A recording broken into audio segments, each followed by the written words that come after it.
bowels of the beautiful Golden One Center in downtown Sacramento. Ahead of the Warriors and the Kings, Game 1, Western Conference first round. But we are, I think, as you said, for those watching on YouTube and Twitch, it looks like we're in cell block D. It does. If you've never been to Golden One, you've probably heard how lovely it is. It's much lovelier than this. Hopefully they're going to let us out at some point. Maybe, here you go. We're right by the press conference rooms and the dining room, and we're just an elevator ride away from the plaza level and the court. We appreciate the accommodations, everything, truly, of course. But, here you go, Warrior Media. We got a special room for you. And I'm just, is that door open? It locks. It looks like it locks from the outside.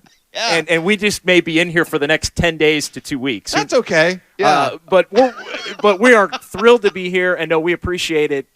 We do. Everybody, No Michael question. Martinez and Shannon Malone of the Sacramento Kings Public Relations Department, and Raymond Ritter and Michael Ravina, Brett Winkler of the Warriors, for helping to put all of this together so we could be here with you as we look ahead now to 7.5 hours until tip-off of the NBA playoffs 2023. And Whitey, we didn't know how it was going to shake out over the course of the final day, and there were times where it looks like it appeared as if there were going to be a million different scenarios as to, Warriors are going to play this team, that team, Phoenix, whatever.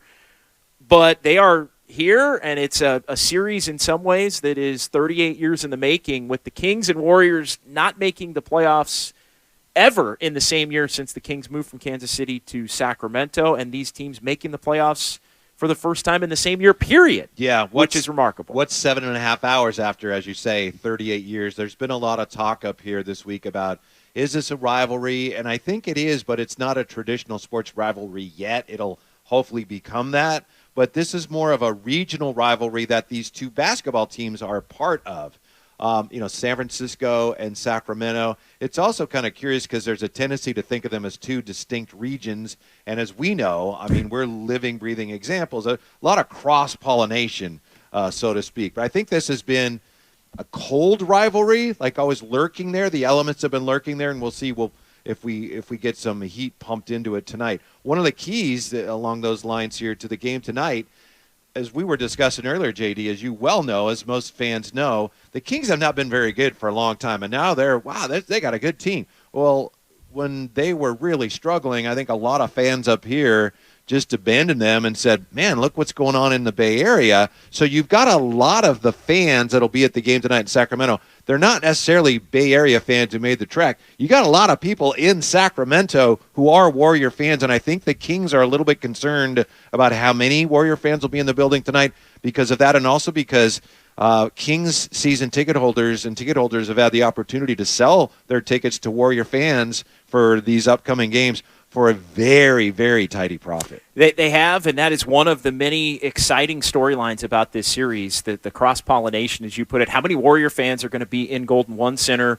for what will be the Sacramento Kings' first playoff game since 2006? You got to go all the way back, Whitey, to May 5th of 2006. Who was the last Sacramento King to score a basket in a playoff game? That's a great question. Kevin Martin? Vitaly Potapenko. in a blowout. In a blowout of I think the Spurs beat the Kings on that night. It has been 6,189 days since the Sacramento Kings have played a playoff game, going all the way back to I've joked on the air in the lead up to this, that was the year before We Believe. So the We Believe Warriors were 2007. The last time the Kings were in the playoffs was 2006. So I don't think there were cell phones then. Twitter was barely a thing at that point in time. I think MySpace was the preferred social media. Okay. What's this, Facebook? Facebook's weird.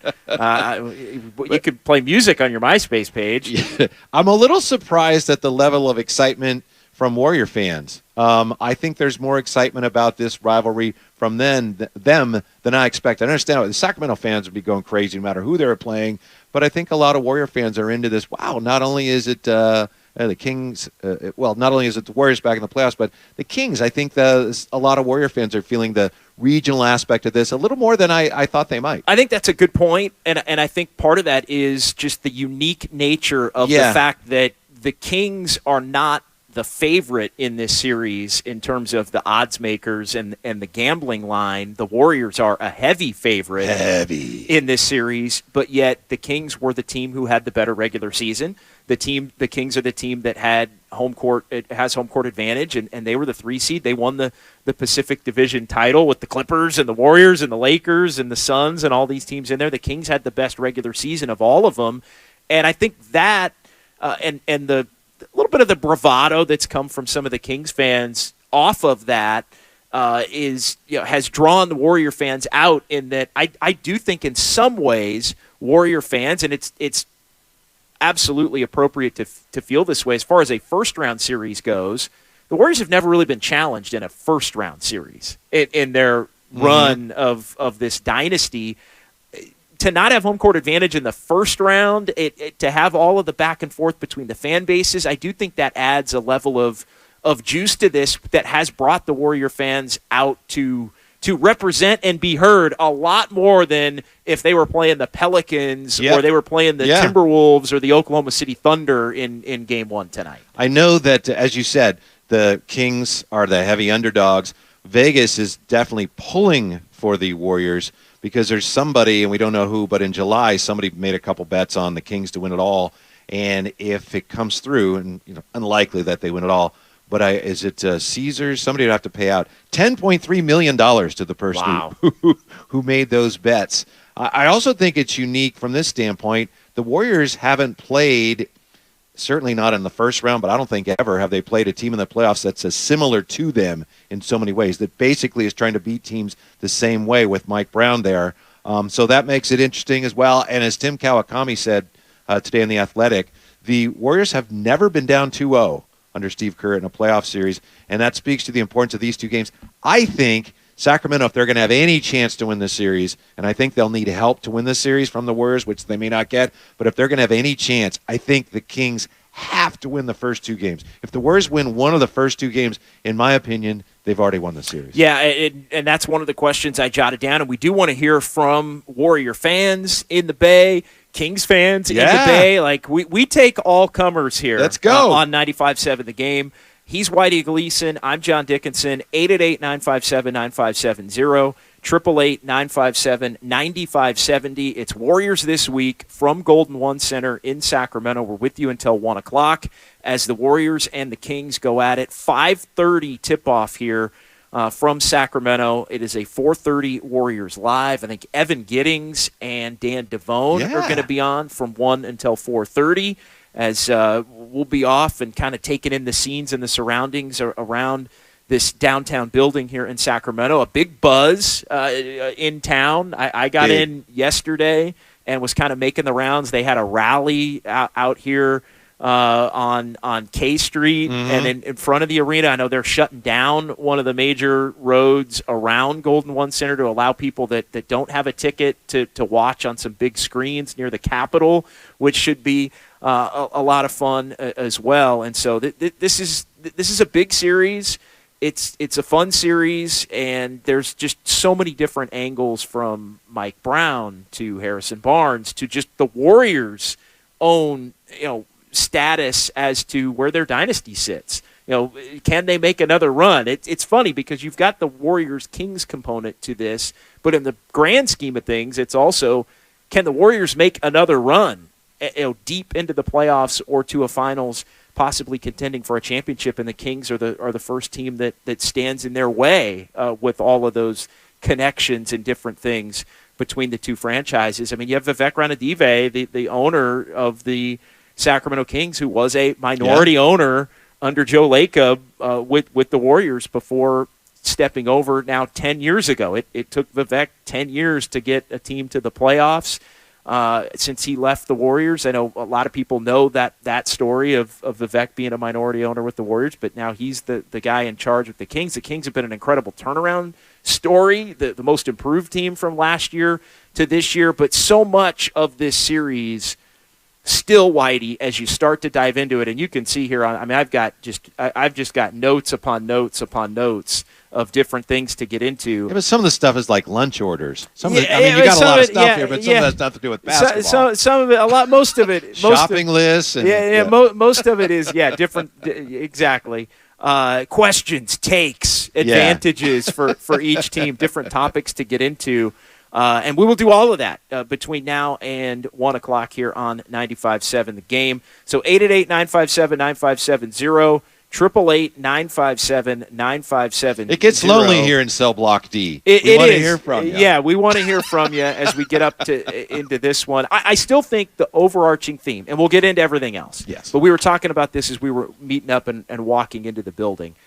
This series still, to me, boils down to the Warriors and which Warriors team is going to show up. How are the Warriors going to play? Are they going to be able to be a different team than the team we saw for a majority of the regular season? They look as if they're getting healthier at the right time. Andrew Wiggins is back. Gary Payton II is back and being reintegrated. They seem as whole as they have all season long, oddly enough, which is great timing. And similar to last year where they got Steph Curry back right as the playoffs were starting. He came off the bench for that entire first-round series where the Warriors, as the 3 seed, went on to beat the Nuggets, the 6 seed there. But I still think at its core, this series is about the Warriors and how they play. The Kings can win this series. The Warriors can lose this series. But I think a lot of that will be dictated on the Warriors themselves. Are they buttoned up enough? Can they be patient enough to pick apart some of Sacramento's weaknesses? Do they show an urgency that hasn't been there at times throughout the regular season in this first game? And they've looked, and I was at practice a couple of days this week, like a team that's very comfortable in all of the hubbub surrounding this series and almost in a way thriving on the fact that a first-round series has more juice. Yeah. It feels as if, from being around the team, this is giving them a little bit of life that maybe they wouldn't have had in another first-round series. This is interesting to me. Kevin Herter was on the radio yesterday, and he was talking about how we've already had meetings about, Draymond and maintaining our composure, and, that's important to do. And he said that Mike Brown is encouraging us to make sure we stay palms down, which is ready, rather than palms up, which is pleading with the officials. So the fact that the Kings have already had to spend practice time discussing that, Draymond already is gaining access to their heads a little bit. That's just the prudent thing to do, but it speaks to the experience gap. And I read an anonymous coach was quoted in The Athletic as looking at this series and saying, you got to go through the heartbreak. You got to go through that playoff heartbreak.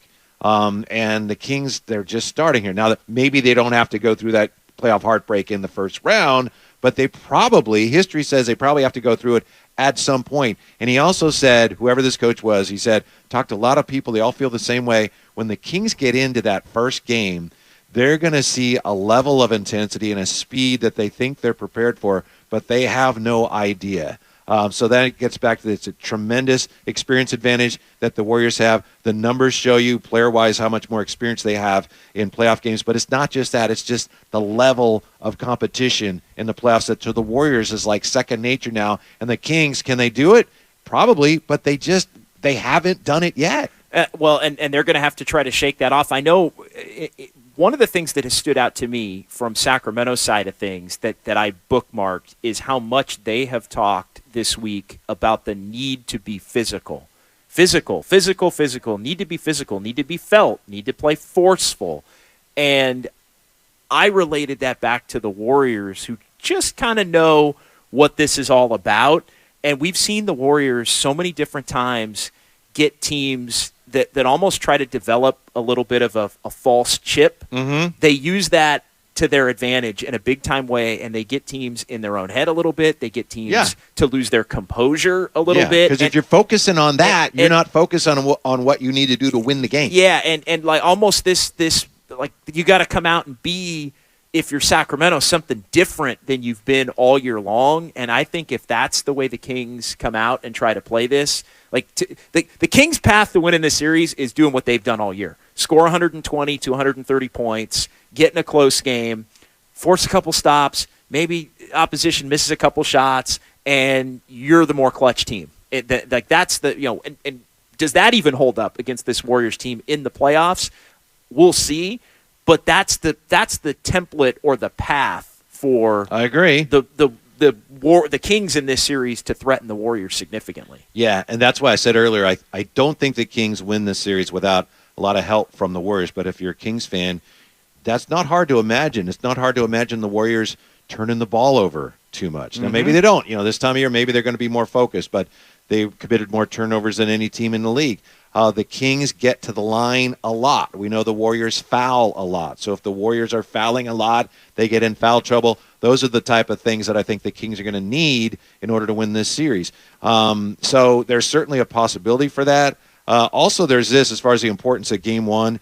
Teams are 274-70 after winning Game 1 of a first-round playoff series. Now, of course, those numbers are kind of one-sided because a lot of first-round series you have real mismatches, but that speaks to the importance of this game tonight. It's vitally important for the Kings to, at some point early in this series, preferably, from their standpoint, tonight, they've got to make sure the Warriors feel them and have to take them seriously. And I think it's really important for them to do that tonight. Again, teams 274-70 after winning Game 1 of a first-round playoff series. That's a 797 winning percentage. And the Warriors in Game 1s are 21-3 under Steve Kerr, including a couple of wins when they didn't have home court advantage. And the Warriors have like last year in Memphis, right? Three that times. Wasn't first round. Yeah, no, it was the second round. Second round. But the Warriors are 21-3 in all Game 1s under Steve Kerr.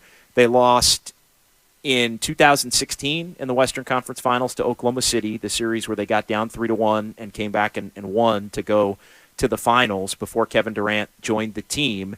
They also lost Game 1 in Memphis. I'm sorry, they lost Game 1 in they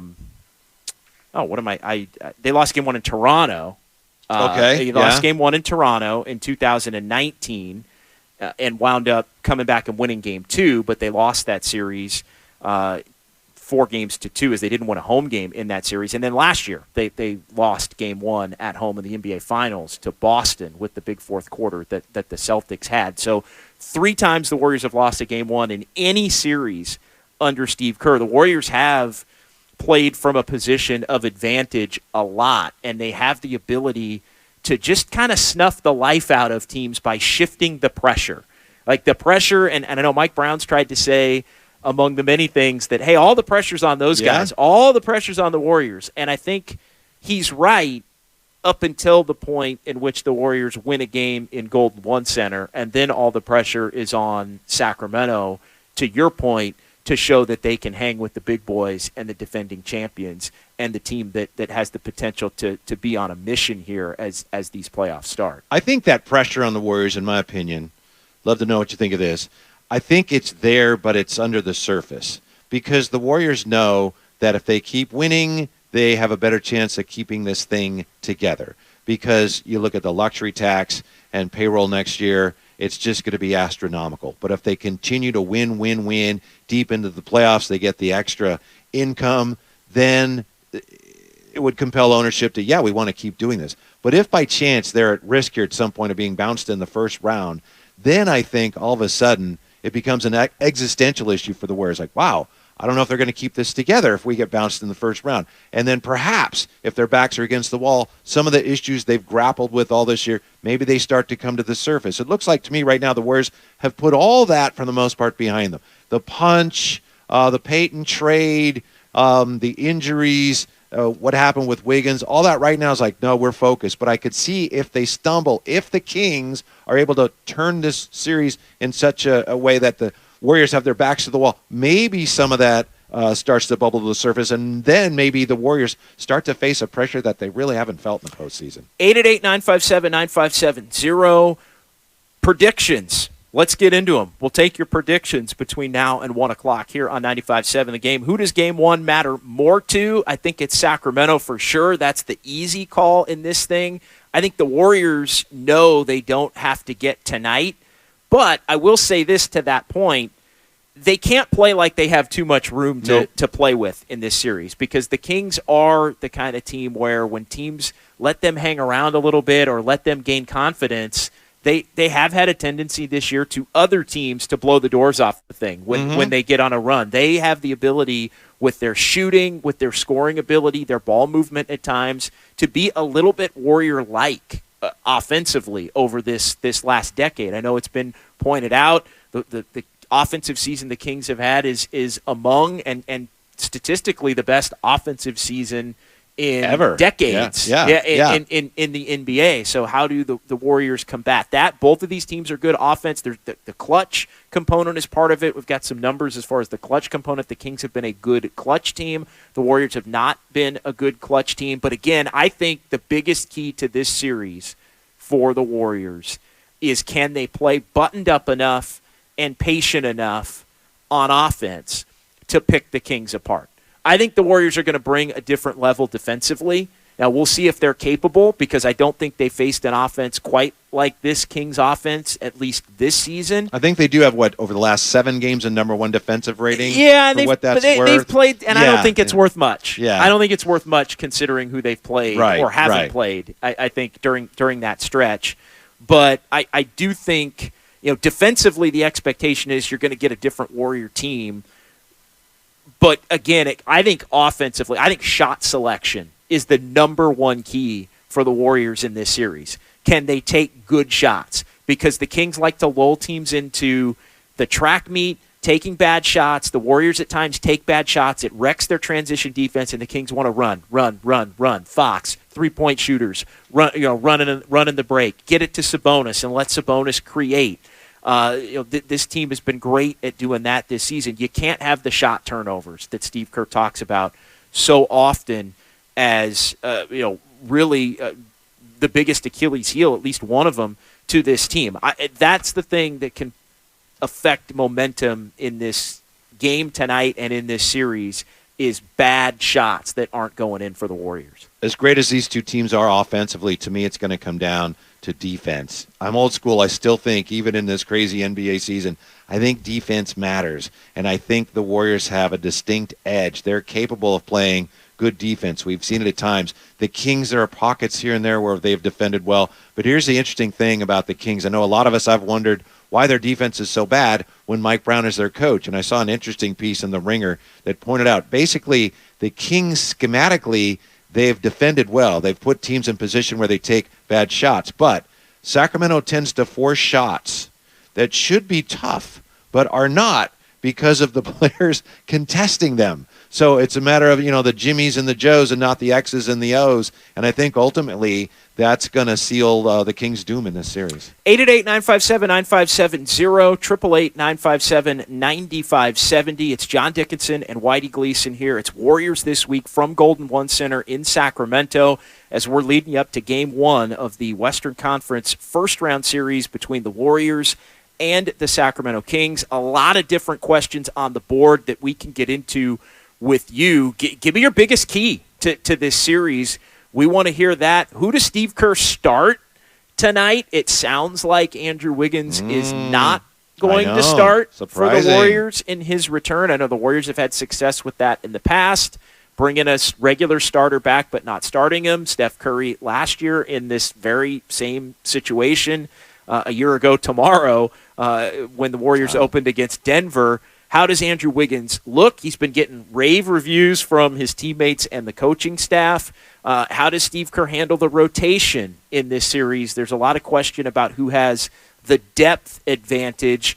I think playoff series, Whitey, and we'll get into this coming up, a lot of the times get down to playable players. Like every team goes into a series thinking, hey, I've got 9, 10. Mike Brown just listed 9 or 10 guys. Yeah. By the end of a series, a lot of the times the team that wins has got 8 or 9 or still 10, and the team that doesn't has 5 or 6. Mm-hmm. And it's apparent, and that swings things. And the Warriors have been able to make some very good players unplayable. It doesn't mean they're not going to play, but they've made them unplayable or unsuccessful to the point where it flips a series in the Warriors' favor. Yeah, and speaking of keys, fingers crossed that somebody has a key to cell block D here. Yes. In the bowels of the Golden One. All right, Whitey Gleason, John Dickinson, 888-957-9570. We'll get to the phones here coming up next, as it is Warriors this week on 95.7 The Game. So, how's your research going? Surprising! After I figured out the top-rated TVs in our price range, I went shopping for deals. And who's the best? It wasn't the internet, and it wasn't the warehouse club. But? It was video only. They had better deals on the Samsung, LG, and the Sony TVs that got the highest scores. Better than online and at the club? I know! Video only beat them all. And now we can afford an even better model for the same price. My research really paid off. If we buy it video only. Exactly. Otherwise, we'll be sorry. At Video Only, you won't find huge stores with refrigerators or microwaves, but you will find the best deals on top-rated TVs, soundbars, and monitors. Shop around. Just make sure you visit Video Only, because if you don't, you'll be sorry. In Mountain View, San Mateo, Union City, Dublin, and San Rafael. Video Only. Now at participating.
going to have any split caps for this series.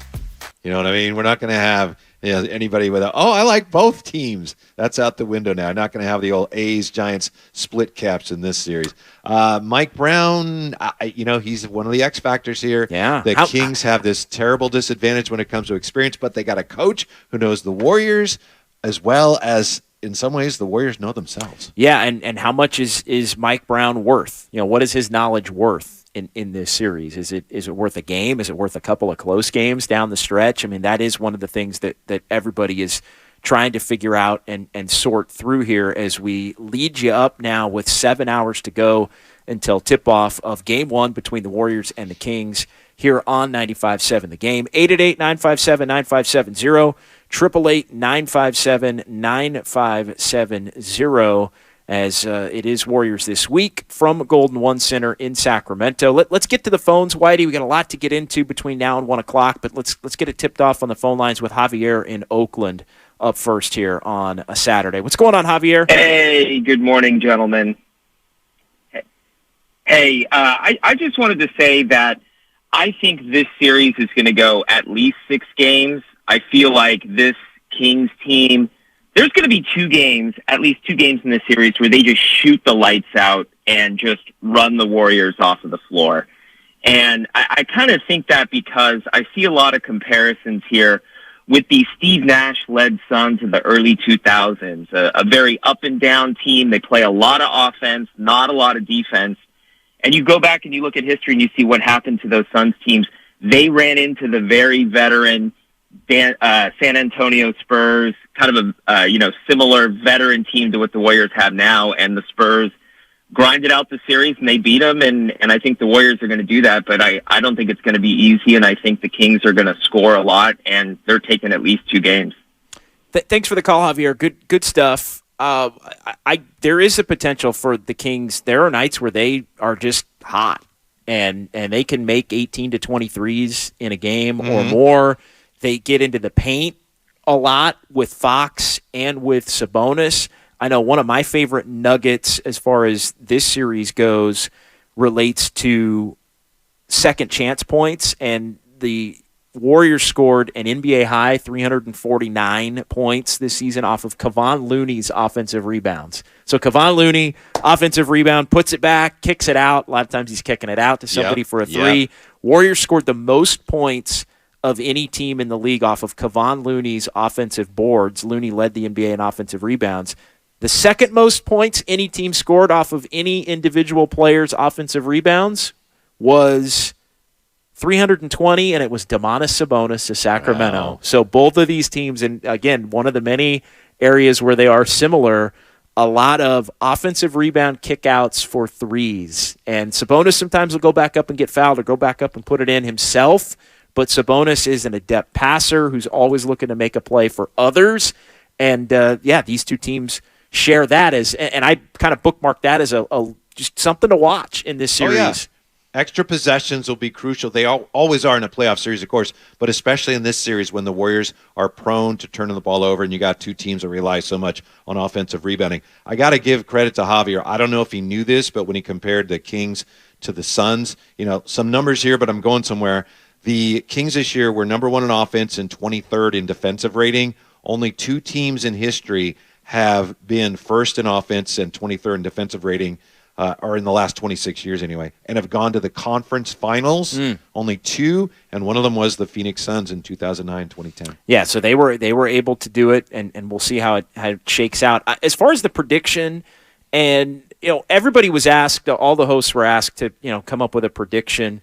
Our great digital director, Whitley Sandretto, was the one doing the asking there, and I really. Did she get my media pass because I got Whitney's? Happens all the time. Yeah, we got Whitey and Whitley, and Whitney both here, and Whitney, covering the game tonight as well. So she had asked, and so my prediction, I'll just put it out there. We won't save it, and we are taking your predictions if you want at 888-957-9570. And I'll just bring up the regular hosts, and they were kind enough to ask me to do it after not asking me to do it last year. There's a lot of Warriors in 6. I'm looking at it as 1, 2, 3, 4. There are 5 Warriors in 6 and 2 Warriors in 5. I want to get yours, Whitey, but I really struggled with the prediction in this sense, and I'll sort of lay out where I'm coming from with it. I think if the Warriors win tonight, if the Warriors can come in and look like the Warriors and win tonight and play well, I think there's a real chance that the Warriors can sweep this series, because I think that makes Sacramento play tighter in Game 2, down 0-1, and I think the Warriors then could pounce on them and win Game 2, and then it goes back to chase, and the Warriors, at that point, all bets are off, although the Kings have been an excellent road team this year. The Warriors at times have let their foot off the gas when they've seemingly been in control of their destiny. So those things are all in play, and because of that, I said, well, I can't act. There's no way I can roll with the Warriors sweeping this series. Although I do think it's more realistic than people think if tonight goes a certain way. That being said, I said, well, I can't go with that, and I do think the Kings are talented enough in ways that can hurt the Warriors to where they do pick off another game, but the Warriors ultimately outlast them. I see where you're going. A sweep would still surprise me because of how good the Kings are. It's just not who the Warriors have been. And matchup-wise, there are a number of things the Kings do that line up right with some things the Warriors don't do so well. But I was on the radio yesterday in Sacramento, and so we made predictions, and I said the same thing. I said the Warriors win this thing in 6. I do think, in my opinion, 5 is much more likely than 7, which kind of lines up with where you're going. And again, to me, it just comes down to the fact that the Warriors can defend. I know someone pointed out that number 1 defensive rating in the league over the last 7. Well, yeah, you played Portland, you played Sacramento, who rested everybody. But they're still a better. That's true. But they're still a better defensive team. And they're a better defensive team because Gary Payton's coming back, and they're probably going to play 8 or 9. And Wiggins Wiggins is in the fold now, and so I think being more locked in obviously helps that. But look, they are a better defensive team. I don't want to get into their first in the last 7 games. I think that's completely irrelevant. Like it's completely freaking irrelevant, and it's already popped up on the text line. I know, that's why I like 5 times. They're number 1 in the last 7 games. Well, what were they in the other 75 games? Okay, like that plays a role in this thing as well. And I think clutch defense plays a role in this thing. The Warriors have been a good, and this is where I'm going to give the Warriors credit, they've been a good clutch defensive team.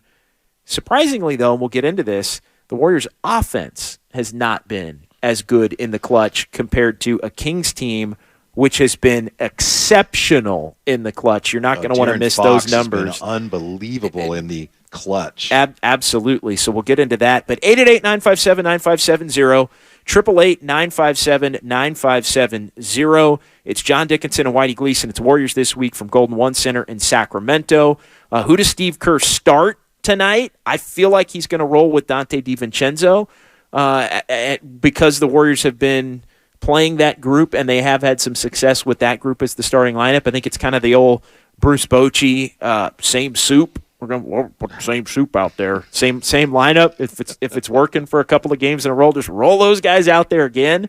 So I would anticipate that. I know some have thought, well, would they start Gary Payton, which they did against Ja Morant last year? I'm not sure. I wouldn't rule it out, but if you start Gary Payton, you're not going to start Payton with Draymond and Looney against this team. I think you're making yourself too easy to guard at that point. Yeah. So I would think DiVincenzo, as he has been getting the start with Steph and Clay, Draymond and Looney. You put Looney up against Sabonis there at the beginning, kind of set a tone there, and then you let Wiggins come in off the bench. Poole plays. Obviously, Gary Payton II is going to play off the bench as well, and Wiggins. So those 3 for sure, and then we'll see where Jonathan Kaminga fits into this thing. I think that is interesting because the other 3 that I mentioned, if you count Wiggins for the time being as a bench player, plus Poole, plus Payton, that they're going to be playing. Wiggins' return, I think, impacts 2 players on the Warriors roster more than any. It's Kaminga and DiVincenzo. Now, maybe DiVincenzo less if he's still going to start, at least initially, but the one player on this Warriors roster who I think has the potential to be a wild card, but also has the potential to maybe not play as much as Warrior fans are hoping, is somebody we talk about a lot, and that's Kaminga. Yeah, I love that, and I know it's kind of cliche, but I'm going to throw it out anyway. I would love to know who you think is going to be your X factor, the player that is going to play better than anyone anticipates. I know, talked to Saint this week, Gary St. Jean. He said a key matchup in the series, an absolute key, and we all know about Sabonis versus Green, and we know about Curry versus Fox, or however that shakes out. He says Malik Monk and Jordan Poole. And I think you said the same thing. He says that's going to be an absolute key to this series. As far as the lineups go, JD, I don't know what this means. I think it means something. You know that the Warriors' top five, with Looney, Wiggins, Dre, Clay, and Steph, when they were on the floor at the same time, they were plus 21.9. But they weren't on the floor that much. Of the 41 lineups that were on the floor, 200 or more minutes, that was number one. But that's only like 12 minutes a game or so. But the Kings' top five, Barnes, Murray, Sabonis, Fox, and Herter, they spent more time on the court together than any other top five in the NBA. They were plus 2.2. Yeah, the Kings, and part of their secret sauce this season, they were the healthiest team in the league. Yeah. A lot of continuity. I know you're saying that main group wasn't, not what you'd think, maybe numbers wise. Exactly, but also they did play for a long. They played a lot of minutes together. No doubt, and they know, like, that is the one area where if you start to look at it, the Kings know. I think both teams know who their top 8 is going to be, and the Kings are going to play Davion Mitchell off the bench. They're going to play Monk. They're going to play Trey Lyles. Davion Mitchell's huge in this series. Yeah, and he has not played well against the Warriors. Domantas Sabonis, when you look at some of the plus-minus numbers against the Warriors this year, although I'm reluctant to make too much of it because those games were so early in the year. We didn't know the Kings were good back then. We didn't know the Warriors were, at least for the regular season, a middle-of-the-pack team back then. But I do think... I'll tell you another thing about Sabonis, but as you probably know, he hasn't been a very good playoff player to this point. No, and I think those are the things, how does De'Aaron Fox react to not only his first playoff experience, but playing against the Warriors and being the guy whose face is on the marquee. I don't know if you've noticed this, and this is something interesting. Domantas Sabonis is the Kings' best player.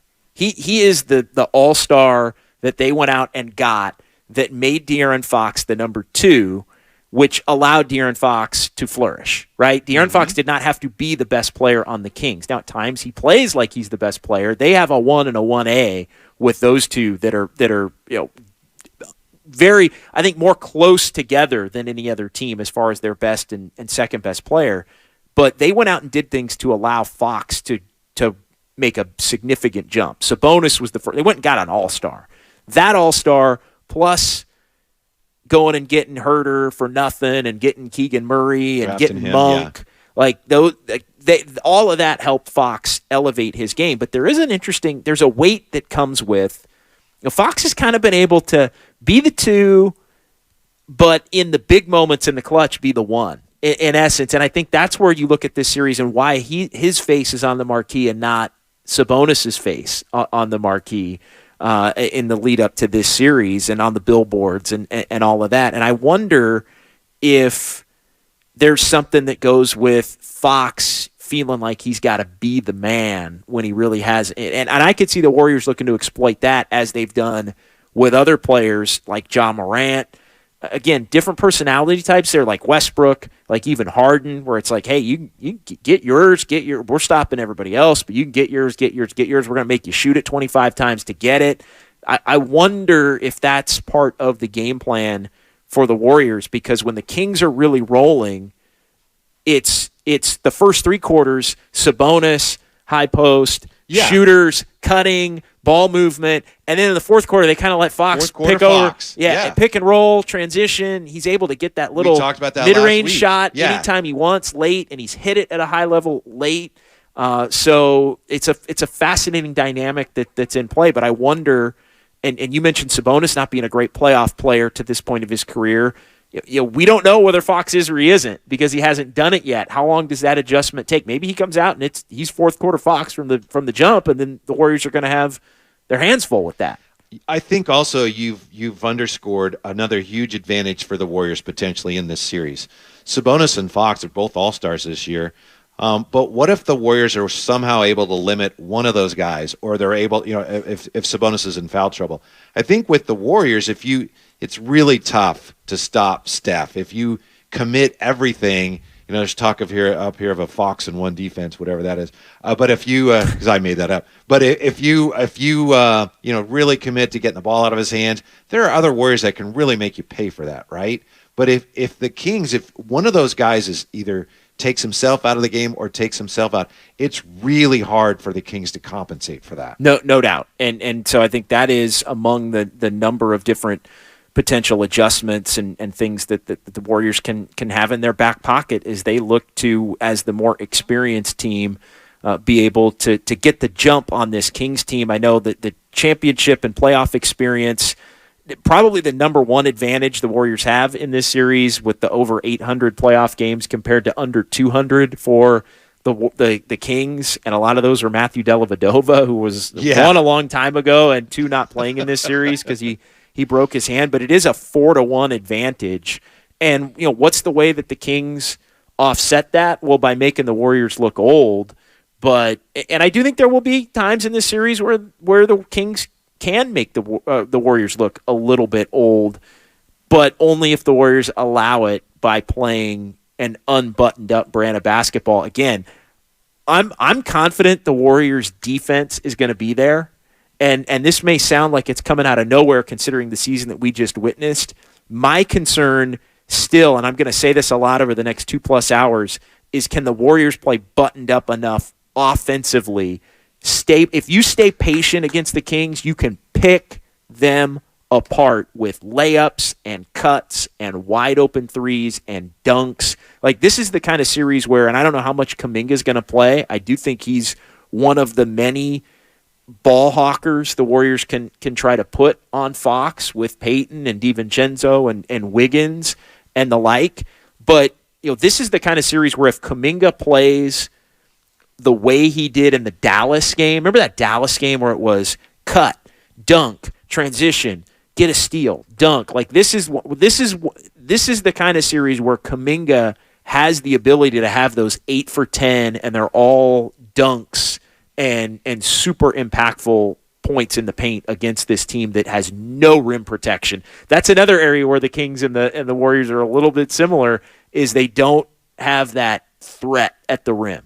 Yeah, although Coach Kerr will tell you Draymond's an excellent rim protector, but in a different sense. Mm-hmm. And one of the reasons both teams have struggled to protect the rim is because both teams this year have just been rolling out the red carpet to anybody with a dribble penetration, right this way, sir. So that's put so much pressure on the interior defense.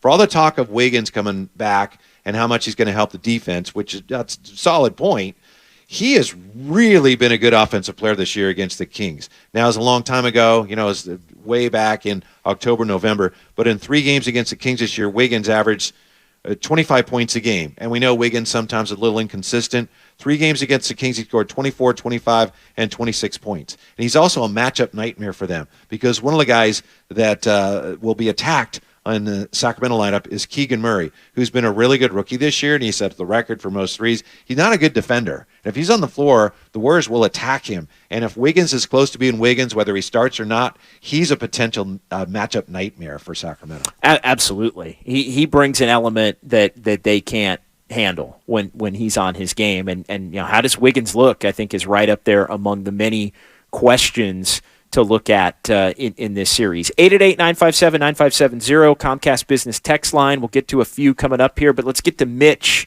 next on the phones here on 95.7 The Game. What's going on, Mitch? Hey, Mitch. Yeah. Hey, hello. How we doing? Good. What's up? On the phone. I'm sorry. How's it going, guys? Good. It's going to be a great series. I tell you, I think the youth is going to mile the older team here. But isn't it something that 4 teams from California all in the playoffs? We got a Northern California, and maybe if, things turn out, you could be an all-LA in the Western Finals. But I think Golden State's got a better, deeper bench there. But, I think Sacramento reminds me of a young Golden State Warriors team like 6-7 years ago. And you must be torn apart in your old neck of the woods here. The Sacramento team finally being successful. They're doing well. And I'm in Virginia here, so my family and in-laws enjoy the games.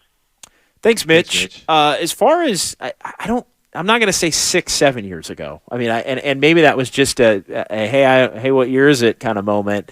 But you start talking about the Kings being a version of the Warriors from 6-7 years ago was Durant and 73 wins. I do think you could make the case, and it's being generous, that this Kings team, 48 wins, is somewhat similar to the first Warriors team that made the playoffs. The Mark Jackson team? Yes, with Jarrett Jack. And I think they were also a 6 seed. They were a 6 seed, obviously. And they beat a 3. And they beat a 3, but the Kings are the 3, obviously, in this scenario. But I do think it's the first starting out where, nobody would think what it become. I mean, we're talking, we got a ways to go to get to that point. There are times, though, where I can see, obviously, maybe the Kings had, I think the Warriors won 47 games that year, and they were the 6 seed. To your point, the Kings won 48 games this year. That was good enough to be the 3 seed. I mean, there were years where the Warriors, that year after we believe, they won 48 games, didn't make the playoffs with winning 48 games. So I do think you could make the case that the Kings' 48 win total was a little inflated by the mediocrity of the Western Conference when you also consider the fact that they were the healthiest team in the league. Like, I don't think there was a team that maxed out what they have, and this is a credit to Mike Brown, who's going to be the coach of the year. Mm-hmm.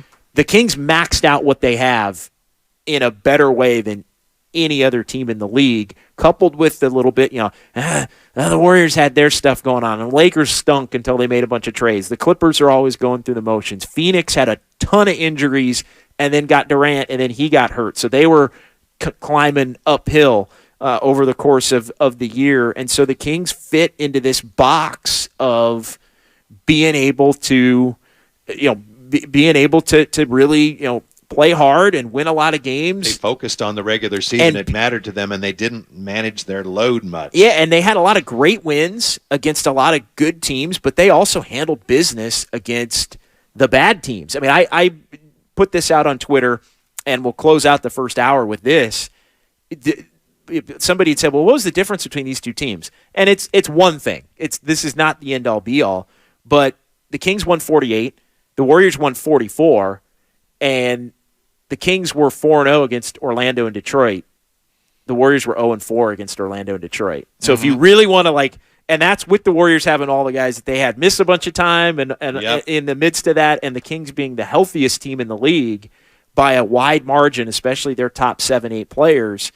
And it boiled down to, hey, they were 4-0 against two of the worst teams the Warriors had struggled with those. Again, it's a feather in the Kings' cap, but it goes to show how close these teams really are, even if you want to say that the Kings have a little bit of an edge based on their regular season coming in. And real quickly, I'm glad Mitch mentioned we got all 4 California NBA teams in the postseason, but as Craig pointed out to us a moment ago, the California Major League Baseball teams last night were outscored 48-10.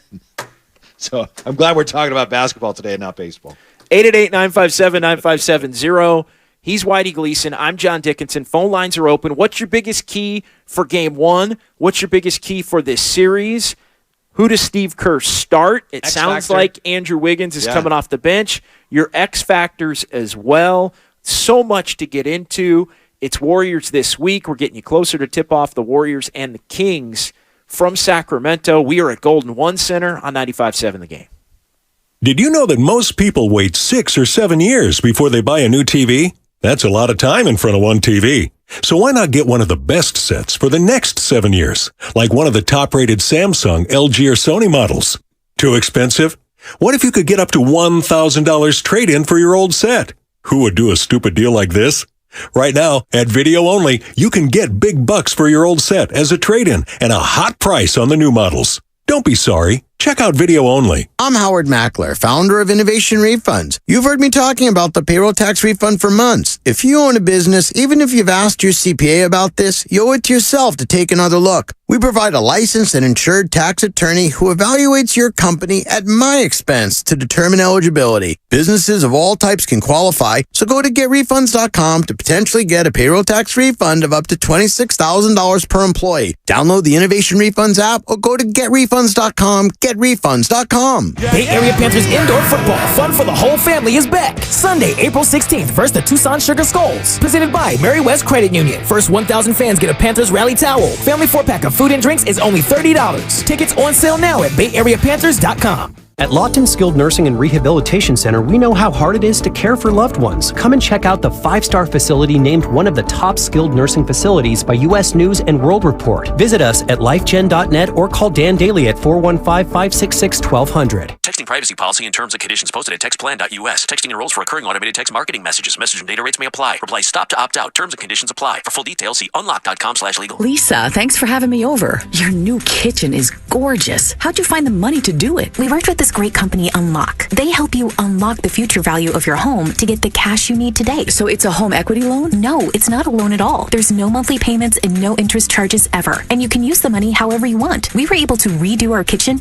and pay off our credit card debt. Wow, Jack and I could really use this to finally pay off our old student loan debt. How do I get started? It's easy. Just send them a text. Text WALLET to 323232 to unlock the value in your home and get up to $500,000.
All right, hour number 2, John Dickinson and Whitey Gleason. We are coming to you from Golden One Center in Sacramento as the Warriors and the Kings. It's game 1, round 1 of the NBA playoffs. We are super excited to be here.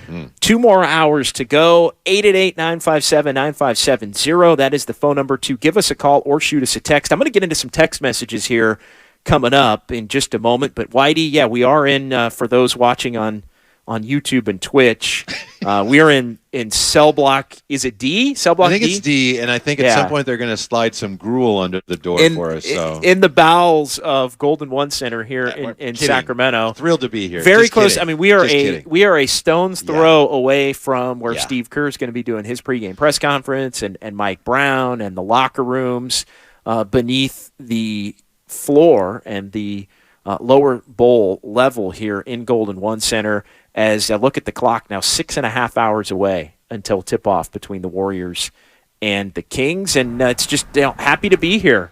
Well, and it's a celebration of Northern California pro basketball. Just consider the arenas that we have for both these teams now. Yeah, for years and years and years, it was so hard for anybody to get a new stadium or arena built in California. And now just look, we have the Golden One Center, just beautiful, which for years I didn't think Sacramento was capable of building something like that. Then we got the Chase Center. I mean, the venues for this series are spectacular. And this series, no matter how it goes, is going to be a great, as I say, celebration of where we are in this region pro basketball-wise. Yeah, it's going to be a lot of fun. Game one, always pivotal. I think we've discussed this in hour number one, the fact that more pivotal for Sacramento as the inexperienced team and the team with home court advantage.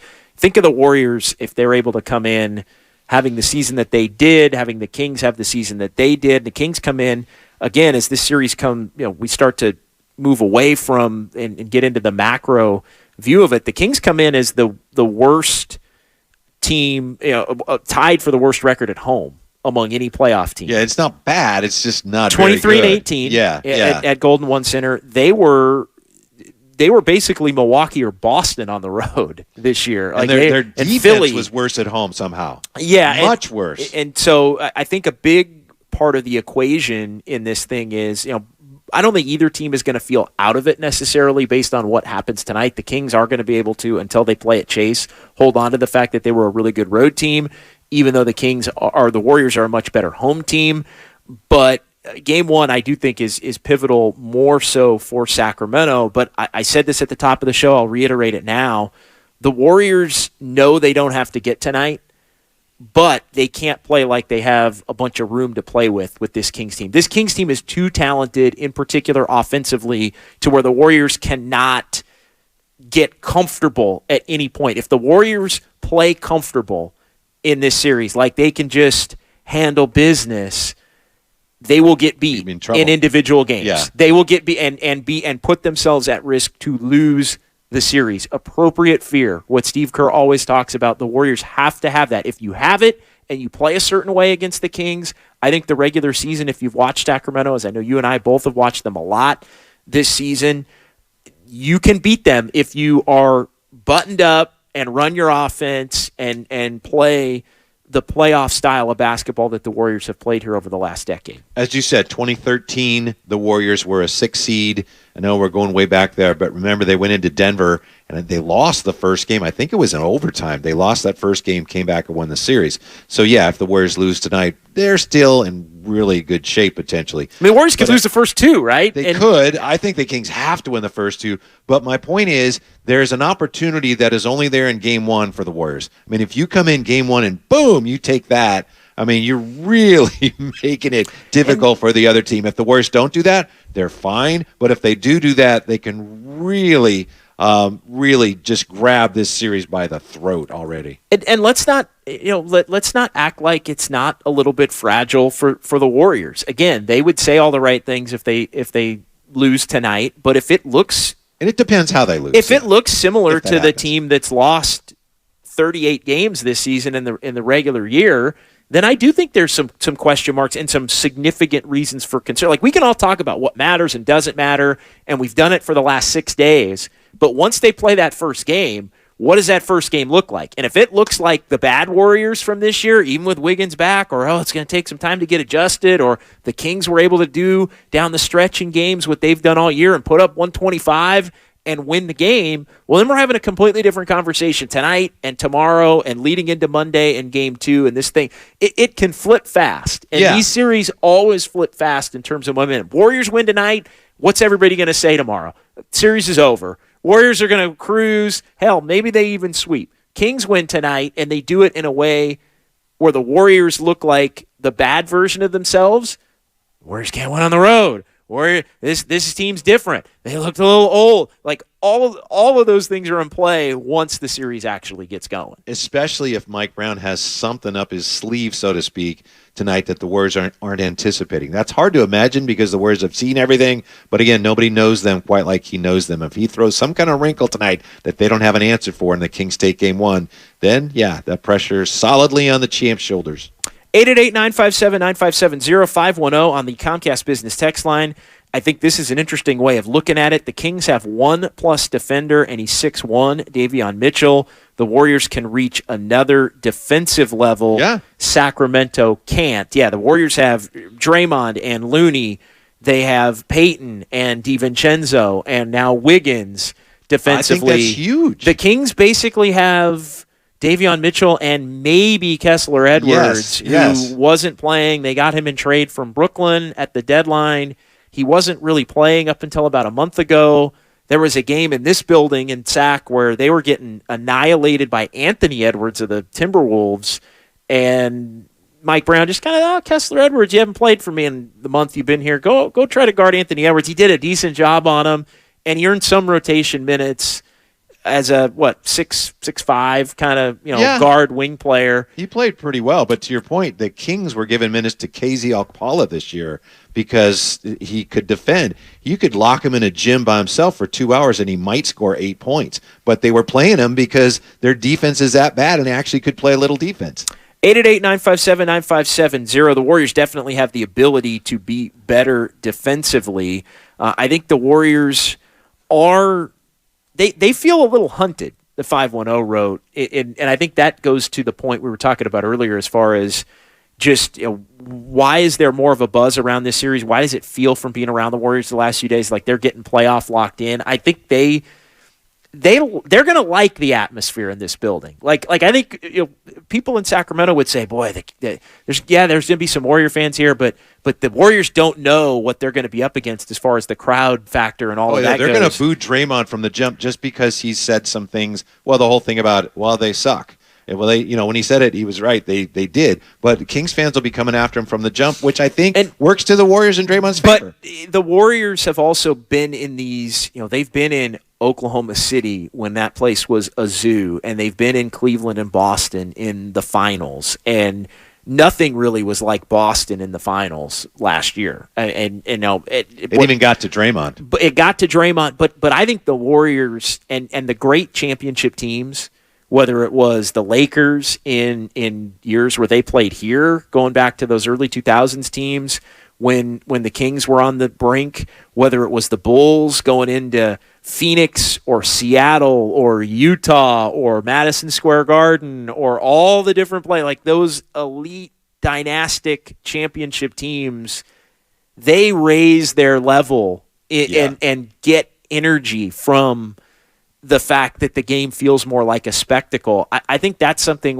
Kings fans should be happy. Northern California fans should be excited. And I think it is going to be a electric and different atmosphere in these games. I think in Sacramento with the mix and at Chase with the mix of teams, it's going to feel a little high school or college-ish, I think, which is cool and different. But I think the Warriors get a buzz and get locked in on that in a way that maybe it hurts other teams. I don't see the environment being any kind of a negative for the Warriors. If anything, it helps them lock in. And don't you think Draymond kind of leads that charge? And that's one of the things he does for them. And he's already started. He is like a rebounder. He does his work early. I mean, talking about this, some of this was things he said in the preseason. They came back around, but dealing with that and just talking about, we want to play them.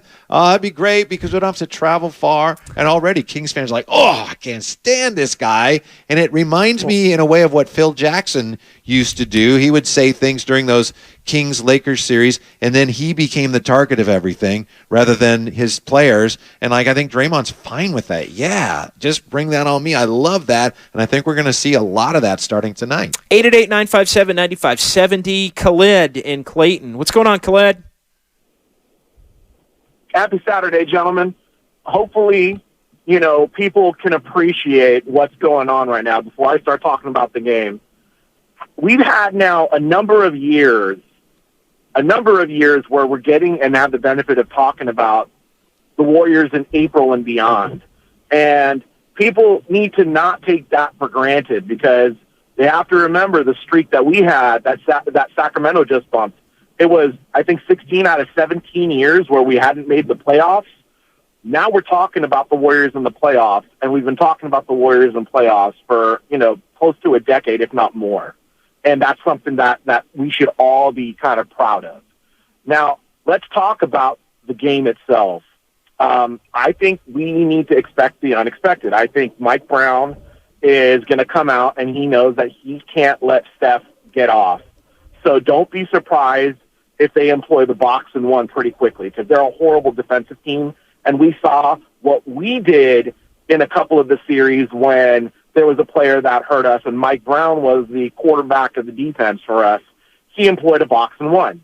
And the Warriors saw that. We saw that in the finals. We saw that in a couple of other series, and they know the antidote to be able to bust the box and one. It's a gimmicky defense, but I think Sacramento's going to have to do that. And I think the Warriors are going to step up their level of play to something that the Sacramento fans and I think the Sacramento team is going to be surprised about, because we now have a bunch of pieces to be able to rattle and slow down that Sacramento offense, which is very good. The Warriors see it every day in practice, because we are the number one pace team. Sacramento's the number 2 pace team. And the Warriors know what they're going to have to do in the playoffs to be able to lock that down. So what I'm expecting is a weird defensive setup by the Kings that might slow down the Warriors initially, but I'm expecting to see a 10-point victory by the Warriors tonight, and everybody's going to be talking about that tomorrow. Thanks, Khaled. Appreciate it. And the initial comments on hoping that fans appreciate what's going on, I do think that's something that should be noted. Yeah. Nobody knows what Kings fans have gone through better than Warriors fans and how much tonight means to them. I mean, in many ways, although the Kings are the better seed going into this and have home court advantage, and in many ways, when you look at the betting lines and things like that, the Kings fans are viewing this as like a we believe kind of a moment. Like, haven't been in the playoffs in a long time. You're playing this juggernaut, although Dallas really wasn't a juggernaut, although they were the best team in the NBA that year that the Warriors knocked them out. But there is a hint of, hey, if they can win this, meaning Sacramento, against this Warriors team, then maybe the Kings really are onto something special, not just, hey, they had a cute little season, as our buddy Mark Willard likes to say, but maybe this is something that could lead toward title contention at some point down the line. So that's, this is, in many ways, this is kind of the litmus test, or the kind of the we believe type scenario a little bit for the Kings. Interesting comments, Khaled. I think as far as the box and one, we're definitely going to see something like that, some kind of janky defense, some variation, a triangle and two. I don't know. Davion Mitchell of the Kings is going to be crucial to that end. I don't know how much success they're going to have with it. I think maybe they're just going to try to get really physical with Steph and try to get the ball out of his hands that way. I just want to say this. Khaled mentioned the Warriors number 1 in pace, and the Kings, he said, number 2. I don't think the Kings are actually even in the top 10 in pace. And they score a lot of points, but some of these numbers are so close together. They're a better half-court team than people think. That's where I'm going. Yeah, they're not just give me the ball and run. I mean, they rely a lot on the dribble handoff. In fact, Sabonis leads the league in.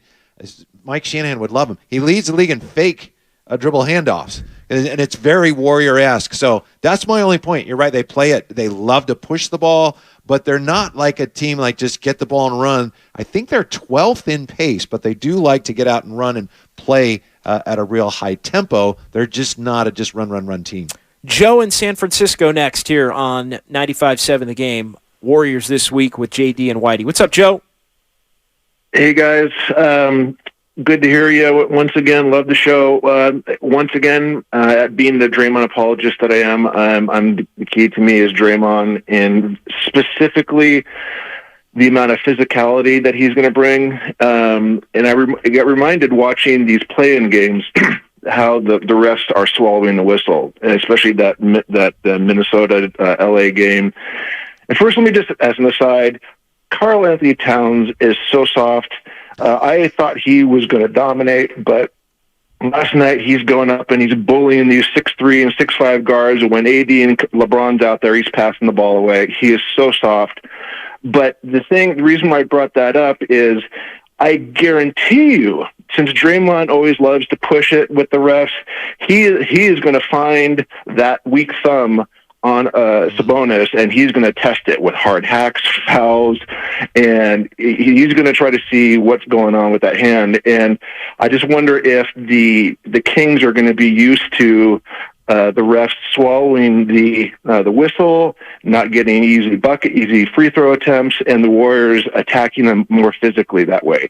What do you guys think? Yeah, the physicality in the playoffs, and we've already seen it this week, as Joe referenced, it's like a different sport. I say it every year, and I know the Kings, we sort of opened the show with the fact that the Kings have been discussing the fact that they have to be a more physical team. Yeah. I'm with you. I think there's a level, and it plays into this, well, where do the Warriors have this advantage? Well, it's the experience of knowing that level of play. It's the experience of knowing that physicality. It's second nature. It's the Kings trying to attain something and talking about it during the week. When the Kings brand as a team this year is we're fun and light and offense, and we are not physical, and we're not hard-nosed, and I wouldn't call them soft, but they're not a team that really is looking to be physical. Mike Brown has challenged his team many times this year, saying we need to get gritty. They had a road win against Brooklyn, I think, and he said, I had to say that was gritty, and that's the last. I didn't think I'd ever say that about this team. So I think he's trying to He's been trying to prepare them for this, but they're going to have to go through it. Interesting quote, if I may, from an anonymous coach in The Athletic to this point. And they had a coach, an executive, and a scout break down all these series. This anonymous coach says, Sacramento's had such a great year, but everybody I talk to, and I feel the same way, says this team is going to be set up for a letdown where the Kings just aren't ready for the intensity of what Golden State's going to bring them. And I think the physicality is a huge part of that. And you only get one shot at that, to me. Like, it's game, like, that's where the Kings, at some point, and young teams, I think, grow into it. Now, maybe the Warriors have a level, and I think the Warriors do have a level that maybe the Kings can't get to as the series goes on. But as far as that initial, maybe the Kings are a little tight, maybe the Kings are trying to be overly physical, the Warriors know what it's all about. Like, that's an advantage you have tonight that you may not have in Game 2 or Game 5. I agree. Or you may, I think you do get it in Game 7 a little bit because Game 7 is its own entity, and the Warriors have played in some Game 7s and played on the road and won in big Game 7s. And the Kings, would be going through that for the first time. But I think up until that point, that is where it's not a must-win for the Warriors tonight, but that's kind of in line with, hey, part of your advantage is tonight, Warriors, so you need to take that advantage. Yeah, it's huge. And it's why there is such a high variance of, hey, the Warriors win tonight, they might sweep this thing, but if they don't, they could be on the ropes in this thing. If they don't, the Kings think they can beat the Warriors, and they'll say, but they haven't done it in the postseason. So you want to keep them that lingering doubt as long as you can. If the Kings win tonight, then all of a sudden, they're feeling like, all right, we know we can do this, and it can make a huge difference. And it's not just me saying that or JD. Draymond Green has been talking about that, the importance of making the other team feel you from Game 1 and establishing in their minds, look, we're just better than you. And you get really one chance to do that, of course, and that's tonight. Yeah, and the officials, by the way, the 510 on the Comcast Business text line saying, hey, hopefully they let him play. Whitey, looking at the officials, and I tweeted this out. I was up early this morning, a lot of different show prep. And one thing that I share this with our friend Tim Kawakami of The Athletic, in that we do like to check out the officials for playoff games. Yeah. Because there are certain narratives surrounding certain officials and certain teams. Obviously, Kings wouldn't know really anything about that in recent memory. Scott Foster was in Minnesota last night, so he's not going to be here. John Goebel, okay, Ed Malloy, and Sean Wright will be officiating Game 1 of the Warriors-Kings series in Sacramento. Jason Goebel, John Goebel's brother, and Ray Acosta are going to be in the replay center.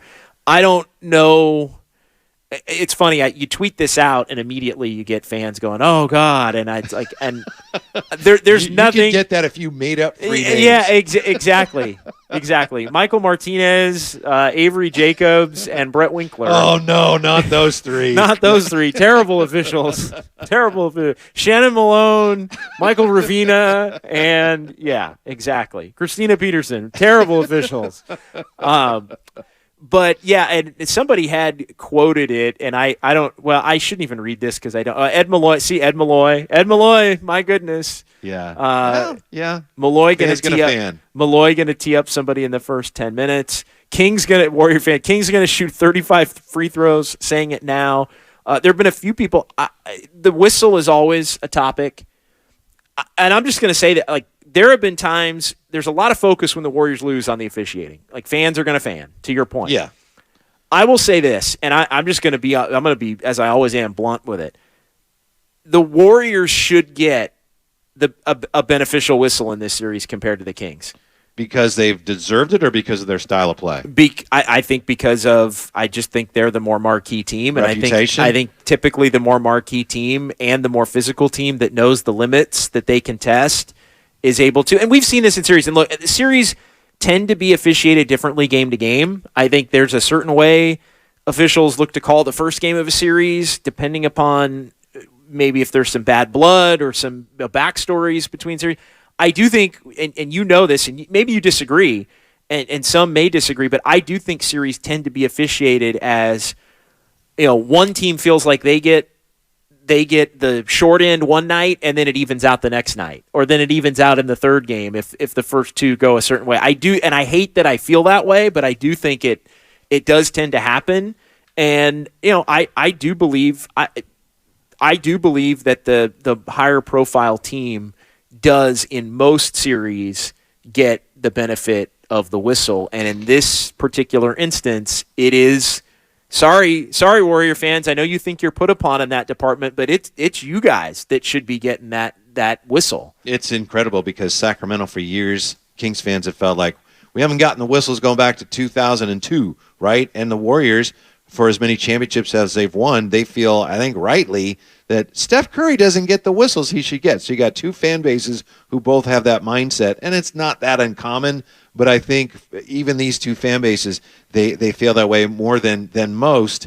But that's going to be a huge key. I said 2 weeks ago, Sabonis in foul trouble or Draymond Green, who's in more foul trouble? I think that's going to go a long ways towards determining who wins this series. I expect that it'll be tougher for Draymond when the games are here, and that Sabonis, if the Kings win the first 2 games, Sabonis is going to have 4 fouls by the end of the first quarter in Game 3. Absolutely. If you that's what I mean. But that's kind of what I mean. I mean, they do try to, I feel like, level it out to a certain extent, not decide the series, but maybe extend the series. But the Kings are the only team in the NBA with 3 players who have taken 400 or more free throws. Third team in the last 30 years. So it's going to be an issue in the series. It always is, but it's going to be a bigger one. And both of these teams, another similarity, when they struggle, they foul too much. Yep. When they struggle, they foul too much, and it goes hand in hand with bad defense. The Warriors have been a bad defensive team in large stretches. The Kings have been a bad defensive team all year, except sometimes in fourth quarters or second halves or Friday nights when they're down by 15, and the sun was out that day. I had that too. Miles in San Francisco, 888-957-9570. What's going on, Miles? John, Whitey, thanks for having me on. I think we are underestimating Sabonis matchup against Kevon Looney, and even throw in Draymond Green in there. I watched Sabonis play in person a couple times this year in Sacramento, and the way he throws his shoulders around just, I think, really caught a lot of big guys off guard this year. And that, those minutes for Looney and Draymond defending him are going to be tough minutes, and he plays bully ball down there. So, and I think, as you guys said earlier, he's probably the better player on the Kings, and that, can't be sleeping on him. So I think I'm going Warriors in 7, but I think it's going to be a tougher series than, most Bay Area fans are predicting. So I can't wait. JD, you're going to do a great job tonight. Take care. Appreciate it. Thanks for the call. Yeah, 888-957. He's doing a great job now, too. 9570. You're feeling it. Yeah, I'm feeling it. Playoff mode. Playoff mode. today, yeah. Absolutely right. And ready to roll. Just nonstop as far as it goes. Here from Cell Block D. And we did get a texter on the Comcast Business Tech Line says, yeah, you guys do look like you're in a cell. I know. Yeah. We're halfway through. 90 minutes in the books, 90 minutes to go. We'll come back. Who has the advantage in the clutch? There's some numbers on that. It's been a key to the Kings' success this year. It's been part of the story, especially on the road for the Warriors, and why they haven't had the season they want. We'll get into that coming up. Warriors this week, 95.7 The Game. 95.7 The Game is an equal opportunity employer, and we encourage local community organizations to refer qualified applicants to us. You can receive The Game and Odyssey job vacancy information by contacting Human Resources at 415-765-4011 or by emailing sfhr@odyssey.com. So, what are you reading? I'm checking out the ratings on the new TVs, and it looks like Samsung, LG, and Sony got the best scores. Just like last year. What about those new high dynamic range TVs? They got the highest scores of all, but their prices are really high. Did you check online? Yeah, their prices were about the same. Well, there's one place where we can get a hot deal on those.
City to Sacramento back in 1985, and they're in it together and they're playing each other. Did you ever see the Clown Cave at the old Arco?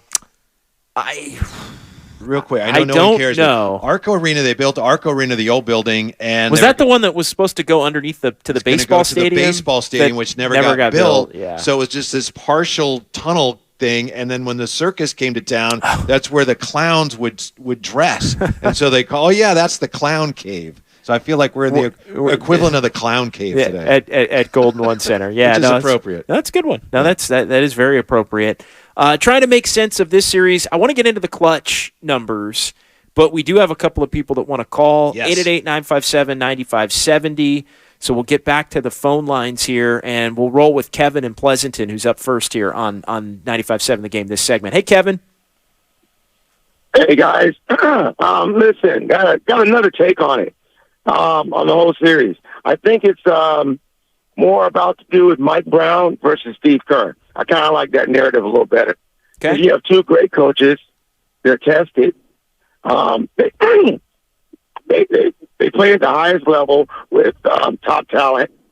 And Steve Kerr has got to be his worst year in front of the press, because he looked the same all year. That same look, right? He couldn't explain it.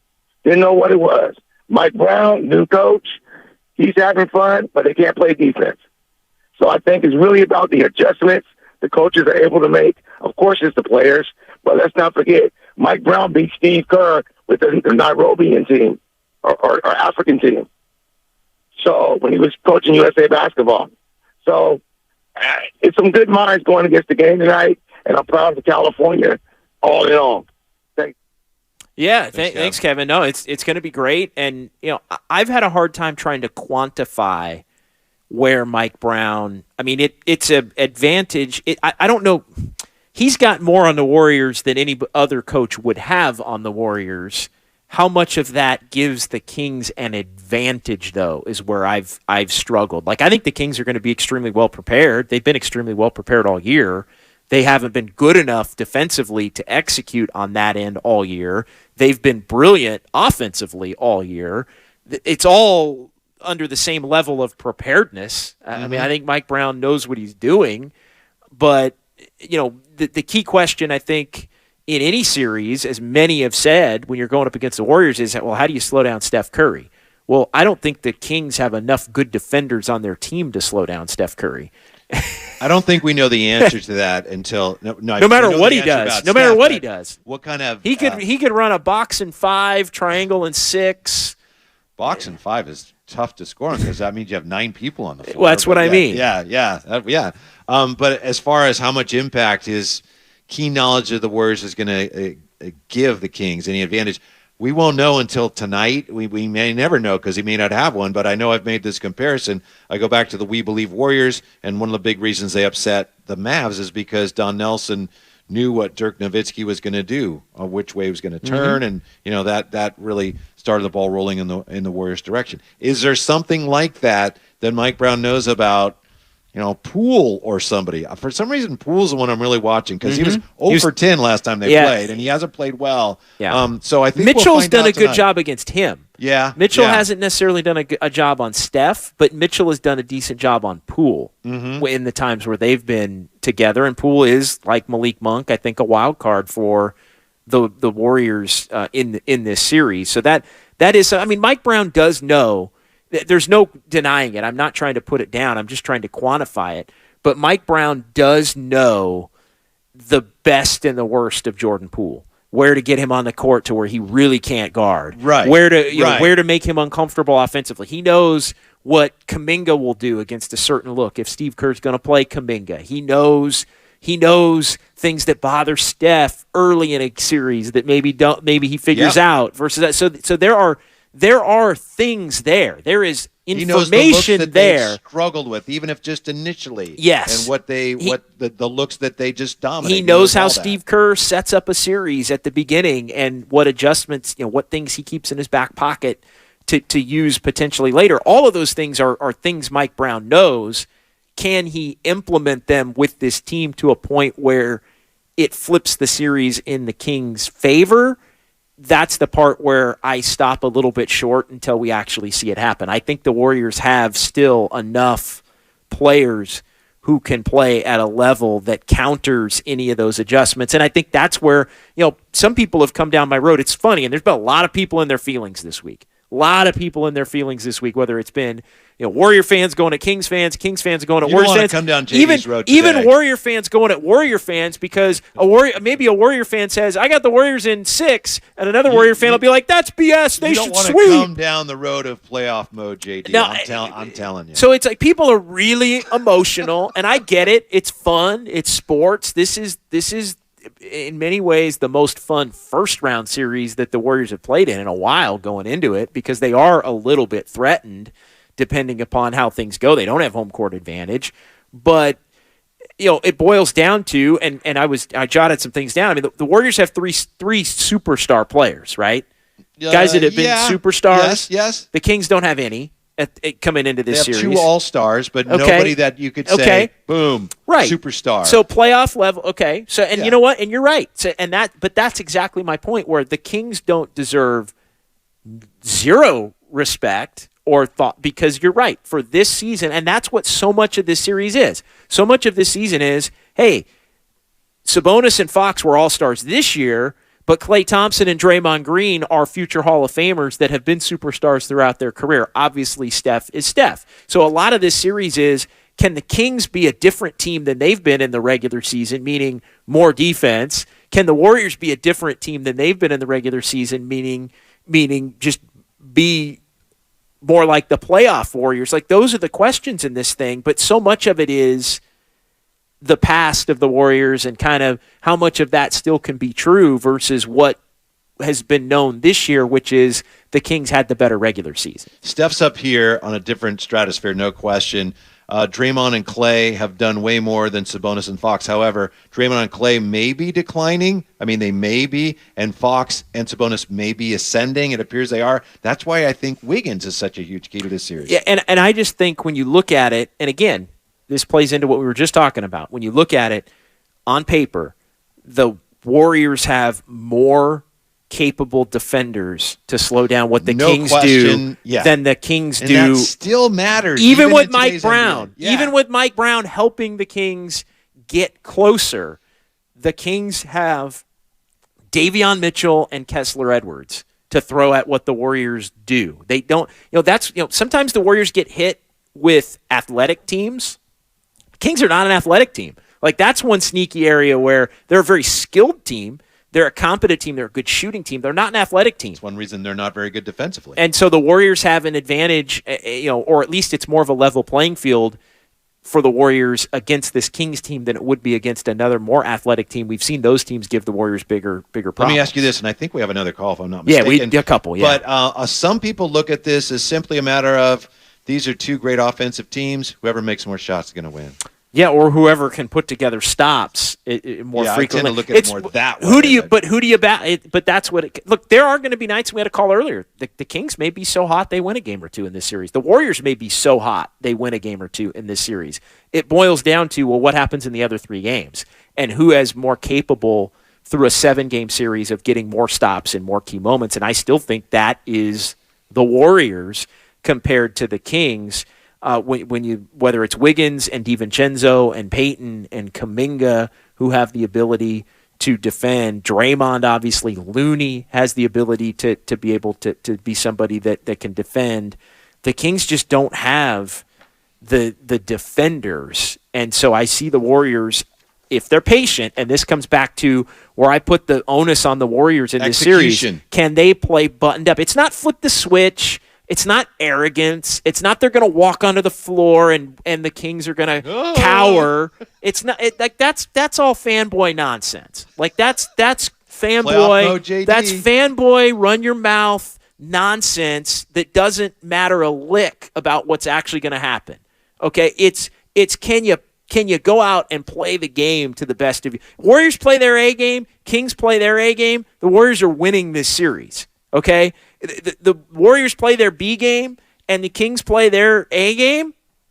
Kings have some action in this series. I do think it's that close, but the Warriors are going to – this series is on what the Warriors do. And if they let the Kings get comfortable enough to where they can start making hay with their offense and it gets into some tight games, and the secret sauce the Kings have had in the close games down the stretch is still a thing, that's when the Warriors are in trouble in this series. Again, they could lose the series, the Warriors, but it's very clear to me how it's going to look if they do. To win this series, the Kings are going to need help from the Warriors. And if you think that's disrespectful, you really just aren't paying attention to the way these two teams have played this year. 888-957-9570. Back to the phones we go. Austin in San Jose is next here on 95.7 The Game. What's going on, Austin?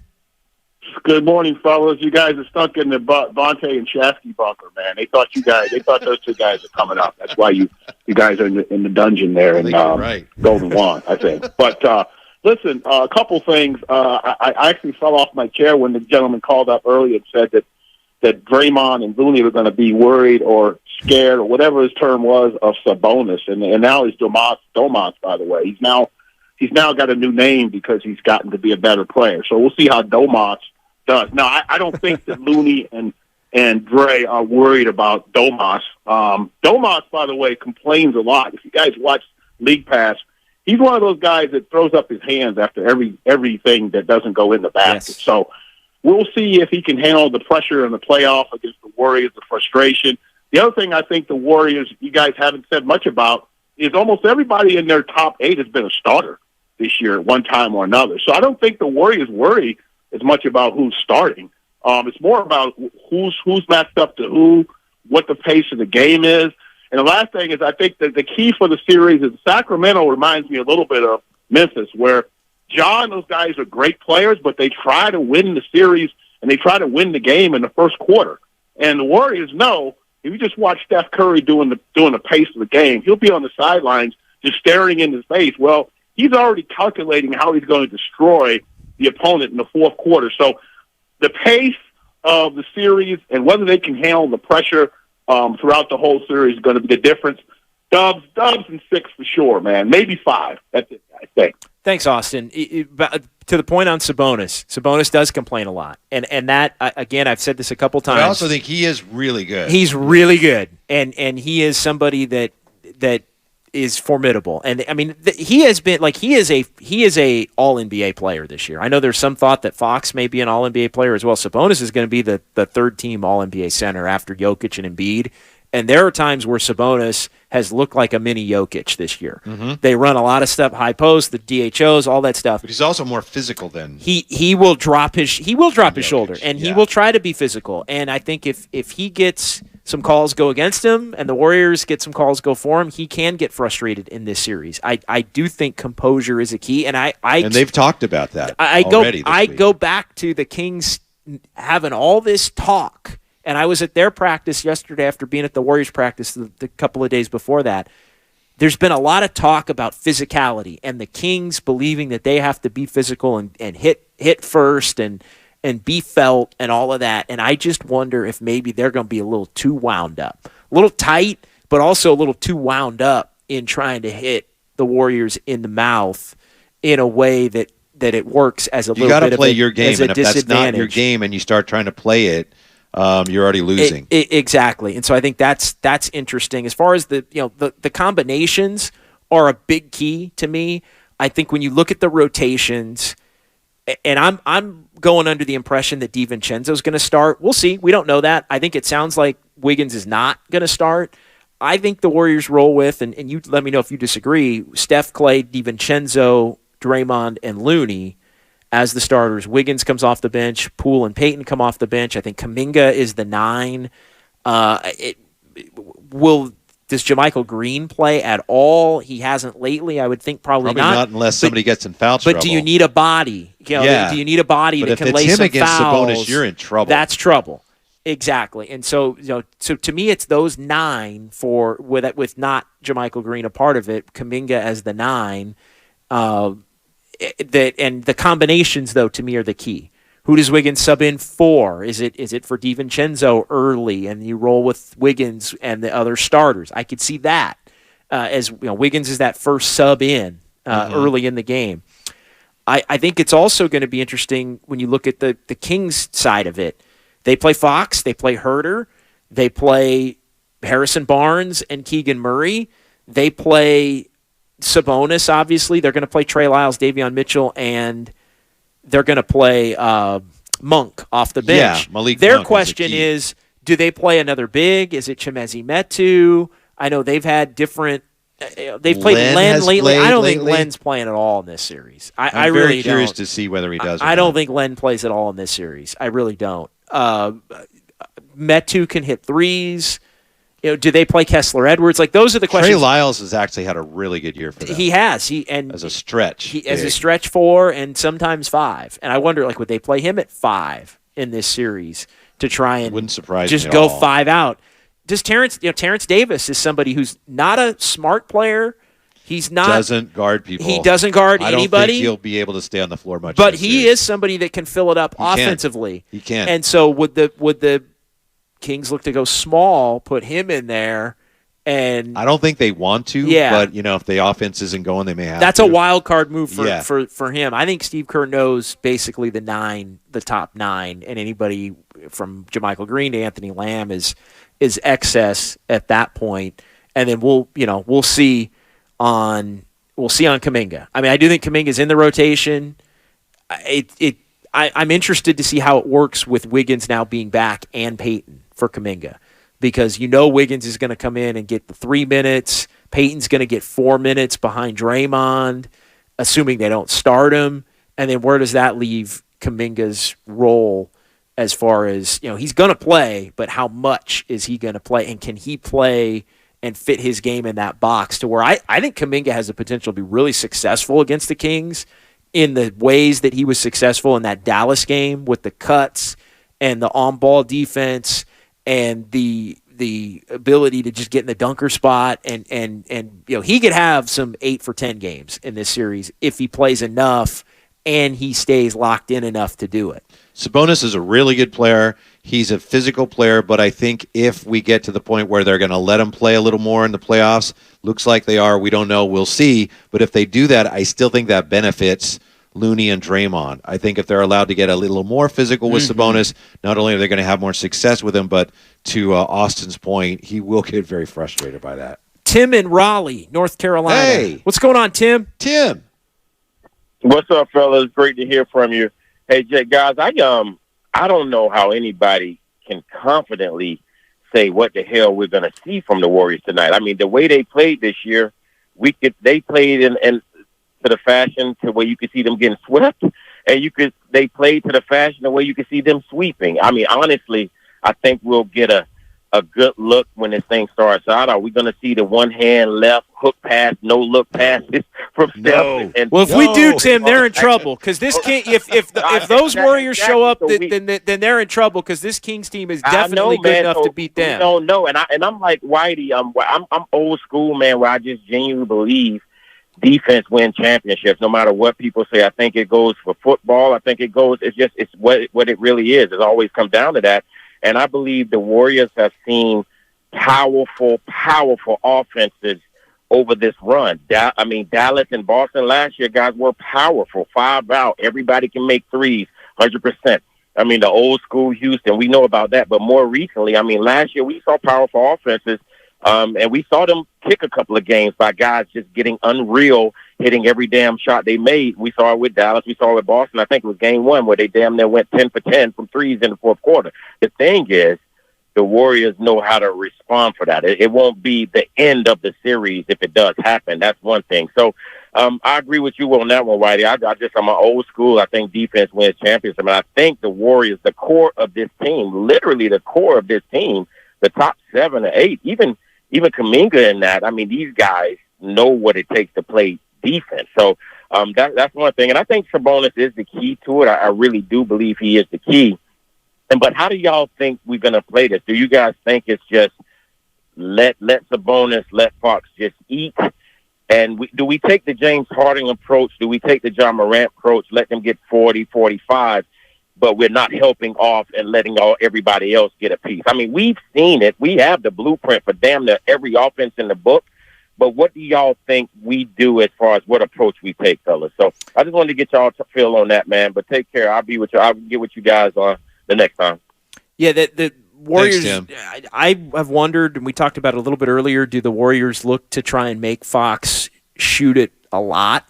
I think that they're going to give him. I think Slate's pointed that out in his. You're going to give him jumpers. That 19-footer, you want it? Until you prove you can make it, you got it. Because he and Sabonis both, in different ways, obviously, are excellent at scoring in the paint. And one thing that Mike Brown always emphasizes is paint touches. He wants everything getting into the paint, even if you're not scoring in the paint, to kick it out for threes. So that's an important part of the Kings' offense.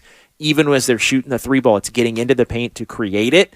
And so I think any way the Warriors can keep the Kings out of the paint. We had a texter on the Comcast Business text line. Kings are being underestimated. The 925 rights on offense. The Kings lead the league in points off turnovers. We've touched on the fact that there are ways that the Kings are successful that coincide with ways that the Warriors are bad. Yes. And it's the shot selection and the turnovers. You take bad shots, quick bad shots. Klay Thompson comes out hunting 9 shots in the first quarter, and he goes 2 for 9. The Kings are going to be up. And the Warriors are going to be in a little trouble. In the that stuff can't happen for the Warriors in this series against the Kings, or they're going to be extremely vulnerable. Tim asked, how do you slow down Sabonis and Fox? I'll give you 2 ways, Tim. I don't know what they're going to do, but with Sabonis, I noticed this when the late in the year when the Kings are playing Dallas, and I think they lost that game, even though the Mavs weren't playing well, and they were blitzing him on the catch a lot, and they were forcing the ball out of his hand. So he'd make the catch, and then he wouldn't know where the blitz was coming from, and he'd toss it right back out, and so they just got nothing going on that action, which is so important. So obviously you can't do that the whole game, but I wouldn't be surprised if we see some of that from the Warriors at times, just blitzing him on the catch in the high post to force him to kick it back out. And on on Fox this year, Fox, as we said, is so dominant in the fourth quarter. I remember watching one game early in the year and wondering, why doesn't he just do that all the time? Because they can't stop him in the fourth quarter. Well, it takes a lot of energy to do that. So one way I attack Fox is I make him work really hard when he's on defense, and I think it's going to be hard for them to hide him. He's not a great defender. He's not terrible, and he really but whoever he's guarding, I'm going to make him work really hard at that end. And he has a tendency in the regular season to not really play hard defensively until the fourth quarter, which I think is a little bit part of the reason why they've been good in the fourth quarter. It's as offense, but he's also a more willing defender in the fourth quarter. Yeah, so I'm going to make him work really hard on that end. All right, he's Whitey Gleason. I'm John Dickinson, 888-957-9570. Final hour. Warriors this week from Golden One Center in Sacramento coming up on 95.7 The Game. Are you curious about who offers the best deals on top-rated Samsung, LG, and Sony TVs? The answer is surprising.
away from tip-off. The countdown continues here.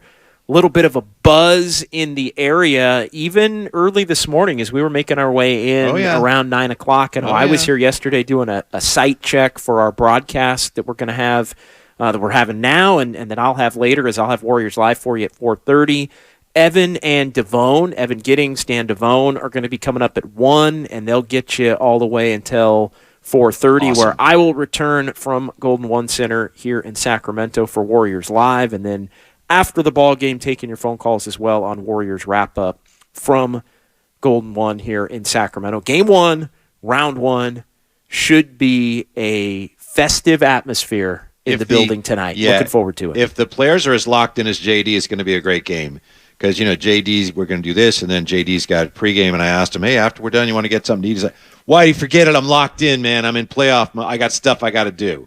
So I respect that. That's just where he is right now. I just hope the actual competitors are as ready for this game as you are, but I actually find that hard to believe. Yeah, people are excited. I am excited. I'm looking forward to this matchup. I'm looking forward to the playoffs being back. I think all year long at times the Warriors were seemingly fighting for their life all year, but at times there was always this pull, it felt, this whole Warrior season as to they weren't really locked in and or had some injuries, and then they were trying these little 5-game stretches to get locked in to just basically survive. And then when it looked like they were about to turn the corner and things were going to really get on a run, they hadn't done it. And I do think it is fair to wonder, even though the playoffs are different, even though the Warriors have the 4-1 advantage in playoff experience over the Sacramento team in terms of games played, there is every time it's looked like the Warriors are about to get right, they haven't. And so tonight is a box. While I do think Game 1 matters more to the Kings, tonight's a box the Warriors have not been able to check in this 2022-23 season when it's looked like, hey, everything's rolling now. I don't know if you mentioned this number specifically. You talked about the advantage the Warriors have in experience. But if you, Brendan Nunez had this number, if you include Iguodala, the Warriors have 4 players with more playoff minutes than the entire Kings roster combined. Yeah. 4 players. Yeah, Steph, Clay, Draymond, and Iguodala. Yeah. So I think that gets back to what Tim was asking about how do we know which Warriors team we're going to see? I buy that notion, JD, that this Warriors team, they've been waiting all year for this. Maybe I'm giving them too much credit, but I think we saw it last year. And there's no excuse for it on some level, but I think that's one reason why Steve Kerr at times this year, he seemed a little lost. Like, I don't know, we've got to play with more intensity. This is a veteran team, and even if they know on some level, boy, these games matter, they also know that given the mileage on their bodies, this is the point they've been trying to get to all year long. And not only have they finally gotten here, they've gotten here now at a time when you've got Peyton ready to go and you've got Wiggins ready to play. I think we know that the Warriors are going to be the best version of this team that we've seen all year. Maybe I'm wrong, but I do think we're going to see that team starting tonight. Well, and if we do, then the Warriors are going to be in good shape, I think, in this series, despite an extremely talented Sacramento team that won 48 games this season, the 3 seed in the Western Conference. It's funny what a difference a year makes. Last year, the Warriors, as the 3 seed, beat Denver, beat Memphis, beat Dallas, who wound up being the 4 seed, and go to the NBA Finals, win the NBA championship over Boston. But the Kings are in the same seed slot that the Warriors were in last year. And it's funny, the Warriors win the title last year out of the 3, and Kings are the 3 this year, and nobody thinks they've got a shot. I know. I'll say this for the Kings. As you well know, they were the 3 seed at the deadline when teams started making some crazy moves, and the Clippers did what they did, and they ended up with Russ, and then you had Durant going to the Suns, and you had Kyrie going to the Mavs, and a lot of people thought, a lot of smart people thought, well, the Kings, they'll probably stay in the playoffs. They probably won't slip. But they'll fall to 6 or 7. Yeah. They'll fall to 6. They stayed right. In fact, they almost made it all the way up to 2. No, they came out of the gate hot after the All-Star break. That was really what I think legitimized their regular season and it was highlighted by the 176-175 comeback win over the Clippers. That's one thing I will say, and just kind of emptying out the notebook here in the last hour of the show, the Kings are never out of a game. Like the Kings are never out of a game. They could be down 10, 14 in the last 3 minutes or so. They came back on the Clippers down in L.A. in that game. They've had a couple of games where it's looked like they were going to blow some leads late and won them. De'Aaron Fox has hit a couple of buzzer beaters with no time left on the clock as part of his clutch stuff. And so, I mean, this Kings team, no lead is safe. For the Warriors at times, no lead has been safe, especially on the road. Teams that are bad defensively let you back in the game. So I think if the Kings do get up big, the Warriors would potentially have the ability to come back. The Warriors, over their history, have never been out of a game. And I think if there's one thing that's been different for the Warriors this season, among all the different things, Warriors don't steal games at the level that they did in the past, where they don't play well, but they hang around and they steal the game late. Warriors haven't done that as much. The Kings have done a little of that this year in games that have looked lost. It's never over, I think, is a theme for this series, but between these two teams, and I think it goes both ways. The playoffs, of course, are the NBA's brightest stage. Gets even brighter when you get to the finals. But this is a proving ground. So you have a lot of people involved in this series with a lot to prove. You could make the case, Jordan Poole has a lot to prove still. Kuminga. I think of all the people in the whole series with the most to prove, I think it's De'Aaron Fox, and it's because he's playing Steph Curry. De'Aaron Fox was an all-star this year, but he's still trying to prove that he belongs amongst the elite of the NBA guards, and there's no better way to prove that than against the greatest shooting backcourt of all time. I'm not saying he's going to do it, but this is a chance for him to show that, you've got the franchise has a lot of equity in you, and you are the Kings guy, and now this is his chance to prove that he is worth all of that and that he belongs to be considered, that he deserves to be considered with the best guards in the game. We've been rolling through a lot of the different advantages both ways, or potential advantages both ways in this series. Obviously, the championship experience for the Warriors, the future Hall of Famers that the Warriors have. I think the Kings have some really attackable players defensively, whether it's Kevin Huerter or Keegan Murray. I know you mentioned at times Fox. Sabonis has not had a good net rating in his games against the Warriors. He's a willing defender, but he's not a very good one. The Warriors have been able to just put big men and talented big men in the blender over the course of their runs. And as we alluded to in the last hour, the Warriors do have more options to go to with Wiggins off the bench now and different looks and players that can defend. One area where, at least for the regular season, and again, so much of this series is what happened in the regular season. Does it translate? Will it in the playoffs? It was all before Thanksgiving, right? How much of the Warriors, what they did, or didn't do this year is going to change based on what they did in the past? The Kings have been very good in close games and very good in the clutch. Let's look at this, and the NBA defines the close games as 5 points or less in the final 5 minutes. Time, right? Clutch time. Clutch, yeah. When I said that before November, I meant when they win head-to-head, but we're looking at the whole season. The Kings' record in those games, 25-19, which, to the eye test, that's okay, 25-19. The Warriors are 20-21, so the Kings played in more and had more success with fewer losses. Here's where it's interesting. The Kings' offensive rating in the clutch, 128.6. That is, so they led the league in clutch offense, Sacramento. 128.6. A lot of that's Fox, as you've laid out. 10.2 points higher than the next closest team. The next closest team was 118.4. Is that Milwaukee? I think it was. I don't remember. But okay. I don't remember off the top of my head. But the Warriors were 24th in clutch offense, 104 points per 100 possessions. In that one, the Kings' clutch defense, 26th in the league. So the Kings were winning these games with an outrageous clutch offense and a bad clutch defense, in line with how bad their defense has been overall this season.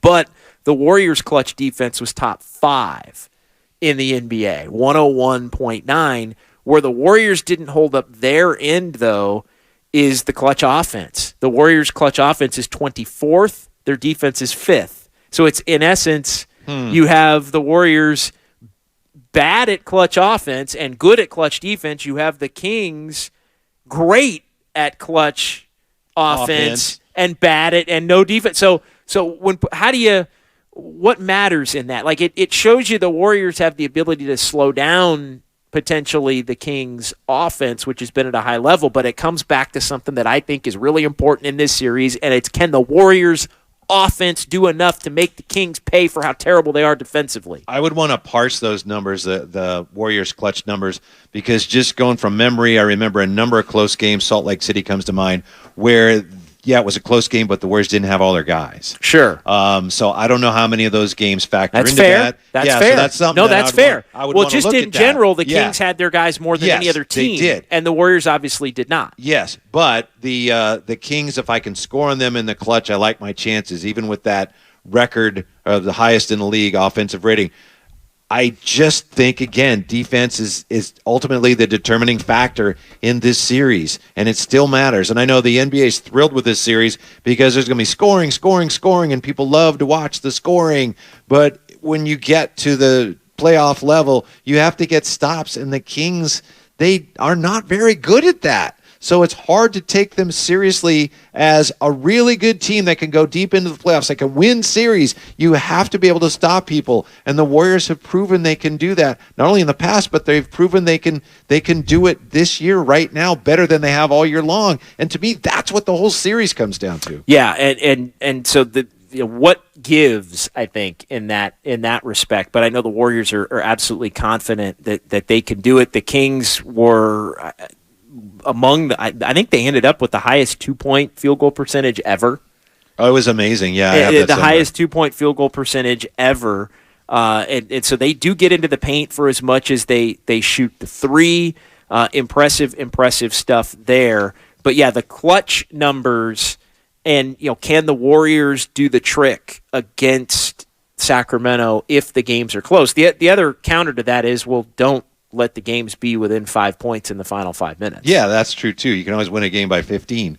Yeah. Exactly, or keep a team at arm's length. But again, the Kings, I can't tell you from watching them a lot this season how many times they've been down 120 to 112 with a minute 40 left, and then it's 122 to 121. Yeah. And the opposition's got the ball with 5 seconds left, and they're down one, and you're like, what happened?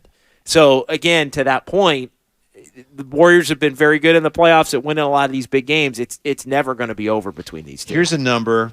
You were talking about how good the Kings are, a 2-point field goal percentage. Fox and Sabonis, the first teammates to have 500-plus 2-point field goals made at 58% or higher. Both of them, 500 or more 2-point field goals made at 58% or higher. First teammates to have that since Shaq and Penny in 1996. Wow. Yeah. Damn. Yeah, that's big time. That's big time. There's no question about it. 925 Comcast Business text line. Guys, when you're the top offensive team and one of the worst defensive teams, that means they're mediocre. Yeah, it doesn't though. That's the thing. I mean, they've been able to. Their offense has been that good, where they've been able to ride that to a 3 seed. They're definitely not mediocre. They are good, but they're just flawed. 650. Good morning, guys. Warriors in 5 would mean they win 2 out of 3 in sack. Can they pull that off? That from our buddy Rots, and that's why he says Dubs in 6. My bold prediction for this series, I think there's going to be 3 road wins total. At least 3 road wins in this series. I don't think, and again, you come down my road if you will, I don't think home court advantage really matters that much in this series at all. I think both teams are going to win. I think both teams are going to have more of the opposition's fans than they're comfortable with in the building. I'm not saying either are going to take over the opposition's home court, but I think the Kings, I'm giving them credit for being a good road team, even though the Warriors have been a good home team. And I do think, I don't think the road stuff for the Warriors matters in this series. I really don't. I don't think it's going to be a true road game for them. It's not going to feel that way for them based on the travel, based on the Warrior fans here. I still think it could matter for Sacramento, though, going into Chase. And I know they'll have a lot of fans, but just, playoff intensity. Could be wrong. I'm with you, though. I don't think the Warriors are really going to be daunted in any way, shape, or form by playing in Golden One. Yeah, so I do think there's a potential for whether that means the Warriors have to. And here's the thing. The Warriors have the streak of 27 consecutive series where they've won at least one road game. It goes back to Mark Jackson era, and it's every single series that Steph, Clay, and Draymond have played in together. Every playoff series, the Warriors have won at least one road game in those series. And I think the Warriors know when you don't have home court advantage, usually you have to win more than one in the opposition's building. And the Warriors have been able to, a couple of times, do that when they haven't had home court advantage. They won 2 in Toronto, even though they lost the series. Remember, they lost the series because they couldn't win at home. Went 0-3 at Oracle in the final 3 at Oracle back in 2019. They won Game 1 in Houston and Game 7 in Houston. And then last year they won Game 1 in Memphis, and that was all they needed because they swept their home games in that second-round series. But I think if the Warriors have to win 2 road games in this series, I think the Warriors can win 2 road games in this series. Like I don't. Oh, I do too. To me, it's more about how the Warriors are playing. Like I don't think once you get into the playoffs, it's going to be, the Warriors are on the road. Now they're going to play crappy like they've played crappy all year on the road. That's where I do think whether it's the combination of players that are playing or Wiggins being back or them being more locked in, that's where I do think that matters. The variance of home versus road is going to be washed away a little bit. Give me, if you would, I know you have some things you're doing here, an X factor, if you will, a guy for each team who's going to end up playing better, having more of an impact than we really would expect at this point. I think Malik Monk is for sure the guy for Sacramento. He has the potential to fill it up. He also has the potential to be awful. I think it's X factor both ways. I think for the Warriors, I think Wiggins, believe it or not, is put himself into that category just because we haven't seen him play in 2 full months. And so, you may say, well, Wiggins, he was the second best player in the playoffs last year. Like, how could he be an X factor type of a guy? But I think, I know Jordan Poole's somebody we've talked about. I think Wiggins could be an X factor for the Warriors in this series because if he is closer to being the really freaking good Andrew Wiggins, I think that puts the Warriors at a big time advantage as a player. They're just dropping right onto their roster. I don't know if Looney can be an X factor, but I think, because we know how good he is, but his offensive rebounding, his defense on Sabonis, and also his playmaking, we've seen what he can do in the playoffs. I don't know why we're always surprised. He had 13 rebounds and 4 assists. He does that a lot, but I think he's going to be an absolute key, and I think there's a chance that with all the focus on Sabonis, and I think a caller or two may have mentioned this, I think Kevon Looney's going to end up, again, having a lot of people shaking their heads and going, man, I didn't know he was that good. Yeah, I know there were a lot of people on the Sacramento side, fans and fan media, which is my own category, fan media. Who Looney can't. Nobody can. They've got nobody to guard Sabonis. I'm like, have you watched the Warriors? Like that. Like again, Sabonis is really good. But the Warriors have been able to, with guys that on paper you don't think would be able to guard, they've guarded them with regularity over the years. Bigs. I know Loon was on Willard and Dibbs this week, and he said, we're going to do what we do. Me and Draymond, and he even mentioned Green. Said, we're going to do what we do. It's going to be tough, but we've done it, and he's done it extremely well, especially in the postseason. Before we get back to the phone, 650, JD, are you staying out in Sac for Game 2, or are you coming back to the creek in between? Super question. I'm gonna be staying over. Yeah, I'm treating this just like any other trip. Okay. Like I could have been in Memphis today or Phoenix or wherever it was going to be, and yeah, I'm staying over. As far as the Warriors, that the reason I read that was to segue into the Warriors. For those that don't know what the Warriors are doing, the Warriors are also staying over. That person, by the way, may be a stalker. You might want to keep an eye on that. Yeah. I almost didn't read the last part, but well, most people are a little bit concerned, JD, because they don't know how this whole bail situation works for you guys when you guys leave that prison you're in over there. Yeah, exactly. Right. No, I'll be allowed to. Yeah, I think we'll. The GoFundMe doesn't start picking up. Craig, we're counting on you to bail us to post bail, so we appreciate it. We might need a few more hours. Ask the boss for a few more hours to help pay that bond. No, the Warriors, I read that because the Warriors are staying over themselves. I know there had been debate, and a lot of people want to know that. The Warriors are here in Sacramento. They're going to play the game tonight. They're going to practice in Sacramento tomorrow. They're going to stay over tomorrow night like they would on any other trip. I think there was some debate if there had been an extra day in between game 1 and game 2, maybe 2 days in between. Maybe they would go back and then bus back the following day, take the extra day off. The Warriors are doing that in this series, staying over. The Kings are doing the same thing. They released their schedule late last night for the whole series. They're going to go to San Francisco Wednesday. Game 3 is Thursday, and they're going to stay over Thursday, Friday, Saturday in San Francisco, practice in the Bay in between game 3 and 4, and then play Sunday afternoon at Chase before busing back after that game. Stephen A. said this week, he was talking about the series, he said it only takes like an hour and 15 minutes to get from Sacramento to San Francisco. Then he said, well, maybe like an hour and a half. So I don't know what kind of car he's driving. But in the past, haven't these teams at times they've actually flown from one venue Rick to the other? Adelman did that. Yeah. Rick Adelman used to do that with the Kings. I think Pete Youngman tweeted about that. Yeah. Yeah, Rick Adelman used to do that, I think, in an attempt to make it as normal as possible. There's also a rule, an NBA rule that with the Players Association that teams have to travel the day before the game.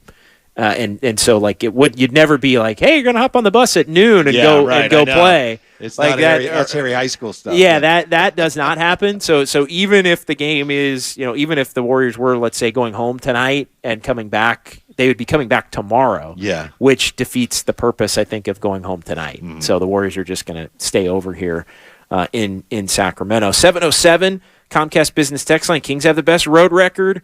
Warriors have a 500 record against top 10 offenses this season. Draymond and Curry don't have the speed to keep up with Murray or Fox. Murray's not an especially fast player. Draymond or who don't have the foot speed? Curry. Yeah, I mean, I don't think they have to worry about Keegan too much. Those two. Not in the foot speed department. No, now, Fox is something. Yeah. He's unbelievable. Yeah, Fox is something. And then the 925, are you guys concerned about injuries? Look, this team's going to have to stay healthy. And I know we've spent the better part of today talking about this game tonight and this matchup. And certainly injuries play into this playoff run. Are they talking about the game or us personally? Well, no, I think that, yeah. Okay, good. Because, I got to pull the hammy. You got a little tight hammy. But yeah, that's hopefully with more time between games, they'll be able to manage that. I was a little surprised at the quick turnaround between games 1 and 2. Yeah, it's funny. I know I had this note during the week as well. The Warriors they have the exact same schedule layout that they had last year in the first round. Saturday, Monday, Thursday, Sunday, Wednesday, Friday, Sunday. So it gets more compact at the end, which is something to keep an eye on. Yeah. The every other day component as the older team. And the other thing that's in play is if those back-end games matter, that means the Kings are playing well enough to be in the series and be a true threat to the Warriors. So I think the Kings would love to get it to 2-2 for Game 5, 3-2 obviously for Game 6, and then even a Game 7 at that point. Yep. Because the Warriors, that's where the every other day nature of the series takes shape. The Warriors have been really good, though, at not letting it get to that point. In 2019, they had the same layout as well when they played the Clippers. Short travel there, although there were flights involved, but it was that Saturday, Monday, quick turnaround from 1 to 2, but then 2 days off before Game 3, 2 days off before Game 4, and then 2 more days off before Game 5. That's where I think the Warriors can make some hay in this thing as far as being the rested team and not having the youthful legs play a role. But as far as health, this team's going to have to stay healthy. There's no doubt this team's going to have to stay healthy even in this series.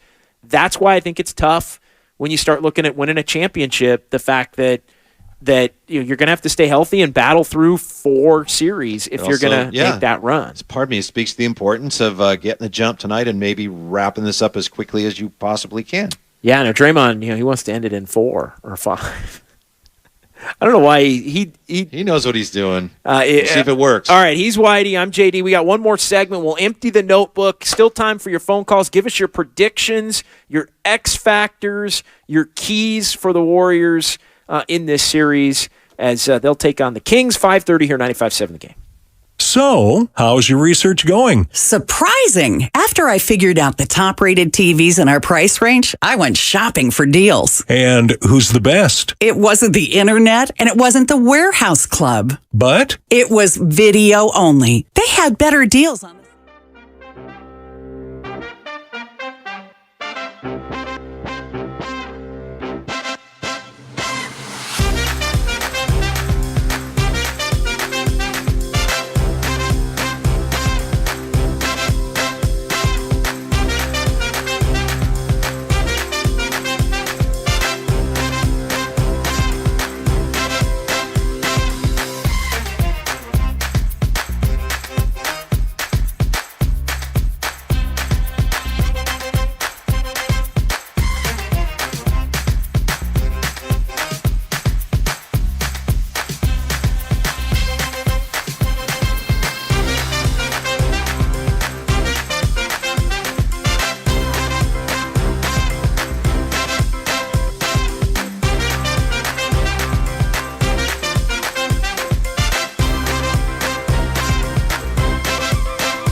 here on a Saturday morning and now on into the afternoon. It's John Dickinson, Whitey Gleason, Golden One Center in Sacramento. There is going to be a game tonight. There is going to be a game. We are now 5 hours away. We've gone from 5 days to 5 hours in a blink, and there will be actual basketball played in this building coming up at 5:30 between the Warriors and the Sacramento Kings. Looking at the injury report, the 12:30 injury report is no surprises, which I think is a good thing. I know Harrison Barnes had tweaked his ankle. Yeah, not even listed. Okay. So that means that was just nothing. Yeah. And so Iguodala and Ryan Rollins, with their respective surgeries, those are the only two Warriors listed on the injury report. Matthew Dellavedova broke his right index finger a couple of weeks back, so he's out. Wasn't going to play. He was only playing when De'Aaron Fox was out for a handful of games this season. He would slide into a backup point guard role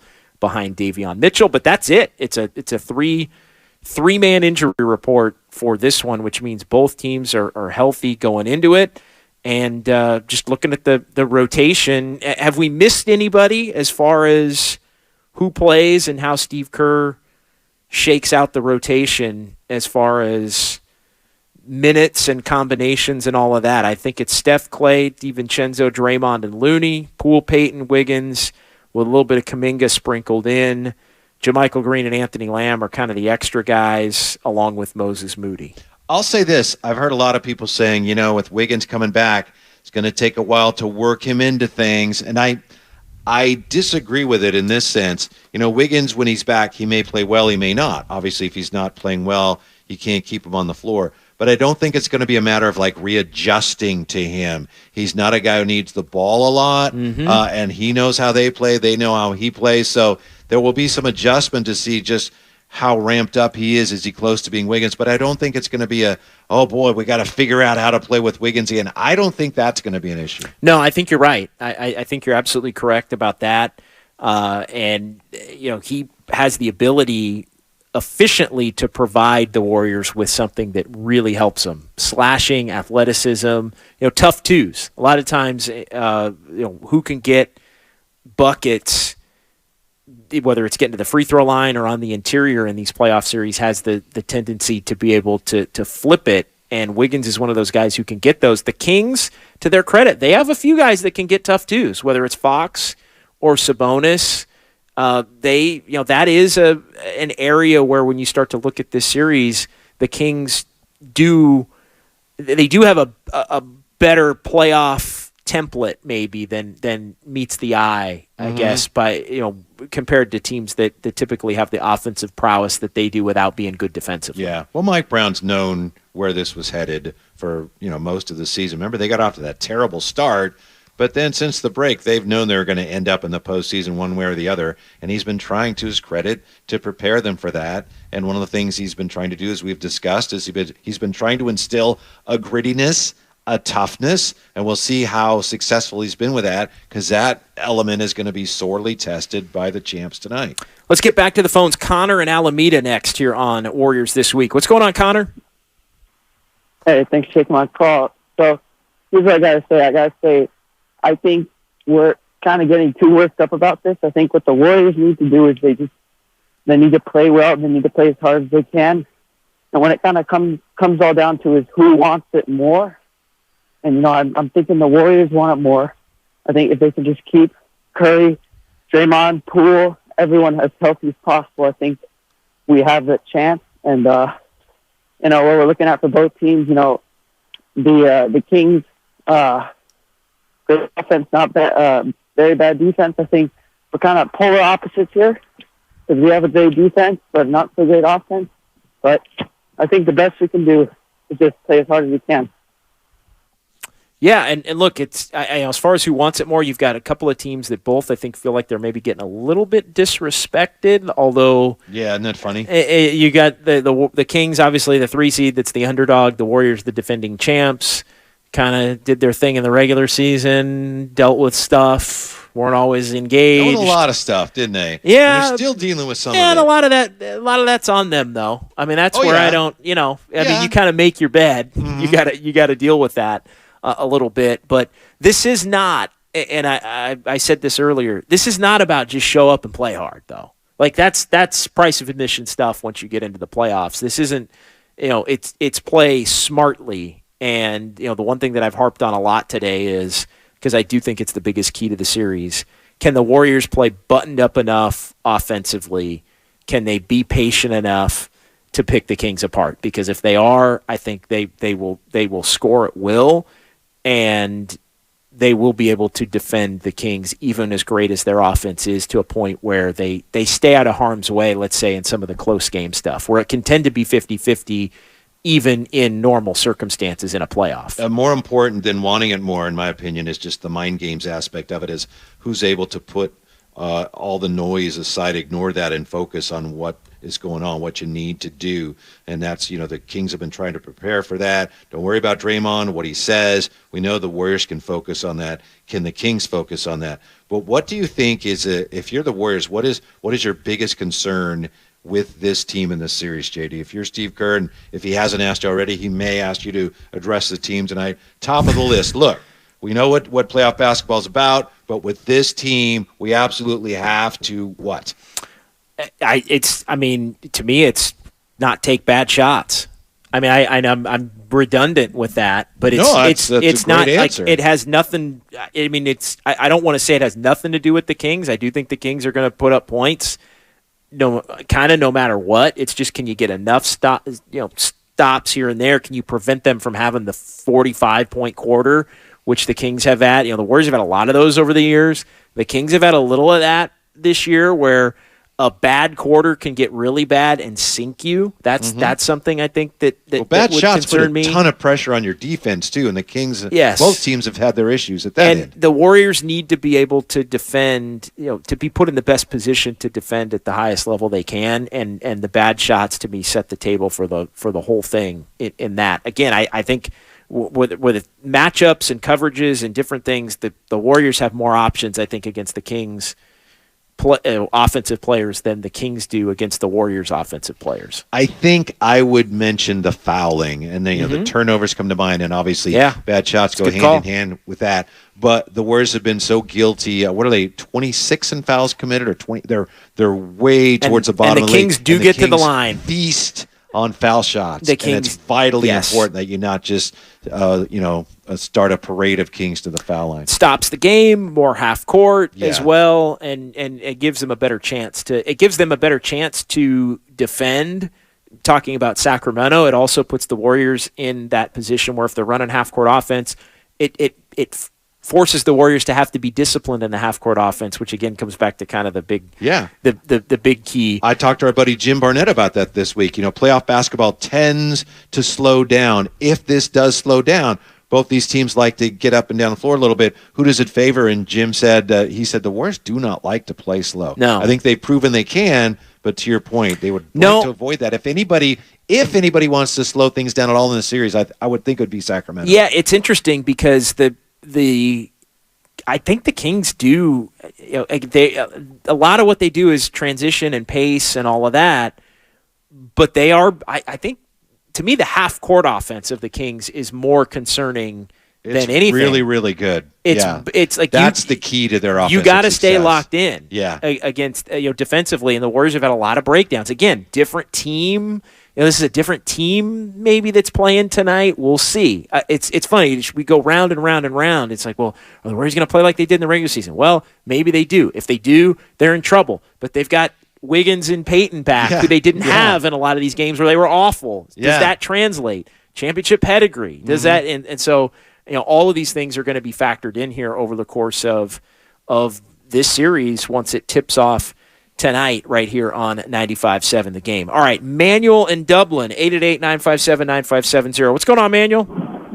Hey, what's going on, guys? Real quick, I got the Celtics and the Bucks meeting in the Eastern Conference Finals.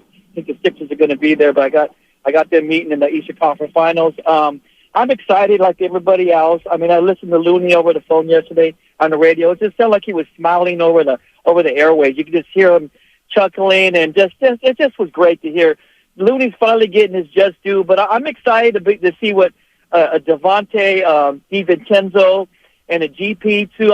And that closing, I don't say they're going to be the closing line, but that lockdown D that we expect them to play, and we hope to have them play, actually, to see with the Looney, Day, those four, and I'm not sure who else would be the fifth guy when you want to lock guys down for him. I'm sure Coach Kerr is going to be tinkering with that.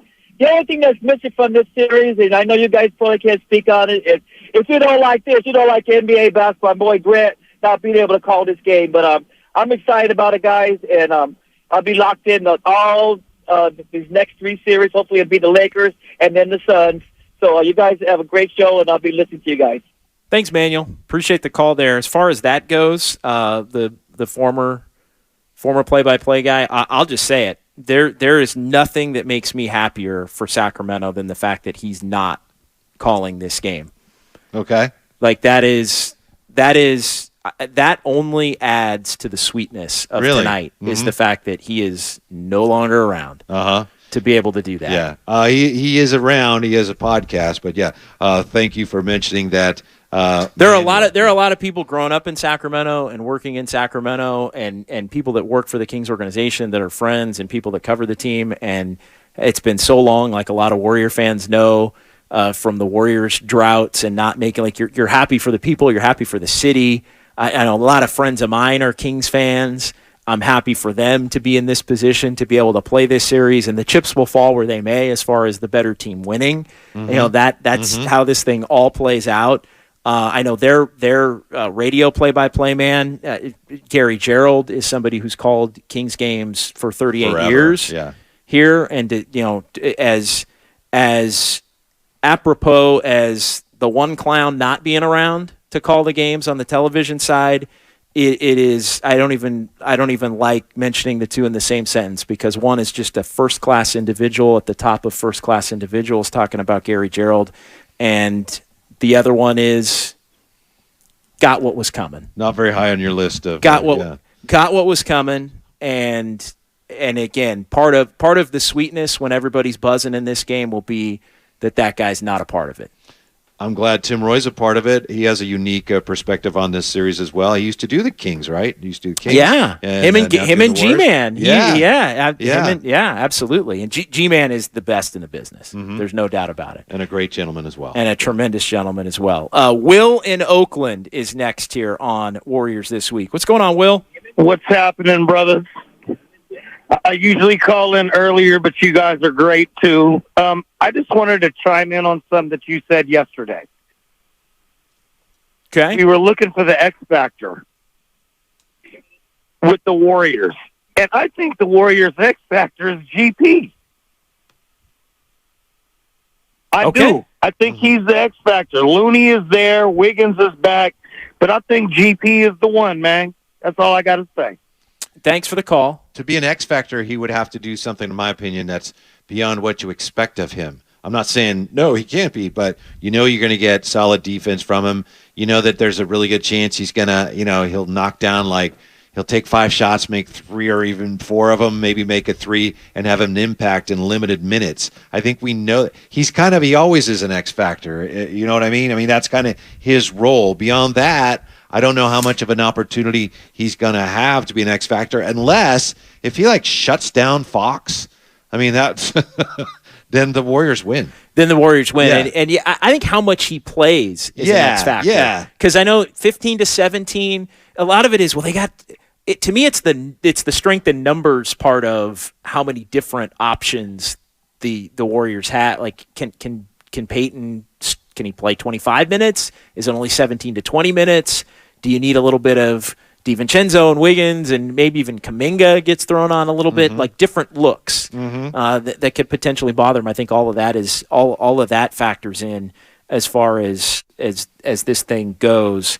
But yeah, I somebody on the text line 510 Jordan Poole, playoff JP. Whether or not playoff JP shows up consistently, if he does, Warriors in 5. I mean, if he plays well offensively, Jordan Poole, the Warriors are going to be really tough to stop, I think, in this series. Yes. And if he's not, obviously the Kings maybe have a chance to get some traction. But the Warriors have such an advantage there because there are other sources for the offense. And with the Kings, they have good offensive players, no question. But Sabonis, Fox are the engines. If Peyton can slow down Fox to measurable degree. And if by trapping, blitzing, Sabonis on the catch, if they slow even one of those guys down, I think the Warriors have a huge leg up in this series. 888-957-9570, 888-957-9570. It's JD and Whitey here. It's game one of the NBA playoffs.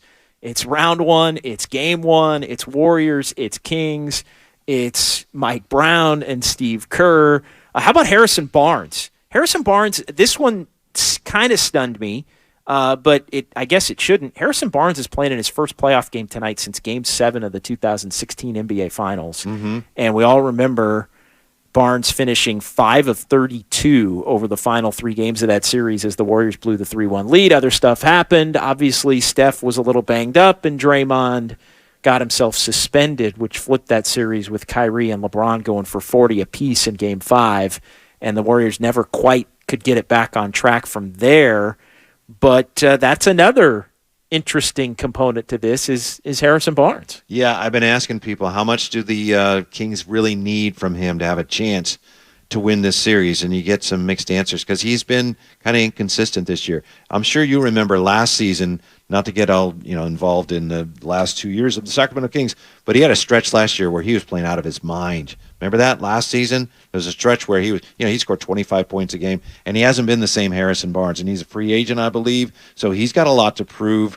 But he's kind of been lost in the shuffle with Keegan Murray coming to the fore as a three-point shooter, and Herter and Fox and Sabonis, and they just don't rely on Harrison Barnes for as much offense as they used to, and he's not as important to them as he once was. No, and he's kind of been reliable when they've needed him, I guess. In the he's filled in gaps at times when they've needed him, but it's similar really to the way he played for the Warriors, right? It was Steph, it was Clay, more of a glue guy. It was just hey, and occasionally on a night where maybe one of the big guns were down, Harrison Barnes had 18, and he really helped you. He's been that kind of a guy. And veteran presence. I mean, the veteran presence is something that this young Kings team obviously needs, and he's been able to provide that as really the main player for them who has that experience.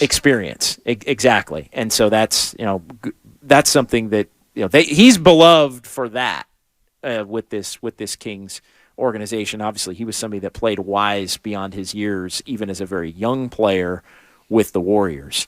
888-957-9570. Whitey, final couple of thoughts here. Evan Giddings, Dan Devone, coming up next. Don't care for either one of them. No, we love those guys. Oh, yeah, okay. We love those guys. No, I forgot that we were still on the air. We're not, yeah. I do. I love both. Forget those guys put the most money to get your bailout, so I wouldn't be. I'd be a little bit nicer to those guys if I were you guys.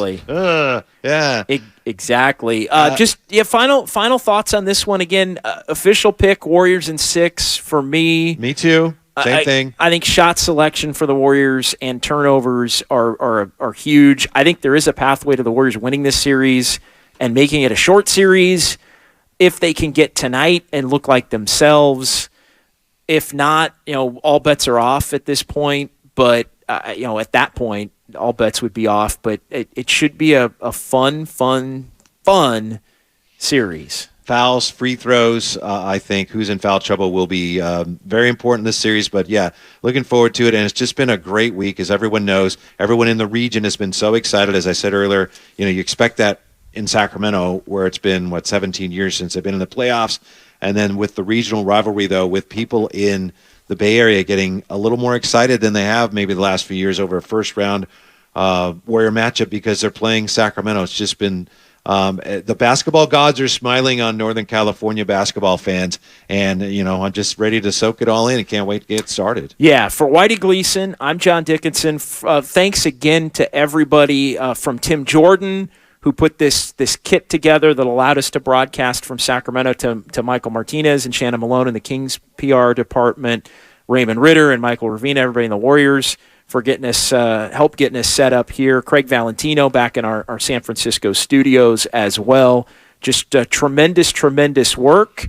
And we'll talk to you again next Saturday from 10 until 1 in between games 3 and 4 of the Warriors and the Kings. But Evan Giddings and Dan Devone, they've got you covered here for the next 3.5 hours, and I will be back at 4:30 with Warriors Live as the Warriors and the Kings get closer to tip-off from Sacramento. We'll talk to you then right here, 95.7 The Game.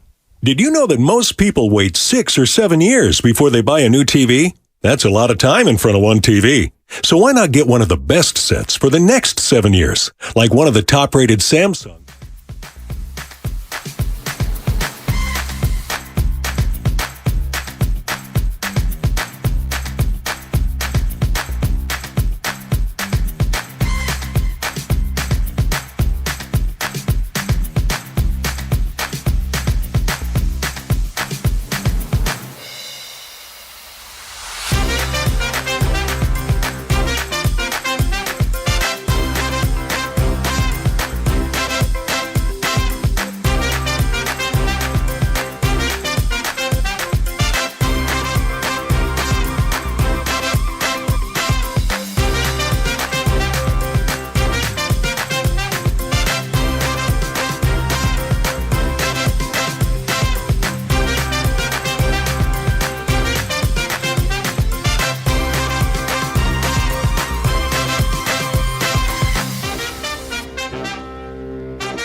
basketball. What more can you ask for? I was going to clap to start the show, but then I realized I'm not driving this banana truck.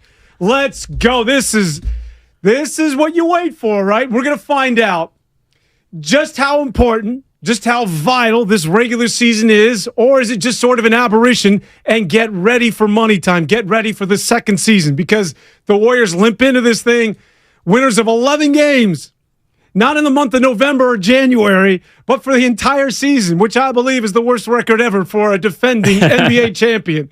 I do know that they're the only defending NBA champ to have 8 consecutive losing streaks twice. So we're about to find out whether that proverbial second gear, whether they're going to just go ahead and turn it into another rhythm and like, all right, there's the finish line. Let's go, boys. I can't wait, Gav. Let's go, my man. So the Warriors finished the regular season 44-38. That is the exact record of the 1978 Washington Bullets, who are the worst regular season team to have ever won a championship. That's what the Warriors are trying to do. Their first-round series. What about the 95 Rockets? No? With Akeem? The Rockets were a 6th seed. Okay. They had more wins. The record was a little bit better. But you're right. That is the lowest seed. Lesson learned. Never, ever question my man Evan Giddings. Go ahead, brother. But that's what the Warriors are trying to do, Dan. We're talking about something historic that they're trying to pull off. And look, if you believe in them, I understand why. If you don't believe in them, I also understand why. But the fact remains that the I-80 series that begins tonight, Game 1, again, Golden One Center, Warriors-Kings, is going to give us an insight, I think, into whether or not what you were laying out, what we saw during the regular season is factual or if it's unfathomable, if we just erase it. This is a brand new season. And I am interested how people are feeling about this series entering, why they're confident. We're going to have predictions coming up. We're going to get into X factors. We're going to dig into this game for the next 3.5 hours on 95.7 The Game. But 888-957-9570, what are you feeling as this series begins? Is it confidence? Is it questions? How do you feel about the Golden State Warriors right now? Because, Dan, I do want to start with kind of what you're talking about. I know that the regular season was an up and down affair for Golden State, but they did finish 8-2 their last 10 games. And my first question is, does last season's playoff template apply to this year? Why not? If you're talking about and this is why the Golden State Warriors, say what you will, are basically smarter than anybody else. All right? They went out and got GP2. They got rid of Weissman. He doesn't fit. Let's bring in GP2. Why? Well, it's not necessarily to win right now.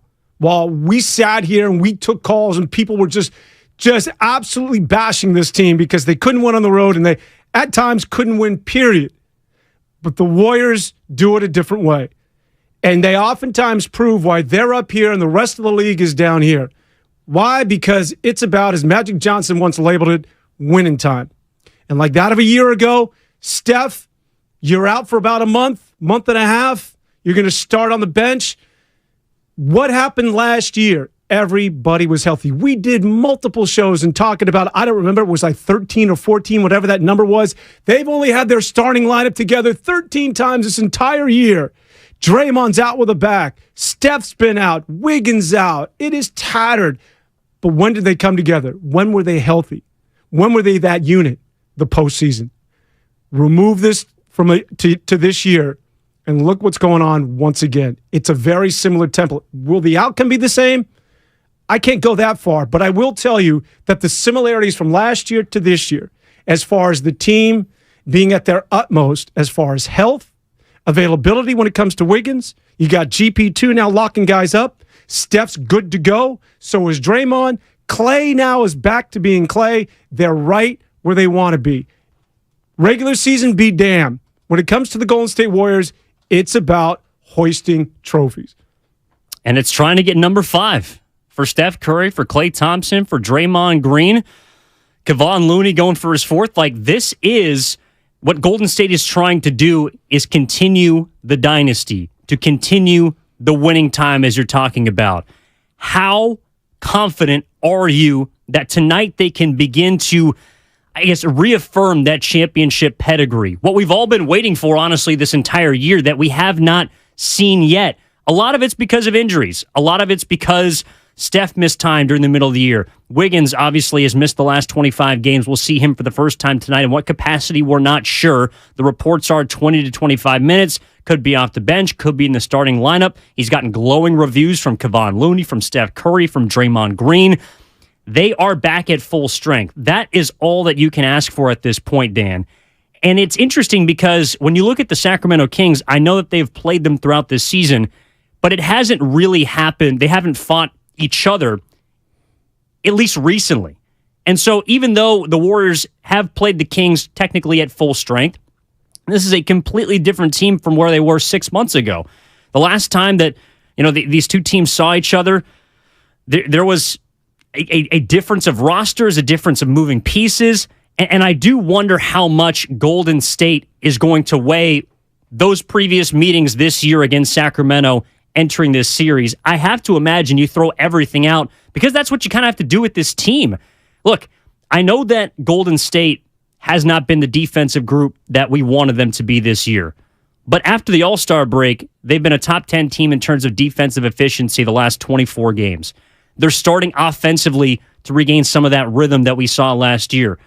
I do kind of feel like everything is in place as much as it possibly can be for the Warriors. Like, if you're asking for, all right, if you told me, from the punch at the beginning of the season to the contract questions in the front office to Steph being injured to Wiggins being out, at the very least, now you're set up for game one of this postseason and you have all your pieces. That's really all you can ask for right now. Yeah, they're in a perfect position. I just need to see it because if they win tonight, they win the series, and if they get back to the Western Conference Finals and or winning another NBA championship, which a lot of people still, and I'm not just talking about here, 95.7 The Game and locally in the Bay Area, they are, according to many, the quote-unquote experts, an odds-on favorite to win this thing simply because of the pedigree and because what it is that they did a year ago and the fact that this team has won 4 NBA championships. But if they beat Sacramento and they go on a run, that tells me one thing. The regular season don't mean a damn thing. Regular season don't mean anything. If we bought into this to the fact that this team, and Ev, let me put it to you, when you watch tonight's game, is it resonating in the back of your head that this team won just 11 games, or is that completely eradicated and out the door because we just turned a new leaf and it's now the proverbial second season? I do think you kind of have to throw out both the home and the road record. I know that the Warriors have been far better at Chase Center, and to me, that's an advantage that isn't just because of the comfortability, the familiarity, but there's something about Chase that is different when you walk in. We saw with the Celtics last year after Game 2. When they returned home from Boston after Game 4, they were shell-shocked. They did not want to play in that building. And the Warriors have something, I think, in terms of a home court advantage that is kind of what they carry on the road, which is a championship pedigree. And this is what I do wonder and why I think that the Warriors are going to win this series. We're going to give out our predictions. We're going to talk about this game. But why I do think the Warriors will win this series is because even though they got 11 road wins, Dan, to me, they have shown that when they are pushed back up against the wall, they always have a haymaker to throw. And there's no time more pushed up against the wall than the postseason. Even if they lose game 1 tonight, which I don't think is going to happen, I also don't think that means that they're dead in the series. To me, this game is far more important for Sacramento with everything that they have entering this game, with the history that they have not had over the last 16, 17 seasons. This game is going to be emotional and monumentally important for Sacramento. I don't think game 1 for Golden State is going to be one that we'll look at, even if they lose and say, all right, well, I guess this is who they are. The fact is, you got to beat Golden State 4 times in 7 games, and no Western Conference opponent has done that under Steve Kerr. That is what I believe in, and why I think that Golden State should carry confidence into this game, whether they win or lose and beyond it. Well, it may not be over for the Golden State Warriors should they lose tonight in Game 1. I think it's curtains for the Sacramento Kings. Yeah. If the Kings lose tonight, good night, Irene. Let's just move on to the second round. Because then the demons begin to creep in, and now they've just captured home court advantage, and I'm talking about the Golden State Warriors. And if you're Sacramento, you're like, wow, all right. I don't want to admit this publicly, but wow, these are some bad boys, and this is Steph and Clay and Draymond, and suddenly you start buying into the PR, because if Sacramento loses, this thing to me is over. I get back to, if you just win 11 times during the regular season and then it gets to the postseason where they had been so good, what is it, 28 consecutive postseason series where they won at least one on the road? Yeah, and if that continues, then you know what? Steve Kerr, all of you guys who are doing load management, do what you do then. Because I've gotten on the air here and I said, you know what? This year smells a little different. This looks a little awkward. Now, I know everybody's, it's still very fresh what they did a year ago. Last year was tough for people to swallow a 3 seed. Well, they're even a year older, and they're resting more guys, and I think the importance of the regular season has dissipated even that much more from last year, so now they're settling with a 6 seed. So if they do indeed make a run, then I will, from this point forward, Evan, look at the regular season through a completely different lens, because it didn't mean a damn thing to me. And so this is actually interesting. I'm curious what fans think about this. 888-957-9570. If the Golden State Warriors make this run, if they find a way to repeat and earn that crown yet again, what does that mean about the regular season? Because I will offer this. I think if you took the Warriors at the beginning of this year, coming off the shortened off season, little championship hangover, if you just took the regular season away and started the playoffs right then, I don't think we'd be feeling as confident about the Warriors, because they are a team that, in my opinion, has needed this regular season and to navigate its challenges more potentially than any of their championships. Like, they could kind of cruise when they had Kevin Durant. Even before, they were a 60-win team in 2015. They made a mockery of their opponents in the regular season because how good they were. I understand what you're saying, but I do feel like these last 6 months were valuable for them to get to this point, to figure out what they want this postseason run to be. And I know it hasn't looked pretty. In fact, it's looked downright ugly at times this year. But it's been important for Jordan Poole to go through his own form of development. Kevon Looney's played every single game this year. He maintains his Ironman status. Klay Thompson was shooting extremely poorly at the beginning of the season. He has needed the last 4 months to have some of his best offensive months of his career. Stephen Curry, I know he underwent injury, but he needed, I think, those last 15, 20 games to get himself right. Andrew Wiggins evidently needed the last 25 games to figure out whatever he was going through with his father and his mental health and all of that stuff. Like, I understand what you're saying about the regular season if the Warriors can do this. But I also feel like these last 6 months for Golden State are the reason why they're here. And so to me, it doesn't completely devalue the regular season from that perspective. Really quick text line. And by the way, I miss you too. Some Jimmy G shout-outs. Where's Jimmy? Jimmy G's he's in Las Vegas doing his thing, man, wearing his black and just, different woman every night for Jimmy G. Some sashimi's back. Yeah, let's go, guys. But somebody on the text line here is talking about Dan, regular season has helped the rest of the guys. It's a good point, and I think it sort of validates and backs up what it is that you're saying. I think what has taken place is that you don't necessarily worry about Steph, Draymond, and Clay, if I'm to understand you correctly, right? Those dudes, they know what to do. They know their bodies. They know when it is they need to be in peak physical condition. Even though I think that there were times throughout the season, even they were saying, hey, man, this is getting a little scary. It's time to go, especially on the road. But I think if anything, what this regular season has provided for the Warriors, as you mentioned, Jordan Poole, but more importantly, Jonathan Kaminga, for DiVincenzo, who's never done it before with the Golden State Warriors, for the new kids to understand, okay, you need to go through this. You needed to find your role. We needed to get to a rotation where they're finally at, where they can go 9 deep and feel pretty good about it. I mean, for the first, 3 months of the season, it was chaos. Yep. It's like, who the hell's coming off the bench? I don't know. I don't know who these Warriors are. Yeah, and so I think, if anything, it's not so much for the foundation and the core pieces, but rather the periphery, for those guys to finally go through the ebb and flow. And as we hit the postseason, you like to think that the bench, because I honestly think that is what's going to determine just about how far this team is going to go. It's been about trying to discover the identity of this team. Like, we know the identity of the big three, and even I would say Kevon Looney is in that group now as kind of that fourth, and in the, I guess you could say, Iguodala void right now is the fourth guy who's been around, who's got championship pedigree, who's played in big series, has made big performances in big games. But you're right. The DiVinchenzos, even the Pooles, the Kamingas, I mean, they have needed the regular season, in my opinion, to get to this point because it was not as easy as it was last season at the beginning of the year. There was no 18-2 start. Stephen Curry said on these very airwaves that last season they could have just rolled the ball out there from training camp and they would have been fine. In a way, last year, I think that regular season was devalued a bit because of how seamless the chemistry was. This year, there was none of that. There were the questions about the young guys, Kaminga, Wiseman, Moody.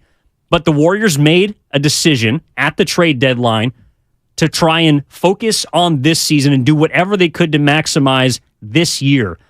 I don't know how that's going to play out down the line. We're going to have an entire summer to talk about the what-ifs, and how far the Warriors go is going to determine a lot of that and the future of Golden State. But for this year, you got 2 more months to prove it. And it starts tonight in Sacramento. I'm with you that this game is huge for the Kings. And I do think we'll get a glimpse into those road warriors that we have seen again and again and again come through. But I do wonder, Dan, how fans feel entering this series, because there's been a lot of talk on both sides. The confidence from Golden State, Sacramento. De'Aaron Fox is an amazing player, but this will be his first playoff series. Domantas Sabonis has played in 3 playoff series already, but he hasn't got past the first round with Indiana or Oklahoma City. How will the pedigree, how will the experience manifest itself in the postseason? Because each and every year, it feels like we learn just how different the regular season is from the playoffs. I don't think that makes the regular season non-valuable, but there is clearly a different level that you have to get to. And so far in the last decade or so, the Warriors have done it. I would say this. Maybe it's not the Sacramento Golden State Warriors series, but when you look at the West this year, somebody, and I'm talking about a favorite and a high seed, is going to get tripped up. I feel pretty good about that. Whether it's Sacramento that goes down to the Golden State Warriors, would you be surprised? I could go through the entire West, Ev, and would you be surprised if anybody, starting with Minnesota taking out Denver? Yeah, it's a mild surprise, but I'm not going to crap my corduroys. Like, would you be surprised if the Lakers take out Memphis? Yeah, but to be honest with you, not shock and awe. My point being is that, and I digress, but the West is absolutely insane this year. And it almost looks as though it's sort of inverted when you think about who's leading the West. And I'm talking about the Denvers and the Memphises and the Sacramentos of the world. And then you think about the Lakers and the Warriors and the Clippers, all sort of these blue bloods to a certain degree that are chasing these teams and or the lower seeds. So it's going to be, I think it's going to be one of the most highly entertaining postseason sort of matchups, not only relegated to the Warriors, but right across the West. But just getting back to what we're about to witness coming up. What's countdown? A couple hours away with the Warriors and the Sacramento Kings, and we hand it off to Tim Roy. I think there's a lot of discounting of the Sacramento Kings. There is. And it's not only local, Ev. I mean, everybody just thinks that this is, we're just going through the motions. Barkley's got the Kings. It is Sacramento. They have no experience. They have no business being here. This is a team that's bad defensively. It's a cute little team. That's what people are saying about them. And quite frankly, I think that they should scare the hell out of a lot of people, and they're not. And I think that could be an issue going forward. And we can do a deeper dive into that, but go ahead. Well, of course, no, we're going to get into that. I mean, it's the Kings' offense in the regular season versus what the Kings' offense can be in the playoffs. It's what the Warriors have been in the regular season compared to what the Warriors have previously been in the playoffs. I'm with you. There's a ton of question marks, not only just about this series, but about the West in general. There are 8 teams in the 40s in terms of win total right now at the end of this year in the West. There are 8 teams from the play-in all the way up to the 3 seed. The Warriors won 53 games last year as a 3 seed. those 53 wins would put them first in the West this year. And we were kind of wondering, last year, Phoenix was really good in the regular season. Memphis was a hard out. The Warriors had a pretty easy first round against Denver. But this year, the 3-seed Sacramento, they won 48 games this year. And they did it, I think, largely because, unlike a lot of teams in the West, they took care of business when they had to. They beat up the bottom feeders, which was something we did not see the entire season from Golden State until, I would say, after the All-Star break. And even then, there were some bad losses. I mean, you go down the resume, and the Warriors, even in their most recent run, going back to March 11th when they beat the Bucks here at home, you could poke a hole in every single one of those wins if you wanted to. You could also poke a hole in the fact that the Kings were 5-5 down the stretch. They had a bad loss against San Antonio. It depends on what you value. And I think that Warriors fans understandably value what they've seen previously, whereas unfortunately for Sacramento, there is none of that to rely on. I want to go to the phone lines, 888-957-9570. Dan Devone, Evan Giddings with you until 4:30. Warriors live taking you up until 5:30 tip. Golden 1 up in Sacramento. Warriors-Kings game 1 tonight. Let's start with Magic in Dallas. What's going on, Magic? You're on 95.7 The Game with Dan and Evan. What's going on, E? What's going on, Dan? I've called in you guys before. Obviously, E, I'm proud of you, man, doing your thing. It's great to hear you on here. But I just wanted to call in, and I heard during the week an analogy made from Tom Brady and the Bucks to the Warriors, but it was the opposite kind of one that I'm thinking, because it was like, oh, he's old, he's trying to limp into the playoffs, but I'm thinking when he won the championship, because he came in, I believe they weren't a top seed. They had to go on the road pretty much every single game. The team came together and got healthy right at the right time at the end of the year, and it ends up being, oh, God, here's Tom Brady again with another championship. And I don't doubt, it's not necessarily guaranteed that the Warriors are going to do that this year, but it's something that I would not doubt seeing, them come together, especially with the West being so rudimentary this year, similar to or dissimilar to how it's been in the past. So I think that they really can make a run, and if they can, I think if they lose game 1, they still have action in the series. If they win game 1, kind of like you guys were saying, the Kings are toast. I think it might even be a sweep or gentleman sweep in 5. But what do you guys think? That is interesting. No, I'm with him there, Dan. And again, like you said, this game is very important. Magic, appreciate the call. Thanks for the love as well. This game's important for Sacramento. I don't think this game is as important for the Warriors. That doesn't mean that Sacramento wants this game more, or is going to, has more of a will down the stretch to win this game. But for the 7-game series, if Sacramento does not come out and throw the first punch, I think we're going to see a lot of people revert to what we've been hearing this week, which is people talking down on the Kings and just assuming that they're going to roll over for the defending champs. Yeah, they're done. I'll go there. This is over if they lose tonight. I'm curious to see the level of intensity. People want to call this a rivalry. It's not. This could be the beginning of something going forward. Do they have, like that of Memphis, as far as the backbone? Are they the team, when you talk about Memphis, is Sacramento the team saying, screw you, Grizzlies? We're the team that's taken the mantle from the Golden State Warriors. We're the young, up-and-coming team. We're De'Aaron Fox and Sabonis and Keegan Murray and the bunch of the kids that are going to cut the legs from underneath of that of the big. We're going to slay the beast, that being the Warriors, not Memphis.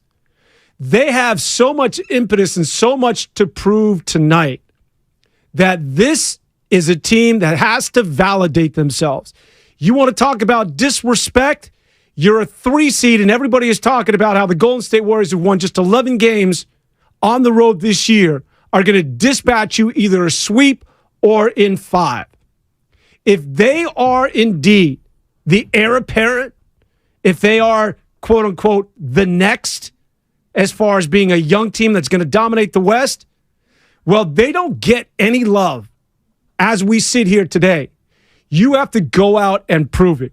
You have to dethrone the champs and alter your own narrative. So, Kings fans, I don't want to hear that, hey, listen, we're getting disrespected. Damn well. You're damn straight you're going to get disrespected because you haven't done anything. This is when you prove to the Warriors and the rest of the world, because I tell you, man, I was just in New York, and I got a buddy in New York who's like, I got a friend who's in Sacramento. He's a farmer. I had no idea they had a professional franchise out there. I'm telling you, the sort of the quasi-basketball fans, they're going to see the Kings on national TV tomorrow, going to go, what the hell is that? I didn't even know Sacramento had a pickleball team, let alone a basketball team. I'm serious. I'm not going after sack of tomatoes. I'm just telling you reality. You want to make a name for yourself? The stage is set. It's all yours, but baby, the lights are at their brightest. But until then, you got no legs to stand on. Those are facts. And I'm curious why, if you're a Sacramento Kings fan, you're listening to the station, call in. Let us know why Sacramento Kings fans should feel confident, not only in Game 1 tonight, but in this series. How would the Warriors get beat? Vice versa. How will the Golden State Warriors beat the Sacramento Kings? There are some matchups. There's some things we can look into. We're going to get to both Chris and Eddie. Hang on through the break. We'll get to you on the other side. Dan Devone, Evan Giddings taking you up until 4:30 prior to Warriors Live. 5:30 tip-off, Sacramento. It's the Warriors. It's the Kings. We're talking all about Game 1 and this series and the NBA playoffs when we return on 95.7 The Game. So what are you reading? I'm checking out the ratings on the new TVs, and it looks like Samsung, LG, and Sony got the best.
Dan Devone, Craig Valentino on the ones and twos here, taking up until 4:30 on 95.7 The Game. Craig, what do we got bumping back there? You know you want to rock. The Warriors want to rock up in Sacramento tonight. Dan, what do you do for fun in Sacramento? Seriously, what do you go cow tipping? What do you do in that town? Dude, have you ever been to Old Town? Like, seriously. Okay. Come on, are you going to sell me on Sacramento right now? So, and that's exactly where Golden One Center is. Like, actually, it is a great place not only to watch a game, but also to go out and around. I'm serious, Dan. Like, I know you got shot. Shout out to the 925. He's talking about Dan being in New York, and I know you're between coasts, Dan. You're flying first class. No. You probably took your Tesla to the station. That ain't me, man. We appreciate you just dropping in for us. Drive by Dano. That's what people call him. Are you kidding me, man? I've been put in timeout, man. They hit my mic. Yeah, I've been down in the minors. I've been down in Pawtucket looking for the road back here. No, love the Sacramento. In all seriousness, just to bring it back home, great story, right? Yeah. This season is Mike Brown, Coach of the Year. Anybody who doesn't like Mike Brown, man, there's something wrong with you. But you just haven't done anything. This is your opportunity. This is your chance to validate De'Aaron Fox. If you want to be the next Stockton and Malone, you and Sabonis, well, again, this is your chance, boys. Let's see what you got. But until then, you have to understand that everybody, especially if somebody's wagering on this contest, and I know you coconuts, that's the first coconut reference since I've been back, and I know you guys are playing this game, you got to play the Warriors. Why the hell wouldn't you until you prove me otherwise, Sacramento? For the 408 Comcast Business text line, for you to say if the Kings lose today, it's over, but if the Warriors lose today, it's not hard to be the biggest homer take I've ever heard. It's not a homer take. I'm sorry. I mean, Sacramento right now is not the favorite in the series, despite having the better record. This is important for them to win tonight. By the way, Sacramento tied for the worst home record of any playoff team in the playoffs right now. They do have the best road record in the West. That's another reason why it's huge for them. If they can defend home court, then with what they've been able to demonstrate on the road, they have a chance to win this series. That's why Game 1 is important for Sacramento. Meanwhile, Golden State, they haven't been road warriors this entire year. I don't know if people are expecting them to win Game 1. They're expecting them maybe to split, to take a road game in this series. But when things come back to Chase Center, if you're entering 1-1, that's advantage Golden State. And so I am curious what people think the emphasis on tonight should be. Will the playoff pedigree of Golden State show up tonight? If things get tight, who do you give the advantage to? How are the Warriors going to defeat Sacramento? How would Sacramento defeat Golden State? 888-957-9570. Let's bring it. Sounds like a Kings fan is on the line. Adrian from Sac wants to talk here on 95.7 The Game. Adrian, what's up? You're on with Dan Devone and Evan Giddings. How are you? Hey, what's up, fellas? What's up, man? So you guys are a little bit too hyped up over there. I understand you were a great dynasty, but so were the Lakers, so were the Bulls, so were the Pistons, and so on and so on.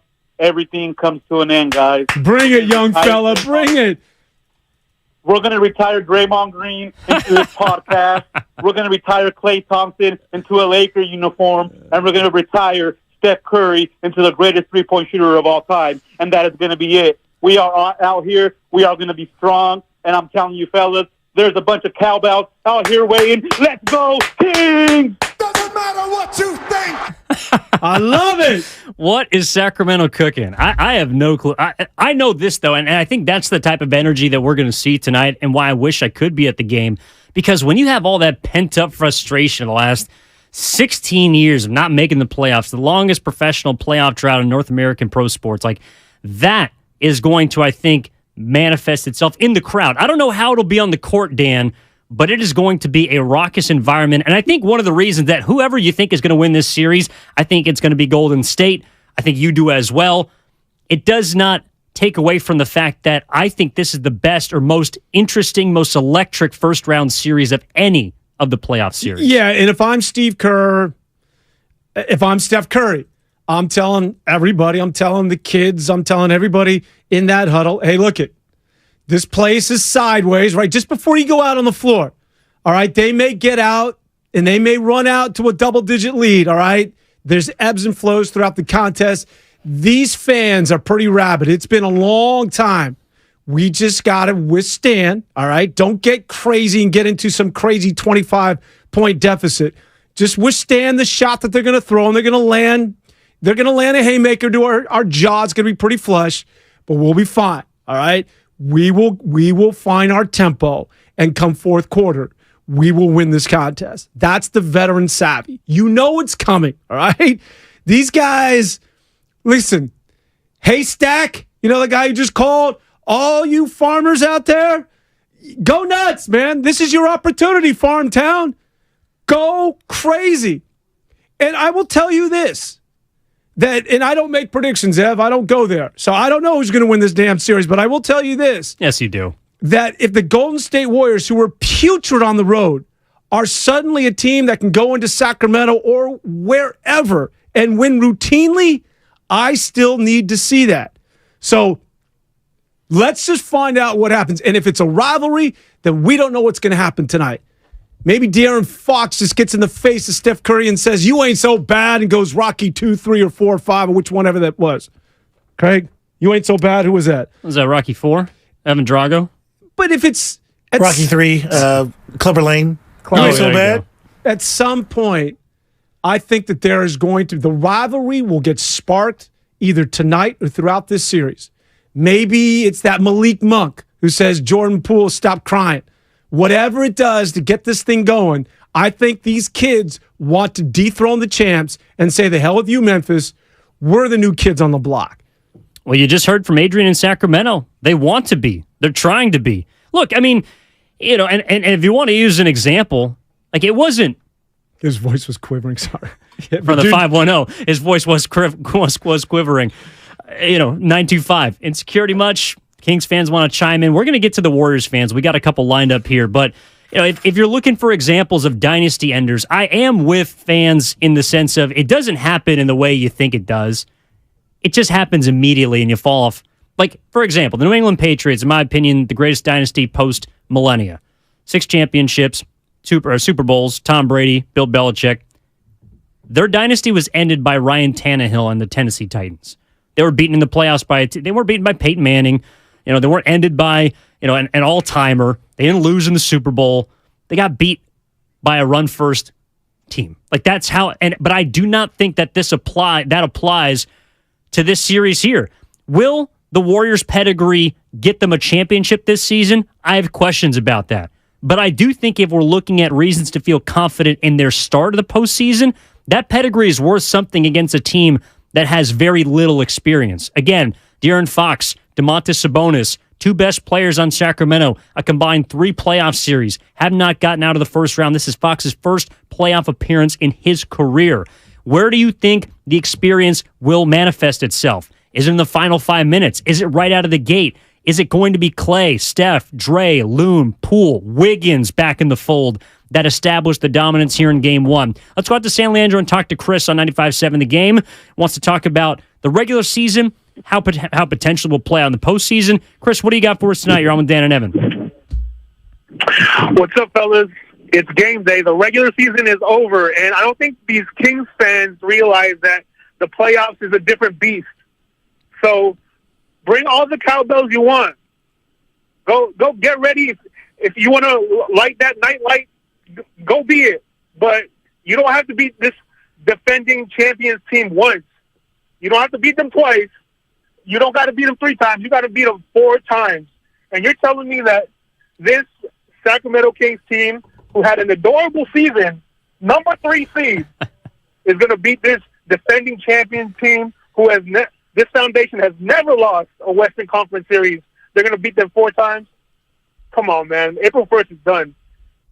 It is hard to wrap your mind around the Warriors getting beaten 4 games by Sacramento. But, look, this is a Kings team that, again, they were the road warriors of this year. They have, statistically, the best offense this season. However, if you're looking at, in offense, defense, the Kings, there's a lot of turnstiles out there. They give up points. The difference between these two sides, if you're even looking on paper, if you want to toss out experience and pedigree and who's got, this versus that, if you just look at it on paper, Golden State is less than a point worse in terms of net rating than Sacramento. These are two fairly even teams. But I think the question, at least for me tonight, I'm looking for, okay, how do the big three come out for Golden State? And where does Andrew Wiggins fit into all of that, Dan? Because we haven't seen him play for the last 2 months. Plus, this guy's missed a lot of time. And I know he was at practice, hitting a bunch of threes, going around the horn, knocking down Jays. The jump shot looks good. By all accounts, he's healthy. But what do you expect to see from Andrew Wiggins in those approximately 20 to 25 minutes that we'll see from him? Well, I think the mere fact that he's in uniform psychologically does a lot for that basketball team. It makes you feel as though you're complete and that this is indeed the same, essentially, minus Otto Porter and Bielitsa, but this is the same unit that won an NBA title a year ago as far as the starting five is concerned. So just to physically see him back on the floor. As far as the expectations of what it is that he's going to do, keep in mind when he came back from the abductor injury, he had that bizarre illness. It wasn't COVID, flu-esque, whatever it was that he was dealing with. It took him a good 3 weeks to a month before he was Andrew Wiggins, before he was a guy getting to the basket, and why he's so crucial to this team. I don't need to reiterate this. I'm sure we've heard it all week, is that he's the only guy who gives you that dimension of a mid-range, a guy who can put it on the deck and get to the rim, and can also step out and shoot a three, and also be your best two-way player as far as locking up the other team's best player, right? Look what he did to Jason Tatum a year ago. We know. I mean, Steph, yes, MVP. Andrew Wiggins right behind him as far as his value to that team and the NBA championship a year ago. I don't expect much. There's going to be a lot of rust. I just think physically the fact that he's there is going to be a serious plus for the Golden State Warriors. To me, it's very fundamental. Just breaking this thing down, right? What is it that Sacramento wants to do? Get out in transition and run and score. Everybody just spread to the arc, right? Just find your corner and we'll kick it to you. We lead the NBA in scoring and the most prolific offense. How do we get out and run? Well, we do it via turnovers. What do the Warriors do on the road? They turn the ball over. You don't turn it over, Warriors. Sacramento can't be Sacramento offensively. You win the game. It's pretty simplistic from where I sit right now going into this thing. And at least Andrew Wiggins, as the 925 points out, isn't coming back from injury. He is, there's a long layoff. He's got to get his sea legs under him. And I think it'll take some time. But I'm curious to see how Steve Kerr both deploys him and maybe also chooses not to use him in certain situations. Does he close this game? I don't know. He's got a lot of different options at this point, and I think that's where something like the Gary Payton II trade does factor in, because when you have DiVincenzo, when you have Andrew Wiggins, when you have Klay Thompson, when you have Gary Payton II, you have Jonathan Kaminga, you have a lot of different defensive options that make you more versatile than we saw the first half of this season and even the last half of the season. You have a bunch of different ways that you can try and defend Sabonis, to try and defend De'Aaron Fox.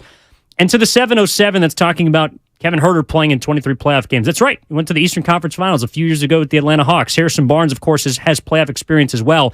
But if you're asking your third and fourth options, which I would identify those two players are, to be your leaders, to be your best players in a series, I think you're toast. You're going to win because of your best players, and those two guys for Sacramento are De'Aaron Fox and Domantas Sabonis. I would agree with that. And by the way, 510, I love you. I miss you. Yeah, let Wiggins jacket. I saw you earlier. You wanted someone else to jacket. You were right off the shoot. 5 seconds into the show. You just touched on something that when it gets to this time of the year, you know what it's about, Ev? Stars. Stars. Because this thing turns into a rock fight. That's what happens in the postseason. That's why you have to be clearly objective, right? I have no skin in this game. But if you're a team that's reliant on outscoring the opponent and being the highest scoring team in the NBA, that's difficult to apply this time of the year. Why? Because it becomes a half-court game. We always talk about how each possession is that much more magnified, right? Everything slows down. It gets ugly. Did you see Minnesota and Los Angeles or Chicago and Miami the other night? These things get ugly and defense takes over. And what happens when things turn into that ugly affair? and it's a close contest late, what do? Well, Steph, can you win it for us? Hell yeah, I can. Clay, can you win it for us? Yeah. The Warriors have stars at this level this time of the year. Sacramento, who are you going to turn to? De'Aaron Fox, win us a playoff game. Maybe you can. Sabonis, go to work. It's the fourth quarter. Not in February, but with the whole world watching and taking on the defending champs, and it's the postseason. Nationally televised game. Can you do it now? If he can, Ev, hats off, Sacramento, as I've said all along. This is your opportunity to prove it. But until you do, it's the Warriors that are proven with that veteran savvy and experience in moments like that. You're trying to prove, Dan, as you're laying out, that you deserve the benefit of the doubt, because that is what has been, quite frankly, handed to the Golden State Warriors this entire season. People have given them the benefit of the doubt because of not only what they've done last year, but because of what they've accomplished over the last decade. Since 2013, when they first made the playoffs, the last 10 years, like, they have proven that in the playoffs, with their backs up against the wall or when they're the better team, that they've gotten the job done. That is what's not being handed to Sacramento because they haven't proven it yet. They can prove it in this series.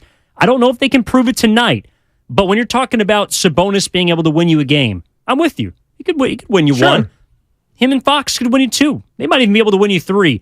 I don't think they can win you 4 out of 7 against this Golden State team. Let's go out to Jacksonville, where Eddie's been waiting patiently, wants to talk about the Warriors and the Kings again. Game 1 tonight, 5:30 tip, Warriors Live 4:30. Evan Giddings and Dan Devone with you. What's up, Eddie? How are you doing, man? Hey, how you guys doing? Good. Hey, so the other day, Nick Wright, he said something very interesting. He said that it is not in the best interest of the league to have the Warriors win, because that would mean that the regular season doesn't mean nothing. And I think there's some truth to that. Like, if you remember, like, Klay Thompson, he wasn't even ready for training camp leading up to the regular season. So he wasn't ready for that. And then he missed a bunch of second nights of a back-to-back. The Warriors, they didn't put, and I know it was a personal issue, but they seemingly put no pressure on Andrew Wiggins to come back for his personal issue, even though they needed him. Like in the last stretch of the season, they really did need him. I think we struck some luck matching up against the Sacramento Kings. But if they do win the championship, I think the league right now, they're scrambling to make the regular season mean something. Like for next year, I think if you're going to win the MVP award, you need to play at least 65 games or something like that. They're trying to make it mean something, but I think there's some truth to that. If they do win the championship this year, I think there's nothing to the regular season. Like, anybody could win. That's fair, Eddie. And look, I also think that this year has been far different from others with the amount of parity, specifically in the West. I mean, the East is top-heavy. If you're talking about the top 5 teams in the NBA, you're throwing the Bucks in there, you're throwing the Celtics in there. I know people have a lot of questions about Denver, even Memphis now missing Steven Adams and Brandon Clark. Sacramento's the third team, is the underdog in their first-round series. I don't know how many teams in the West you would put clear-cut as a top 3 to 5 team in the entire association. And that's one of the reasons also why there's trust and confidence in the Warriors to be able to defend their crown, is because all you have to do is get through teams that we can poke holes in 16 different ways. I know that Denver has been the analytics darlings of the league, and Nikola Jokic was going for his 3rd MVP, may or may not, Joel Embiid might have not stole it from him. But like, the West right now, as we've kind of laid out, Dan, is wide open. If you right now had to pick a favorite in the West, would it be a 1, 2, or 3 seed? No. I say it's Phoenix, yep. Warriors. I know Lakers are getting a lot of love. Clippers with no Paul George. But as far as favorites right now, and who the hell knows, right? Until this thing starts. I'm just a dude sitting and, howling into a microphone. We'll find out once we get this thing in the air. But Ev, here we go. Are we so for you, Sacramento? Hey, Stack, call in again. Farmers, call in. I'll give you I'll give you the Kraut report. Here's the thing, Sacramento. Someone throw a pitchfork through the phone. Thank you very much. Here's the thing. is that if you want to hang your hat on something, if you want a glimmer of hope that you can win this thing, what I need to see, and this gets back to the regular season, Ev, are you thoroughly just going to dismiss? Again, I started the show off this way. 11 wins is 11 wins. And I know we can say, well, listen, they just wanted to rest guys and make sure that they were healthy for the postseason, and that there's just a method to their madness. I can recall some games there Steve Kerr's like scratching his head and going, what the hell do we need to do to win on the road? There were levels of frustration. Like, I can't discount all those losses as though, well, this is just a big plan. Nah, come on, man. They wanted to win on the road, and there were games when they were healthy, and they did not. Do we just throw that all out the window? We're about to find out, but I do think that there is something there. There has to be, because no, they have not been this bad in recent memory on the road. And it isn't as if, like you're saying, it's because of the young guys and they're just load managing these games. Like Stephen Curry and Draymond Green have talked about how they don't know why they're so bad on the road. They can't figure it out. Why do you think it is? Why they're so bad on the road? Because, I mean, of a few things. Number one, role players generally don't play as well on the road. Yeah, I think the Warriors are a jump shooting team. Those shots don't tend to fall. I think it's harder to regain momentum on the road. And we've seen the Warriors basically gift some 15, 20-point leads to teams, even here at home.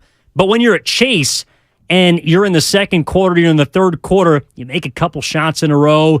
Maybe it's DiVincenzo that hits a big three. Jordan Poole knocks down a couple in a row. Klay Thompson starts to have the hot hand. Stephen Curry obviously is always going to find a way to, fire himself up. It's easier to get that ball rolling at Chase Center. And also, I think for the opponent, they can feel that momentum swing too. When you're at home, I mean, the Warriors weren't even the best home team in the league this year. It was Memphis.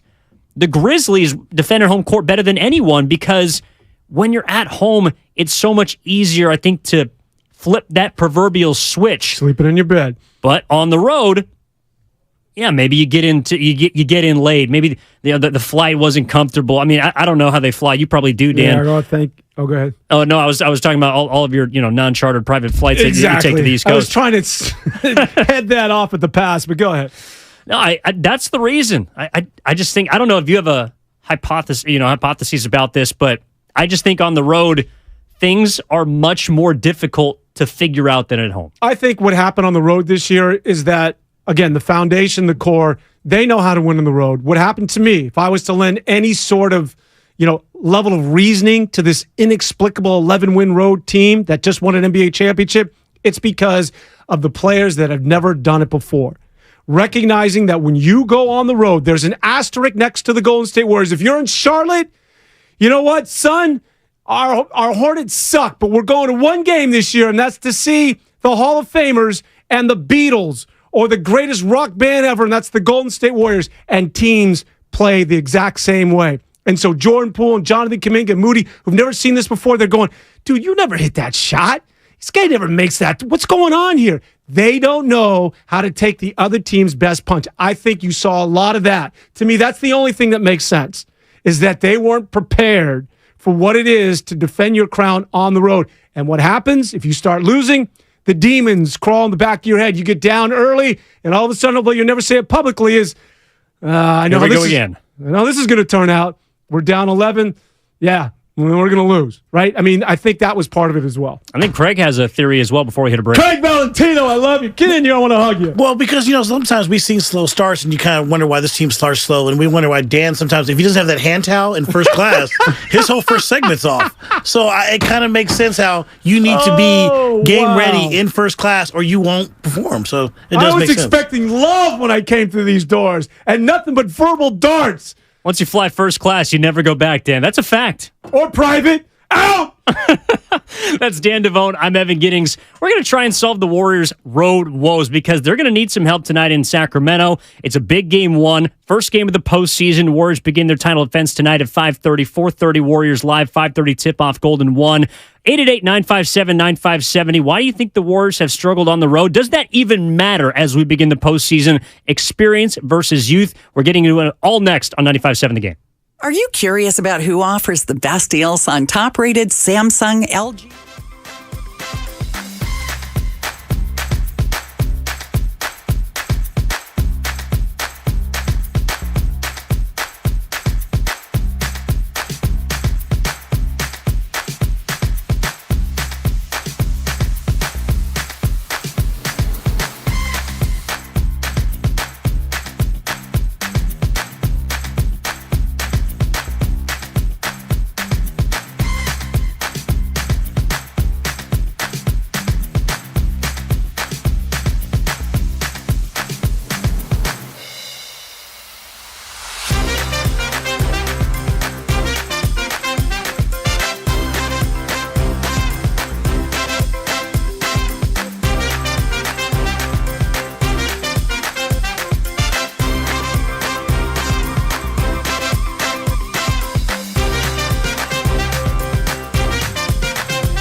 have to take it to a new level if they want to defend their crown. That's word to ASAP Ferg. That's a fact. Craig Valentino out there in the back. Dan DeVoe and Evan Giddings with you here on 95.7 The Game, taking you up until 4:30. Warriors Live with John Dickinson. And then, of course, 4:30 pregame, local, Sacramento, Golden One, Kings, Warriors tonight. Tip-off 5:30, Game 1 of this first-round Western Conference Series. We've been talking a lot about... Have you been out there, by the way, Golden One? I have been to Golden One. Sweet, right? It's very nice. It actually, it's kind of built, I think, a little bit in the mold of Chase Center. I mean, even just the way that some of the concourses are created, the bowl, all the shape of it. I'm going to be there, I think, on Monday for Game 2, but it does look and feel, I think, a lot like Chase Center. Of course, the difference is the amount of winning that's been in that building, and, of course, the players that are going to be on the floor tonight. Yeah, and everybody's, rocking Levi's and, cut off jean shorts? Is that what you're talking about? Exactly. 10-gallon hats. How many cowbells do you think make it in? Gun racks in the parking lot. I do think it's like, because I think, so cowbells are illegal. You're not allowed to have them. They're illegal? Yeah, inside a sporting arena, you can't have the cowbells. But I do think someone's going to find a way. Like if you're a security guard, you're from Sacramento, you see some guy walk through the metal detector, buzz goes off, you say, "What do you got in your bag?" Cowbell. All right, buddy, bring it on. Follow me, son. Come on. I'll take it at 220. We're going to be upper deck. Let's go down to the bowels and just pummel you. I would like to, listen. The decibel level is going to be insane. Well, I'm curious. Where are you at with this? A lot of talk that there's going to be some strong like that of the 49ers, some Golden State Warrior love out there. Is this thing split down the hat? I do think there'll be some blue and gold invasion. I don't think it'll be as drastic as some are making it out to be. Like I heard a 35-40% Warrior fan figure thrown. I don't think it's going to be that drastic.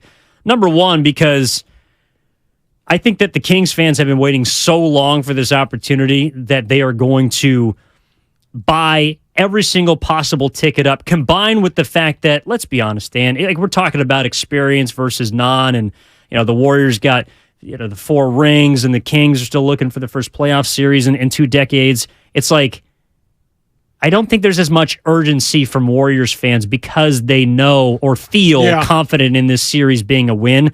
If this was a Western Conference Finals series, then maybe there would be a lot more Warriors fans. But to me, this is such a bigger game for the city of Sacramento than the Bay Area down here that I don't know if we'll see too many people make the trip up.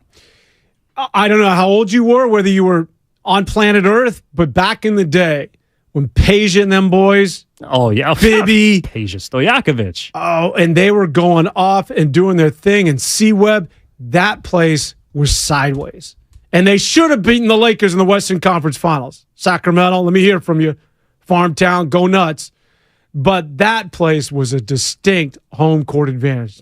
No joke, man. Sacramento was for real. Arco, they blew the lid off of that place. I'm looking at the top 10 things to do in Sacramento. Number 1, go on a historic river cruise. Come on. Seriously? What, Deliverance? What are we doing? Downtown you Sacramento. You said number 1, get out. Downtown Take the river Sacramento.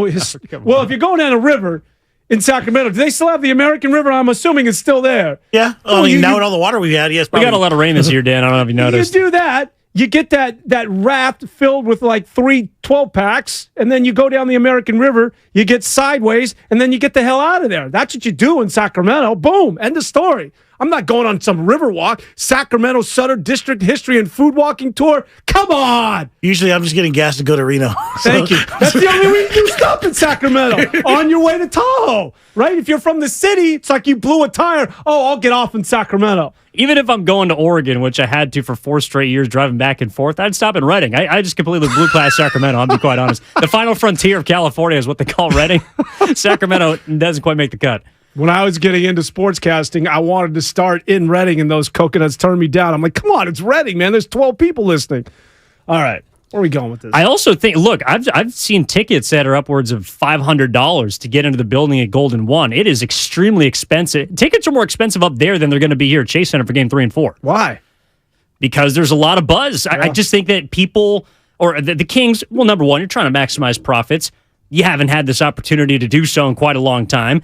And in a way, because so many people are going to be fiending to get into that building tonight, you can kind of set the price whatever you want. Someone's going to buy a ticket. You know what's interesting is that as we sort of lay this out, here's Sacramento, right? You're talking about this is the hottest ticket in town. They're going to go nuts tonight. They're back in the playoffs. And the Golden State Warriors, to your point, and I agree with you, there's this sense of it's only Sacramento. It's the playoffs, yeah. I would say this, and the key word, Ev, is savor. Savor this stuff, Warrior fans, because we are taking it for granted. Think about it. If you're 13 or 14 years old and you're in the prime of your fandom, right? You've got Draymond Green bed sheets, you're wearing a Steph Curry hat.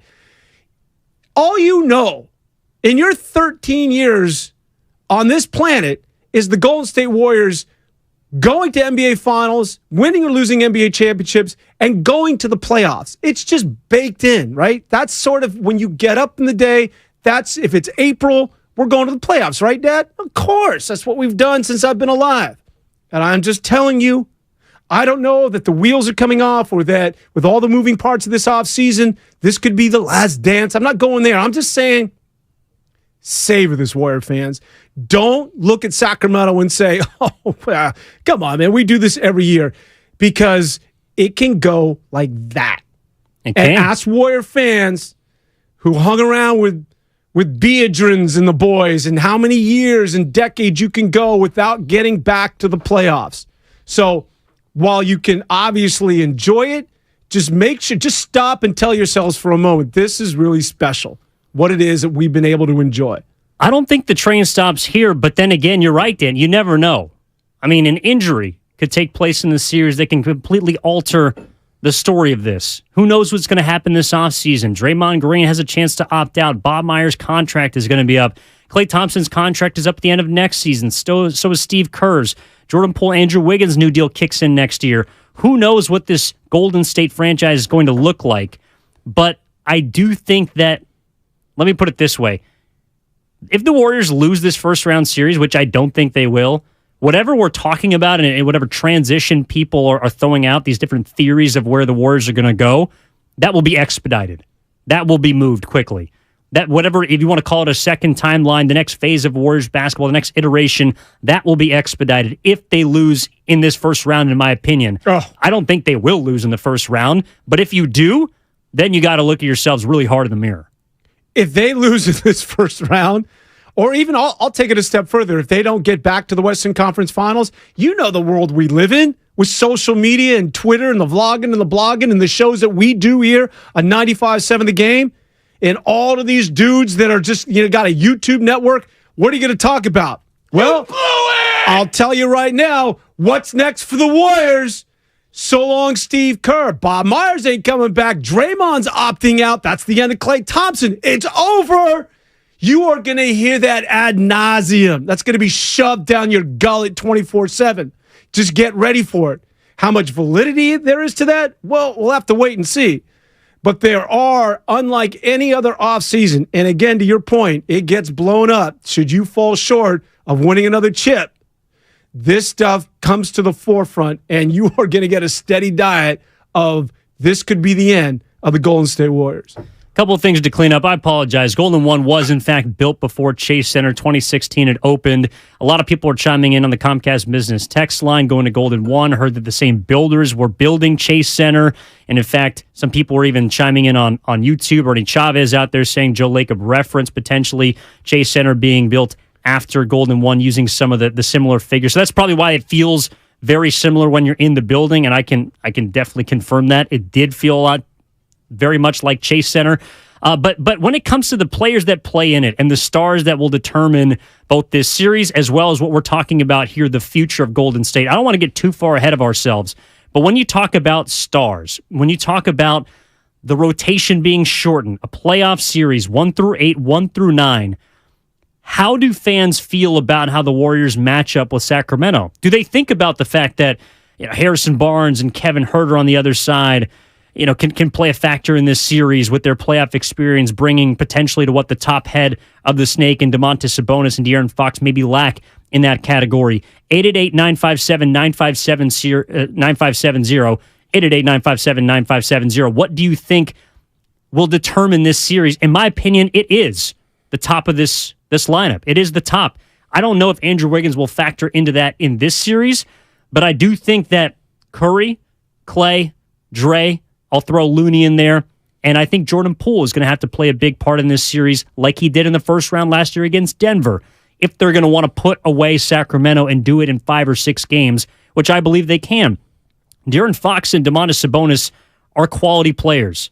They are borderline all-NBA players. I think we might see Sabonis on the third team. I know JD was mentioning earlier with Whitey that De'Aaron Fox has a chance to potentially be an all-NBA player this year. But does that make a difference when you wipe the slate clean at the beginning of this postseason? How do fans feel how the top 5, 6 in these games on these two sides match up with each other? Because even though Sacramento's got 48 wins, Golden State's got 44, to me it's clear-cut advantage Warriors. No doubt. There's no doubt. And I think that when you look at this from a matchup standpoint, this is a team that's made to order with the Golden State Warriors. Why? Because they don't have that big thumper that always gives them problems. Jokic was problematic last year. The only problem being is that he was playing with a bunch of scrubs. All right, this is before Jamal Murray was back and Michael Porter Jr. He had nobody. And the same holds true with Darren Jackson, and you're talking about Steven Adams. Big dudes have always given them issues, especially in the postseason. While Sabonis is 7-1, he's not necessarily that sort of guy. So I think the matchups work well with the Golden State Warriors. And I think with the addition of GP2, which is why it's so key, and I use that word, why the Warriors are oftentimes smarter than everybody else in the NBA, I think that they could foresee that whoever it is we're going to match up in the playoffs, we need that on-the-ball defender. Whether it's Ja, whether it's Fox, whether it's Jamal Murray, the West is littered with those dudes. So I'm not worried about the regular season, but GP2, when it gets to crunch time, we need you locking guys up baseline to baseline. I would push back a little bit. While I think that the Warriors have favorable matchups, I do think it comes down to the bench. Can Steph comfortably take a rest and you not squander a lead? Can Draymond come off the floor? Can guys take minutes on the bench?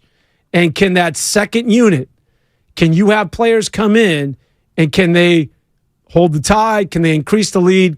Can they be the sort of Warriors we've grown to expect through the years when you're talking about the playoffs, whether it's the David West, whether it's the Pachulias of the world or the Livingstons? The Warriors have always had those dudes.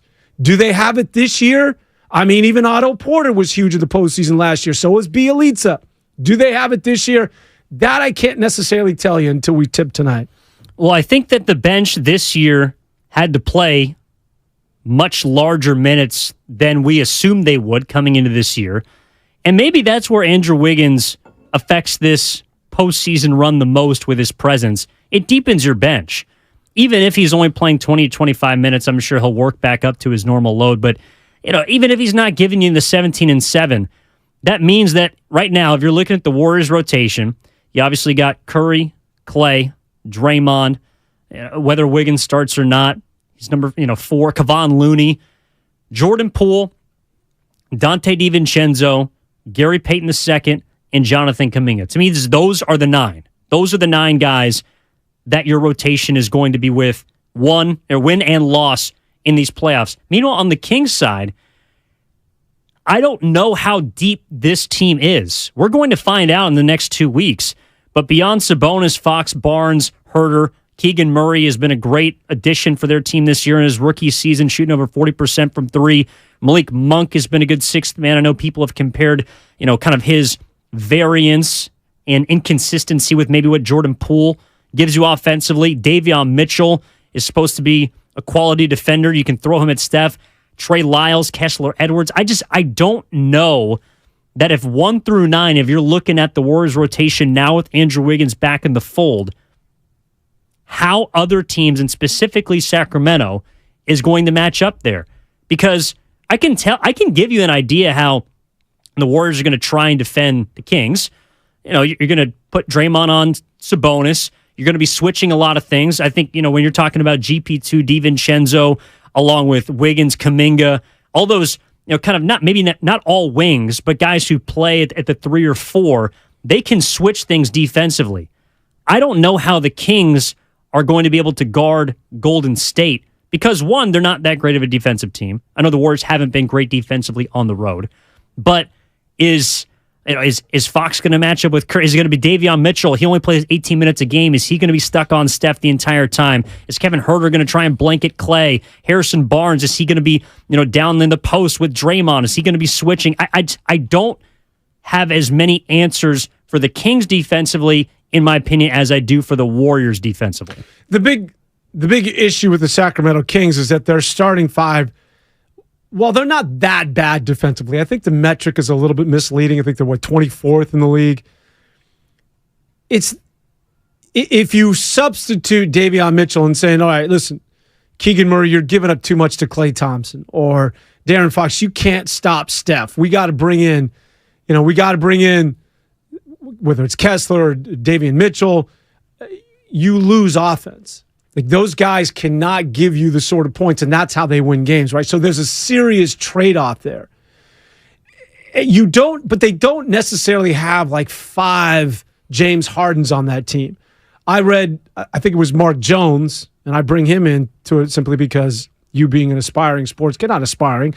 My man Evan Giddings will soon be doing network television, but Mark Jones, the voice. He's fantastic. Television voice of the Sacramento Kings. Obviously, he's synonymous with ESPN. I think he'll be on the call tomorrow or tonight, as a matter of fact, for a nationally televised ABC audience. And he was talking about how that can be a bit misleading when you look at the numbers exclusively as it relates to Sacramento and their defense. They're not bad. Keegan Murray is not great, but he's not necessarily bad. De'Aaron Fox isn't Swiss cheese. He's okay. But he said, after calling every one of these games, that when they needed D, when they needed a stop, these boys responded. He also talked about the fourth quarter, which, quite frankly, is really when you win and lose games. And he said, well, they may not have been good in the first 3 quarters. He said, I don't know statistically. I can't provide that number. But he said, I'll bet everything I own that they weren't 24th in the league when it came to the fourth quarter. So these boys can hunt when it comes to crunch time, according to Mark Jones. So if you look at the numbers defensively, and if you're a Warrior fan, you're saying, oh, look at these guys. They suck defensively. We're going to crush them. It can be a bit misleading. Yeah, and I think the same can also be said for Golden State. Look, you're right. Sacramento is 24th, 25th in terms of defensive efficiency. The Warriors on the other side are a bottom half of the league team. Right now they were 17th at the end of the season. But after the All-Star break, they were in the top 10. They found a way to get stops in games when they needed to. And I do think that's why it's going to be a close series. But I do wonder, De'Aaron Fox is statistically most clutch player in the league, most fourth quarter points. He's the man. He goes and gets buckets when he needs to for Sacramento. He's a big reason why they won the games they did this year. But in a playoff setting, when things shrink, and the Warriors actually, in terms of pace and amount of possessions per game, they get up and down a little bit more than Sacramento does.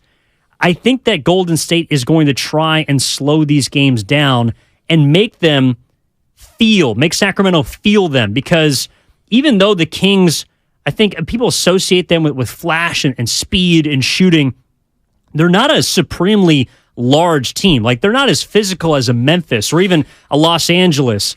You're looking around the rest of the West, I wouldn't call the Sacramento Kings, a physical group. They score a lot, and they're quick up and down the court, specifically De'Aaron Fox. I don't know if there's a guy faster in this league. But the Warriors, in a way, I think with Draymond and Looney spearheading this, could establish more of a physical presence than the Kings can. And I don't know how people feel about that. I think that if Sacramento wants to run, the Warriors are more than happy to run with them. Like, you serious? Yeah. You want to get in the track meet with us? Fellas, we wrote the book. They'll run up and down with them. The key is, again, Ev, you can't turn the ball over. And that's haunted them throughout the entire season, especially on the road. How is Sacramento going to win? Well, they want to get out in transition. How do you get out in transition? The Warriors have to turn it over. If the Warriors secure the basketball and say they turn it over 14 times as opposed to 20, they win. Those extra 6 possessions can determine, especially in a close game, whether you win or lose a contest. That's why Jordan Poole has got to procure the basketball. That's why you can't have idiotic turnovers. Now, look, I was talking about how the numbers can be misleading as it applies to Sacramento because they're good defensively in the fourth quarter. Same could be true to that of the Golden State Warriors. I think collectively every year they're amongst the league leaders in turnovers. Part of that is because they pass the ball more than any other team in the NBA, and they always have under Steve Kerr. They move the basketball. It's the key to their success. There is so much motion, and when you throw the ball and pass it as often as they do, it's only logical that you're going to turn it over. But with that being said, some of the errors have been egregious this year. But you take care of the rock, and if they want to run, let's run. But you ain't going to win with us giving you the basketball and getting out in transition. That has got to be, I don't mean to oversimplify things because there's going to be a lot more nuance to this game and this series. But if the Warriors can take care of the ball and stop Sacramento from getting out and doing what it is that they want to do and get them into a half court, Sacramento can't beat them. And there's a lot of anticipation around this series. The I-80 series. Sacramento, first time, 17 years they're going to be in the postseason for the Warriors. They're trying to run this thing back. Quickly before we hit a break, Jason in Palo Alto has a prediction. I don't know if it's about this game, it's about the series, but I'm curious what Jason in Palo Alto thinks about this. What's going on, man? Jason, you're up on 95.7 The Game. Gentlemen, thank you for taking my call. I am stoked. There are a few times in the year that sports get me more excited, and this is one of those times with baseball starting off too, and this just playoff basketball is just the best. So I'm just going to say my money's going to be obviously with the Warriors, but I think national media and even locally, we are underestimating, the national media, and a lot of us, I think we are underestimating. I want to be right because I want a good series. Underestimating what the Kings are bringing, man. I mean, they're young and up and coming and blah, blah, blah, but they actually have some real playoff experience. Now, they might not have, done it collectively, or they might not have won a ton, but the players, they got, of course, Harrison Barnes has actually been part of the Warriors. Sabonis has actually done playoffs. He's been, so has Malik Monk. They even have Dellavedova. They got a coach who has been a part of winning teams, and he's been part of the Cavs organization. There's gonna be hunger here. If you're a 3 seed and you have one of the most impressive offenses in the league, and almost every person predicting is picking the 6 seed over you, you're gonna be hungry. Now, here's the reason that I'm ultimately picking the Warriors, for aside from the fact that I'm a fan. Of course, I've been here since well before the We Believe with Baron Davis. Oh, sorry about that, Jason. We might have lost you there. Like, he's taking the Warriors. Dude, you want your own podcast? Jason was rolling there. I apologize for taking you right before the break. We do got to hit it, though. Back with more on the other side. Call back? Yeah, Jason, call back. We'll take the rest of your prediction and a soliloquy on the other side. 95.7 The Game. Evan Giddings, Dan Devone. What is your prediction for tonight? What's your prediction for the series? We're taking calls. 888-957-9570. Back with more after this on 95.7 The Game. Did you know that most people wait 6 or 7 years before they buy a new TV? That's a lot of time in front of them.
Taking you up until 4:30, Warriors live. Then taking you up until 5:30, tip-off, Golden One Center.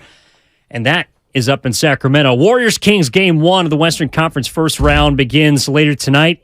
It's a series that I think everyone has been wanting this entire, last half of the season. As things sort of lined up, you could see, all right, Kings are probably going to be in that 3 spot. Warriors are fighting to get out of the play-in tournament. They eventually do. I think they climbed up as high as 4th or 5th, but never really had a chance to get to where the Kings were. And so you look at it, you say, what would be the best playoff series for the Warriors? Well, Draymond said it. Steph has said it, primarily because of travel. But do you think there's even more to that to say, all right, if we're looking at the perfect path to defending our crown, you're the Golden State Warriors, this side of the bracket, 3/6. Oh, what do we got there? Is that who's that? The Kings owner calling you, Dan? It's not my phone. Come on, Craig. Trying to get you to quiet down, man. It's a radio show going on here. Oh my goodness! Crying out loud. So, the keys to this series, Dan. One, ringtones. You really do have to change that. Come on, brother. We got to get You stay in first class, you can answer your phone. It's different, than the rest of us. He's not used to this. Do you have a vibrate? What's going on here? We'll leave that one alone. All right. The signal to the bat phone, Dan Devone. Oh my goodness. No, it's okay. So yeah, what the hell were you talking about? I don't know. You threw me off. Dan, say something. Well, when the bat phone rings, you got to answer. I mean, just let's be honest. We've been going through a lot of stuff actually behind the scenes on this show. There's been a lot of behind the scenes turmoil. And we hope that doesn't play out tonight because I think everyone is feeling confident in Golden State. Everyone in Sacramento is hoping that what they saw in the regular season from their Kings is what they're going to see in the postseason. And quite frankly, outside of the last 10, 15 games of this regular season, everyone's hoping that the Warriors do not play like it was the regular season this year and that the postseason is really where they make their head. Yeah, I think this gets right back to what it is that we were talking about that, listen, if the Warriors do indeed dispatch Sacramento and then make a run, the regular season is something that you have to revisit and go, really? This doesn't mean anything. You guys were so bad on the road. And I don't want to hear load management. I don't want to hear, well, you know, we were just getting ready for the postseason. Nah, I can see the frustration on your face. I can see Steve Kerr wanting to win road games, and you just simply could not. Simply because you were not as good as the opposing team, and it didn't matter who it is you were lining up against. So something has got to give tonight. And if the Warriors do indeed, how many times have we heard it, put it into that proverbial second gear, turn on a switch? Well, that's exactly what has to take place. Do you believe that's a thing? Like teams have a switch that they pull. Like championship teams are able to just all of a sudden turn it on? Or is it always just there? It's just been dormant? Yeah, I think, well, you look back to last year, that's about as close to a flip of the switch as we've seen. I mean, the Warriors, after the 18-2 start, there were all sorts of question marks. And then it came to the postseason. I listen, on the eve of the playoffs of a year ago, there was just as many questions about the Golden State Warriors. Maybe not to this degree, but there certainly was a lot of doubt. And then all of a sudden the Warriors, I mean, to prove your point, they just said, look, this is what we do. This is when, this is when we rise to the top. This is when we play Warrior basketball. I think it's going to be a much tougher road to hoe this year. Simply because of what I saw on the road. I could be wrong, man, but what I saw on the road of the Golden State Warriors was so bad. One guy that I'd like to get into specifically is Jordan Poole. Let's talk about him. I've been out on this guy. I've been in on this guy. Maybe I'm representative of a lot of people. Tremendous score. My knock on Jordan Poole, and I saw I don't want to punch him in the face. I don't want to punch anybody in the face. But I know where you're going, text line. Yes, I did do an NPF, and Jordan Poole is at the top of the list of the most punchable face. But that wasn't me. That was the fans who were calling in. They had that coconut cone at number 1. What's his name? Lil Cone's son. Anyways, I digress. Was the most punchable face. Skip Bayless was in there. So was Grayson Allen. And yeah, Jordan Poole made the list. All that aside, we're not doing NPF today. No, we're not. But Jordan Poole, I think, is an interesting case study for this series because a lot of people on this station and outside have pegged him as the swing guy. I wouldn't quite call him an X factor, and I think Steiny and Guru brought it up earlier this week, an example of LeBron James during the NBA Finals. They asked him, who's the X factor in the series between the Cavs and the Warriors? He goes, Kevin Durant. Like if Kevin Durant plays well, we're in trouble. If LeBron James is the X factor in any playoff series he's in during his prime because he's the best player. Stephen Curry is the X factor. If he plays well, if he plays at his best, I don't think the Kings are winning. But the swing guy, the wild card, Jordan Poole and Malik Monk, those are the 2 sixth men for these respective teams. If Jordan Poole plays like he did in the first round series last year against Denver, good night. Curtains, night. This series is over. If he gives you the efficient, the hot shooting, the microwave Jordan Poole, you can close up Golden One Center. There might not be a beam lit in this series. Here's my issue with Jordan Poole. And what, Robin, I'll count you down if you're still out there. Does she still call into the show?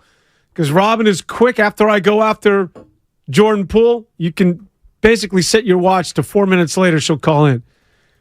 My thing with Jordan Poole is that he's very atypical, Evan, of a Golden State Warrior, especially when it comes to title runs. And what I mean by that, and I reiterate this every single time they let me out of the cave and say, go ahead, Dan, you can bark for 3 hours today, is that 3.5. He can score the basketball. The league has been littered with dudes who can score. But the Warriors have never had, the closest they have to a one-dimensional player is Steph Curry, but I would argue that's no longer applicable. Steph Curry is now a good defender simply because he's made himself a good defender over the years. He's gotten physically much stronger, and he assists much more than he did early on in his career. Jordan Poole, right now, when you think about the Golden State Warriors and when you think about the tradition that is a team that wins NBA titles, they have never had guys like that of Jordan Poole that just simply does one thing, and he's a one-trick pony, and that is, I score the basketball. I can't play defense, and from time to time, my assist numbers are not going to be there. I'm here. I'm like a hired assassin. I'm there to score the ball. And when that doesn't happen, and he goes into a shell and commits the turnovers, it can be frustrating, not only for me, and until he proves otherwise, I will continue to go after the guy. But I do recognize, to your point, there is that capability of him just putting it into another gear and being Vinnie Johnson and going back in the day of the microwave with the Detroit Pistons. Look, we saw it the last time that Golden State played Sacramento in the regular season. Where are you at with this kid? Just generally Jordan speaking, Poole? because you know what? The reason why I asked that, he can be really divisive. He's polarizing, I think. He can split a room, and I'm just curious where you're at. I believe Jordan Poole is pretty indicative of this season. Like, it has been up and down. It has been the highest of highs and the lowest of lows. And he saw his lowest of low the last time they played Sacramento. Week and a half ago. Friday before last. 0 for 10 from the floor. And if you're going to bring in maybe Mike Brown into this series and as far as what he offers kind of as, a familiar face, knows Golden State and their tendencies, I do think he could potentially give a guy like Jordan Poole some fits with knowing the ins and outs of his game. But the thing is, Jordan Poole is his own best friend and his own worst enemy. Like, he had that 8-point game, 0 for 10 against Sacramento, finished the season with a 21-point performance against Portland in 17 minutes. This guy's a firecracker, but you don't know whether you're going to blow your hand off or throw it into the water and blow up a fish and be happy hunting. Like, Jordan Poole, I think, and why I love watching him play is because I don't know what I'm going to get. I might want to throw my remote. I might want to hug him. But I think that that's how we've felt about Golden State this entire season. We've embraced them during the 8 out of 10 that they rattled off at the end of the season. We wanted to throw them away and count them out when they were dropping games, to the Pacers in the middle of the year, when they couldn't beat the bottom feeders, the Charlottes, the Orlandos on the road. We're like, who the hell are these guys? I have no clue. I still do not yet know what Jordan Poole is going to be as a player, but I do know that he will be integral if the Warriors are winning a championship this year because of how high he can get, how hot he can get. When he's at his best, often so are the Warriors. And when you think about his role, there is nobody that comes off the bench for the Golden State Warriors currently that gives you those sort of instant offense potentially. So he's vital, to your point. Again, it's not him scoring the basketball, but it's the other things. You're waiting for that worm to turn, and you're waiting for him for that light to go on where he gets it. And listen, you have to defend him in that he's only 22, 23 years of age. So oftentimes, even for Steph didn't really get this until, he was in his mid to late 20s. But at some point, and I guess we got to be patient, but at some point you want him to stop doing the ridiculous. Stop coming down 1-on-4 and jacking an ill-advised shot. Stop making those mistakes and play Warrior-esque basketball. I'll tell you right now, there are times when Steve Kerr, you talked about your level of frustration. Steve Kerr, there's a reason why Anthony Lamb gets run. There's a reason why Steve Kerr invests time and has a sense of security with guys like Anthony Lamb and Dante DiVincenzo. And the reason is that these dudes do those little things that I just talked about, because that is Warrior basketball makeup. You can score, that's great, man. But I need you to know where to be on a defensive rotation. I need you to know how to play on the floor with the other four guys offensively. All those things that are nuanced, that's how you win the titles, man. It ain't Jordan Poole going for 35 and tearing it up, and then the next night stinking out the joint. So I guess we'll be patient, and you're waiting for him to grow into himself, if it'll ever come, and be that complete player where you can say, all right, now you're a bona fide Golden State Warrior as it relates to winning titles. He ain't there yet. No, he's not. And honestly, last year in the finals, he got played out of a couple games, against the Boston Celtics. Oh, no doubt. But he was the reason why they got to that point, and that's why I do think they will need him. It's a big reason why I think that Andrew Wiggins is pivotal to their chances. It's a big reason why I think Dante DiVincenzo will play a role. And I think it's what you were talking about earlier, Dan, where, yes, stars do determine at the end of the day how far you go. They essentially create your floor as a team. But the bench, those tail end guys, 6 through 9, determine how high in a way the ceiling can get. And so if you're looking at Jordan Poole along with DiVincenzo and Jonathan Kaminga, Gary Payton II now back in the fold, I do think there is a little more added to their plate this year than last year because Curry, Thompson, and Draymond are a year older. We saw them have some ups and downs in the playoffs. I mean, Draymond Green was benched in the finals. Like, there is, I think, more on the shoulders of that younger group. And I do wonder, compared to Sacramento, like if you're looking at Keegan Murray, Davion Mitchell, those are both second-year guys. I know Poole's not in that category yet, but Jonathan Kaminga, I don't know if Moses Moody will get any run. But when you're looking at kind of the youth movement of these two teams, it does feel like we're going to learn how far the second timeline is in this playoff run. Maybe not in this series, but Jordan Poole is clearly the furthest along. He's the one that contributed the most of that 25 and under group to last year's championship. And he's asked, in my opinion, this year to lead more than ever of those younger guys, partially because he had to be the bigger man at the beginning of the season, getting socked in the face and still trotting out there and trying to play through everything he did with the guy that did it to him on his own bench. And I think that in a way has sort of, I don't know if it's set the tone for his season, but Jordan Poole is such a difficult character to figure out.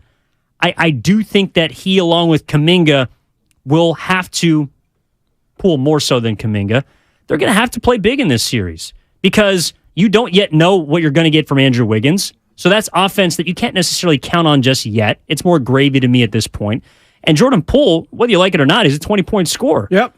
He, along with Clay and Curry, first three guards to do it. NBA history. That's huge. He is a big part of their offense for their second unit and make sure that when Steph is off the floor particularly, I know he plays better with Steph. Most people do. But can Jordan Poole help you survive those minutes where Curry is off the court? Because he did it down the stretch against Philly, specifically in the fourth quarter. He did it, at different times throughout this season, late in games. And he's going to need to do it again in the playoffs. I mean, I don't know how you feel about Jordan Poole, but I don't think you can stress enough how important he is on the offensive end to what Golden State wants to accomplish. Absolutely. He has got to score. You just hope that he would give you a little bit more and reduce the turnovers, be somebody who can understand at least some defensive rotations. 510s. Yeah, right about now, some guy in Sacramento was running into Klay Thompson in some bathroom before pregame warm-ups. That's a shout-out to our Brush of Fame. We did a Brush of Fame, and some guy called in and no, it wasn't some guy. Multiple people would run into Klay Thompson in bathrooms littered all over the Bay Area. But I digress. What about Jonathan Kaminga? We're is this his coming out party? I'm curious what people think about how Jonathan Kaminga should or will be deployed. 888-957-9570, because this week I've been, especially since the news came out that Andrew Wiggins is going to be available, he's going to be playing 20-25 minutes. That cuts into Jonathan Kaminga's minutes. That cuts into Gary Payton II's minutes. Whether you want to see JaMychal Green or Anthony Lamb, I personally hope that I don't see them in these games because I think that means the Warriors are succeeding and there are no guys in foul trouble. It cuts into those minutes. Jonathan Kaminga, I do wonder if he is expected to be a factor because he can, in my opinion, add something as far as defensive intensity is concerned. He can help you get in transition if you want to try and run with the Kings. And he also, I think he's better when he's not being asked to make plays with the ball. Like when he's allowed to cut, when he's allowed to get involved at the four spot and kind of dribble handoffs. He's getting better in those decision-making areas. And so I don't want to see him try and go one-on-one. I don't want to see, if he gets 15 minutes in this game one, I don't want to see him try and take Keegan Murray off the dribble or go at Sabonis. I want to see him let the game come to him. And in really the first playoff game that maybe he's expected to play and affect and impact the game, I think that Jonathan Kaminga is ready for this moment and that's where the regular season plays in. Like, that's where we have seen him grow, because at the beginning of this year, I would not feel confident with him playing a playoff game. But now towards the end of the year, with everything he's done so far, I feel good if Kaminga gets 15, 20 minutes. Well, he's earned his minutes. He's proven to everybody at the beginning of the year he had to prove himself, and he did. With Wiggins back, you think he's still earned those minutes? Yeah. There's no doubt. He's getting run in the play. And keep in mind, it's personnel, right? It's from series to series. It's certain players. It's matchups is what I'm trying to say. And in this matchup, it favors someone like that of Jonathan Kaminga. If they want to run and you got wings that want to get up and down the floor, and that's what Sacramento is, there's nobody that rakes and runs like that of Jonathan Kaminga. And what I mean by that is pulls a rebound and has the potential to go the length of the floor and dunk on somebody. Now, to your point, you want to go in ISO, but if it becomes an up and down game where it's about slashers and athletes, that's where Jonathan Kaminga thrives. But ironically, in all of that, when I talked about his offense when he first came onto the scene, he earned minutes defensively.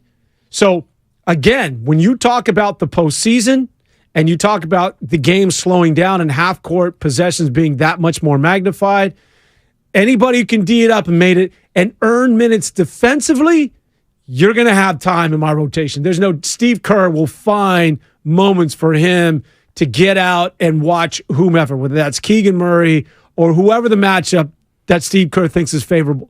But once he's on the floor for defensive purposes, and this becomes a track meet because that's the way Sacramento plays basketball, Jonathan Kaminga, watch out. You talk about X factors that we're not talking about going into this series, Kaminga could blossom. And I say this, and any of you listen to me, I'm big on the kid. I know that I've missed on him at times, but this is a series that could be tailor-made for one Jonathan Kaminga, the pride of the Congo. I think there's something there because, again, Sacramento doesn't offer a ton of size and physicality, which is what I think still at age 20 does give J.K. fits sometimes. But he's fast. You're right. He can leap. He can get out and run. He can take it to the rack over the top of some of these guys on the other side for Sacramento. I do think, though, if you're looking, again, at the 1 through 9, the guys that I want to see out there, Jonathan Kaminga, in my opinion, has the shortest leash.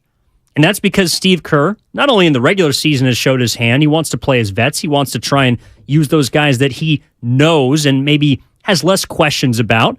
He can use them to win games. But I'm telling you, Dante DiVincenzo, Jonathan Kaminga, Gary Payton II. Those, in my opinion, would be the last kind of 3 guys you're hoping fill out your rotation. Who's got the shortest leash? Who does Steve Kerr trust more? Or the most, I should say. Dante DiVincenzo? Yes. Actually, I think if Wiggins doesn't start tonight, in my opinion, it should be Dante. But just getting back to Jonathan Kaminga, I agree with you. But I would also say this, that is the most expendable leash of anybody who's coming off the bench for the Golden State Warriors. In other words, I could see, because notoriously he has done this, whereas the moment becomes too big, there's a rash of turnovers, and he dribbles into traffic, and Jonathan Kaminga, short leash, you're not ready for this. Or I could see him as I just laid out. They want to run. I didn't think I was going to play him extended minutes, but Jonathan Kaminga is going tonight, and he's playing 20 to 25 minutes. I didn't see that happening, but because the tempo dictates again towards an athlete like that of Jonathan Kaminga, it certainly could happen. So, again, it could be the shortest leash and or it could be the longest. Whereas when you talk about DiVincenzo and everybody else, Wiggins, I think that there are set minutes, especially when it comes to Wiggins, and you're worried about his motor, that there are going to be, 15 to 18 maybe for Wiggins. DiVincenzo will have his minutes, his set minutes. But Jonathan Kaminga could be the wild card. Yeah, no, I think that's spot on, Dan, because Kaminga right now is in a position where I think he's going to impact this series, and I believe he's going to impact future series after Golden State beats Sacramento. But it's going to be few and far between, in the sense that tonight, JK might play 10 minutes. If he's not good, he probably won't play more. But in game 2, he might play 25 minutes. He might have a 20-point game. There is going to be a lot of volatility, as there has been in the regular season, with Jonathan Kaminga in the playoffs. And I think that's because when Steve Kerr, he'll have originally his set substitution. You know, we're talking about patterns. I think Steve Kerr knows what he wants to do. Probably first quarter, second quarter. All right, Jonathan Kaminga, you're going to come in, 7 minutes left in the first, unless, I don't know, maybe the Kings come out and make their first 10 threes. I don't know. But what Jonathan Kaminga does in those first 5 minutes determines his night. And I don't know if that's the case for any other guy right now that is going to be playing in these playoffs, just because they have previous experience. I even think that Andrew Wiggins, who's missed the last 25 games, is going to have a longer leash from Steve Kerr than Kaminga, even though we don't know what he's going to be physically, just because, well, one, I think he's more impactful, and he's Steve Kerr has an exact idea of where he wants this series to be, and whether Kaminga factors into that or not, I don't think really matters all that much to Steve Kerr. He's going to try and use JK as best he can, like you said, to utilize his skill set. But everyone else, Jonathan Kaminga has to play around them more than they have to play around him. Makes sense. As we go to the break, I've been dogging Sacramento. Sacramento, let me hear from you. What do you do on a night off for Warrior fans and or Ev will be up there? What do you suggest? Where do you go? Where do you eat? What do you do for fun? Because I'm telling you, Sacramento, man, lights out at 9 o'clock, right? Prove me wrong.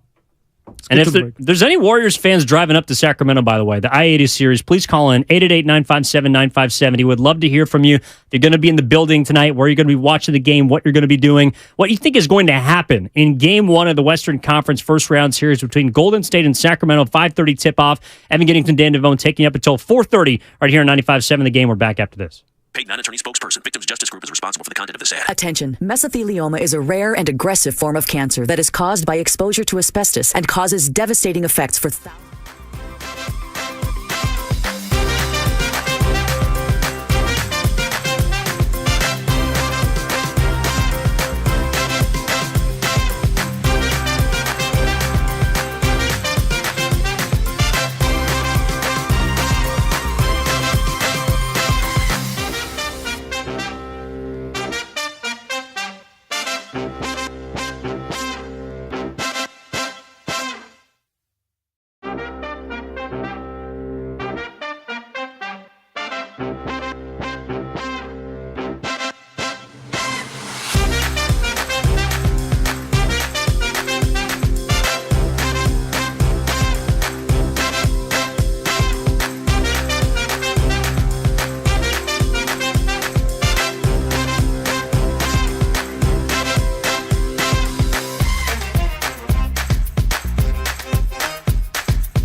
Game 1, Golden 1 up in Sacramento, the Western Conference first-round series. Evan Giddings with you alongside Dan Devone here on 95.7 The Game. We got you for the next 90 till John Dickinson takes over. Craig Valentino, of course, as always, back in studio. Dan, we're just talking about, I'm curious how fans like to watch these games because I don't know how much Warriors fans are, super intently locked in. But for me, I personally like to kind of get in the man cave. I like to have the broadcast up, maybe have a pop or two. But I'm generally a small vicinity sports broadcasting experience kind of guy. What about you? I can't do the sports bar. I can't. No, I can go to a sports bar, to throw some back and ham it up, but I'm not watching a game in a public venue. Not a game that I have vested interest in. There's just the idiot factor is too high. First class problems over here. Jeez Louise. Is it more because you're afraid people around you don't know what's going on and they ask you stupid questions? Okay. Well, it's just because you're the sports guy, everyone's going to come to you and be like, "Hey, Dan, why'd they do this? Why'd they do that?" It's like, well, actually, I'm just trying to watch the game, figure out for myself. Well, it's not only that, but just to hear people, screaming at the monitor, why did he shoot the ball? Or why does he pass? Come on, man. You haven't watched the game all year long. I shouldn't have to answer that question. It's just, listen, there's some people that enjoy it. They love to be around. I love being around people, but those people, they have to be vetted. Literally.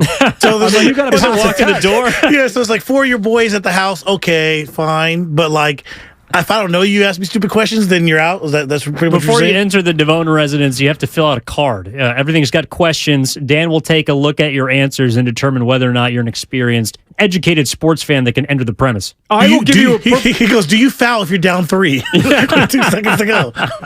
This is a God's honest text, all right? We didn't prepare any of this, right? This is just complete spontaneity here. Yeah. So I have a friend of mine, Oliver, who's a good buddy of mine. Twist. The one I was calling earlier. Well, no, that was somebody else. And he wants to watch the game together. And he keeps telling me, Dan, I'm just going to, he likes to smoke, right? He likes to burn some trees. So it's I'm going to do my thing. And just I'll be quiet. But he's a buddy of mine. And and I'm reading it verbatim. So, Ollie, if you're listening, bro, I'm not hammering you. But he's like, hey, brother, hope you can make it tomorrow. I'd be honored to have you at the spot and use it as your base for the game. Gonna hopefully get a swim today. Everything's chill. And then he showed me a video of where we'd be watching. I love He's got the layout for you? Yeah, just to let you know that it's chill. It's just going to be him and someone else because he knows what it is that I'm talking about. So basically, people are applying to have Dan Devone over at their sports viewing party. The video is on his resume. It's in my portfolio. This is the setup. This is where you'll be. We'll have the lazy boy set up for you with a nice cold one for you sitting on the right. And the worst part is this is one of his friends that's got to sell him to come to his house. Hey, it's not like a no-name person he doesn't know. This is one of his boys. Yeah, he's known them since they were 6. Exactly. Yeah, I'm weird that way. But no, I'm sure I'm not alone, right? Anybody out there in the audience? And sometimes you need friends to don't have to sell me to go to their house. It's a yes or no proposition, Dan. Exactly. I'm like, is your wife there? Your kids there? All right, I'm out. Yeah. No, I just think that there's some times that you just like to get into your little zone, right? You need it's an away game, man. It's if you ever has this for an analogy, you ever have to go to the bathroom and you're 10 minutes from home and there's the gas station or somebody's house, you know what, man? I'll wait for my commode because I'm sort of comfortable there. You got to. Because you have a bidet. Oh, very good. They do not. But, boy, this first class thing has got legs, doesn't it? I'm just telling you. Actually, you have a lot of leg room in first class. Thank you.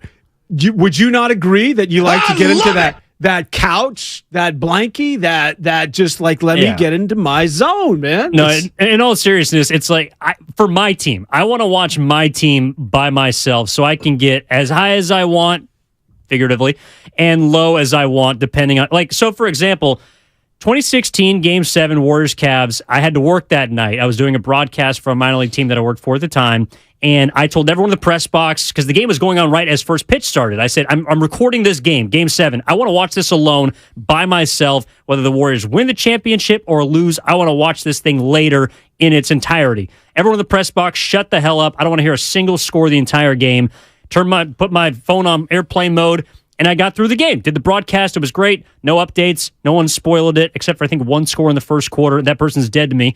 And then got back home, watched the game until 3 a.m, and I was allowed to not exactly be too inspired by the result of Game 7 by myself. Exactly. I wouldn't have wanted to be in public throwing things at the television when Kyrie Irving hits a step back. Meanwhile, Craig Valentino, see, he's different. Craig Valentino is about as ardent a sports fan that you're going to find, but he likes to be on that cruise, which he's always trying to recruit me to. He likes to be at the Final Four. He didn't want to sit down in the lower bowl. He wants to be upstairs with all the bananas, getting liquored and screaming at each other and just foam fingers. Which is actually funny. If we're talking about that game, I was on a press pass from Atlanta I was here for that game. And of course, it's Father's Day that day. So I'm watching it. The worst Father's Day of my life. I actually wish I would have been home because I could at least have been around my kids. But I'm around these people that I'm like, yeah, this is going to be the worst flight home. Because I've been talking trash the whole time. 3-1, you couldn't tell me anything. And then for them to give that away, yeah, that was one of the worst sports moments of my life. But he also buried the lead. Craig Valentino quietly has Dan Devone expectations when it comes to both trips, travel. I mean, this guy's everywhere. He's just in the Final Four down to Houston. Last time I saw him, he was just getting back from Africa, I believe. I mean, South Africa. Yeah, that was awesome. Johannesburg. Was that the cruise? No, we just went down there for 10 days. So Safari, Johannesburg, and then Cape Town it's amazing just to do all three of them because you can kind of get the whole sense of South Africa from the Cape Town is like Miami. It's just like Miami. It's crazy. Like, Dan, you would love it because it's just like Miami. Without the Ferraris, but it's just like Miami. And if you were at home or thinking, you know what, I want to be a producer and do what it is that Craig Valentino's doing in a big market. Marry a rich girl. That's what you do. It's that and smuggle drugs, man, because this man he's lit. He's got it going on. You know, I'll tell you the best Super Bowls I used to watch. I used to date somebody who was an artist, right? This is New York, but she was an artist, and she could care less about sports. And I was like, friends would invite us to Super Bowl parties. We'd make excuses, and I would love watching the Super Bowl with her. Why? Because she was in the back room doing something. I was going to say doing something with her hands. Thank you very much. But she would be creating something. Like she's an artist, right? And she could care less, doesn't know who's playing. And I'm on the big screen in the living room just watching the game. And every now and then, Cease would come in and say, did anyone hit a homer? And I'm like, I love you, honey. No. And then she'd go back to her little studio. And I'm like, this is ideal. You let the artists do what they got to do. You let Dan sit on the couch with a cold one, prop up, watch his game.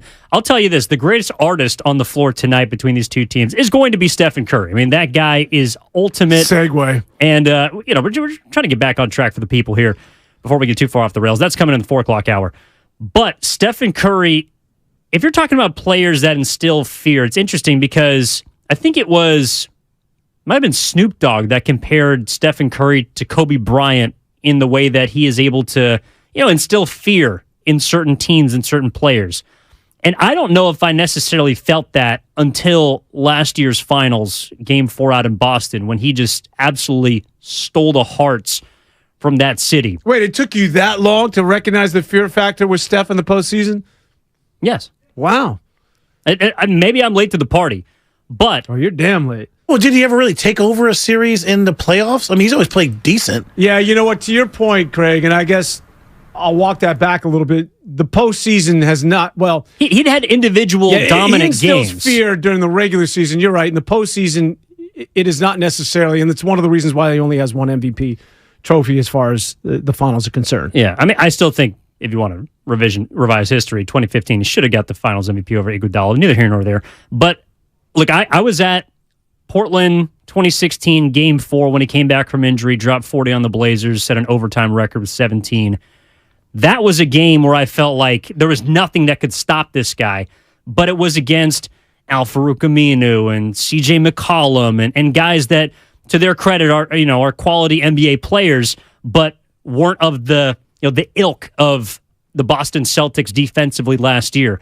That was the game where I felt like Stephen Curry was not going to let the Warriors lose. And I do think there is some residue of that, particularly with Steph, but also the Warriors, and why people feel so confident in this series against Sacramento and even Game 1 tonight, is there is that residue of these guys are just not going to lose. I don't know how it's going to look. I don't know what the final score is going to be. But when I look up at the end of the game and check out that scoreboard, it is going to have the Warriors with more points than the Kings.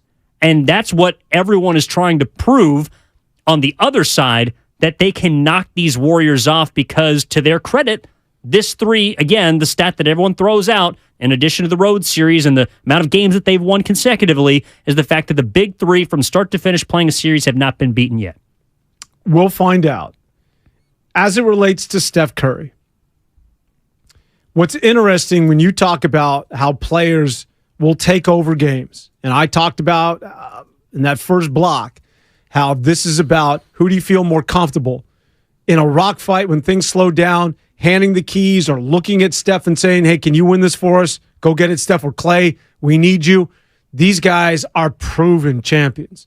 If you're the Sacramento Kings and things get ugly, and they will, because that's just the nature of the postseason, who you turning to? Really? Sabonis?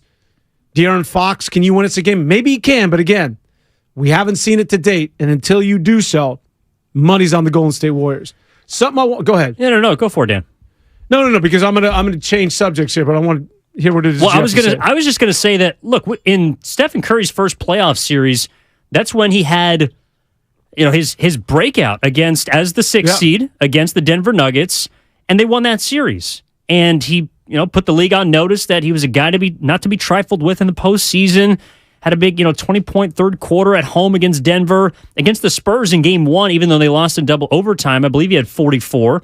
Played pretty well in that 6-game series, lost to the Spurs team that then lost in the finals. So it's not to say that De'Aaron Fox can't take over a game in the fourth quarter, but in his first ever postseason, I just think that the train is going to eventually stop. That doesn't mean that he can't have a 40-point performance tonight, that in his first ever playoff game he can't become incendiary and just start scoring at will. But I think that the Warriors and their experience at some point is going to take over in this game because De'Aaron Fox just doesn't have anything to go back to fall back on, whereas the Warriors have been in this spot umpteen times.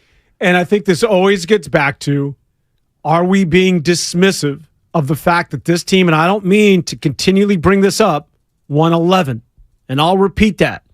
That's double digits, a 1-1. 11 road games in the regular season. Are we being dismissive in the fact that, hey, listen, man, it's the postseason. They know what to do. Those 11 wins are not indicative of this team. Are we going to simply just put that in our back pocket? Is it that simplistic? Because throughout the regular season, man, do I need to revisit or remind you just how putrid these guys were? And what I need to see tonight is the regular season really that inconsequential when it comes to the postseason. And the thing that I wanted to talk about, when you talk about Steph going off, or when you talk about Clay going off, and the Warriors have proven stars at this level, one of the things I hear about frequently throughout the week, Ev, is the familiarity of Mike Brown knows the Warriors. What sort of impact is that going to have? Barbosa. For crying out loud, Luke Walton. I mean, he's no longer there, but I mean, there is that connective tissue with the two. I maintain, and I know some people aren't, they're not down with me, that has absolutely no relevance. Why? Because of what it is we just laid out. When push comes to shove, this is about basketball players. Yeah, you might know theoretically what we want to do. You might know from an ideological standpoint what it is that we're trying to do. But when it comes to winning time, can you stop our best play? This is about players. And all of that intel, it works to a certain point, but players will determine the outcome of these games. First thing about the road and the 510 from the Comcast Business Text line chiming in, Kings don't have a great home record. That is a fact. They have the best road record of any Western Conference team. So it's kind of an inverse sort of record where the Warriors are bad on the road, but the Kings aren't great at home. Kings are great on the road where the Warriors are great at. So we're going to see how that manifests itself in this series. As far as the players playing and the coaches coaching, where I do think Mike Brown will have an impact in this series, maybe I'm crazy. I don't think it has to do with Golden State at all and his familiarity with them. Maybe it could help him be able to, confuse or frustrate Jonathan Kaminga, who's playing in his first postseason, playing major minutes probably in his first postseason. Jordan Poole, potentially, who's still young. It's only his second playoff run. Maybe he could frustrate those guys. But where I think Mike Brown brings sort of a necessary piece to Sacramento is the fact that he has been in the trenches as a head coach. He has been deep in the playoffs with Cleveland. He has been to the playoffs with Los Angeles, the Lakers. He has been a head coach. He's been on the sideline in those spots. So I don't think just because he was an assistant coach with the Warriors and he knows Steve Kerr, he knows Stephen Curry, he's not going to shut those guys down because his players got to go out there and do it for him. But I do think where Mike Brown is going to be felt is when he can kind of tell when the game is beginning to get a bit out of hand or when he needs to put a pin in whatever momentum the Warriors are starting to build. I think you'll see Mike Brown and how he uses timeouts, how he uses challenges, how he subs in guys and uses rotations. That's where, to me, he can control the game a little bit more. So it's not so much about Golden State as it is about making sure that his relatively inexperienced team is not going to get caught up in that because he himself has that experience. He does, but was he really that good as a head coach? He had great players. He had Cleveland. He had LeBron back in the day. Made one Eastern Conference I do Finals. believe he was with Kobe in Los Angeles. Tail end of Kobe's career, But as far as a head coach, I think he was a little bit underwhelming. Sure. And listen, I don't want to crack on a guy that everybody loves. I mean, this dude is Coach of the Year. Yeah. He's as popular as they get. I just don't know that his resume is something that would instill any level of fear when you're talking about the coaching matchups between these two. And he has some level of experience that's certainly going to go a long way with a young basketball team.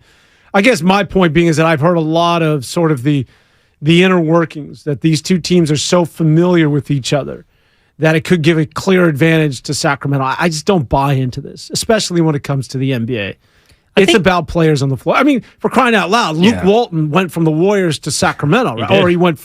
Or did he go to LA and then he went to Sacramento, I believe? Both places didn't work. Yeah, and listen, he didn't. He did not. I don't know which one was first, but either same result. He knew Steve Kerr as well as anybody, right? He was right there from jump, right? Mm-hmm. And go look it up, how did Sacramento and Luke Walton teams fare against the Golden State Warriors, even if they knew where the bodies were buried? Doesn't matter. Yeah, I think his last game with the Sacramento Kings was... What's he doing now, by the way? I have no clue. I know more about his dad, I think, than I know about Luke Walton, but I just know the last game that Luke Walton, I believe, coached as a Sacramento King, as their head coach, was when someone threw up on the sideline. Someone puked courtside, had a little bit too much to drink, and that was the last game that Luke Walton coached in, or was very close to, and everyone was talking about how that was just symbolic of the Luke Walton era. It was throw up, it was vomit. And since then, now they've, of course, turned everything around, and the trade last year for Tyrese Halliburton to Indiana for Domantas Sabonis has looked at completely different. He's been a big part of their season, arguably their best player this year. And Mike Brown is the NBA Coach of the Year, and deservedly so. I'm with you. It is about the players. But if you're looking at, and I don't want to relitigate his coaching career, but I do think that does matter. I mean, at the end of the day, we're talking about players. A coach is only as good as his players. Sometimes coaches can help elevate that talent. I think Steve Kerr doesn't get as much credit for that as perhaps he should. But then again, without Stephen Curry, without Klay Thompson, without Draymond Green, I don't know if we'd look at Steve Kerr. We wouldn't look at Steve Kerr as a great head coach if he didn't have 3 Hall of Famers. He didn't even get invited to the bubble. Remember that? Yeah. He was without all those guys, and he was just a very pedestrian head coach. He wouldn't be the USA head coach if he wasn't with the Warriors. And it's the reason why when he had an offer to go to the Knicks, being the wise, sage, sort of intelligent guy, well-adjusted man that he is, he decided to go to the Golden State Warriors and become a head coach. Why? I mean, how different would paths be if he went to the New York Knicks? He would have been done. He would have been fired 6 months later. And where would he be? Probably back in the broadcast booth with TNT. But as it relates to Steve Kerr and the coaches, I just don't give any sort of level of advantage to Sacramento because of the intimate familiarity they have with the Golden State Warriors. I think that this is a game that's decided between the lines by that of the players, and and at this point, I mean, is there any fooling anybody when it comes to the Golden State Warriors? When it comes to crunch time, who's going to get the ball? It's going to be Steph. Can you stop one of the greatest to ever do it? I mean, we'll find out. But there's no secrecy behind any of this. This isn't Hoosiers. This isn't some sort of play we just drafted on a napkin and suddenly got a swinging gate. No, man, it's the Warriors. You know what's going to happen. I know what's going to happen. Can you stop them? That's the question. So it's just to oversimplify things. It's veterans who have been there, done that against a bunch of kids who are on the cusp of potential greatness, but have never sniffed the sort of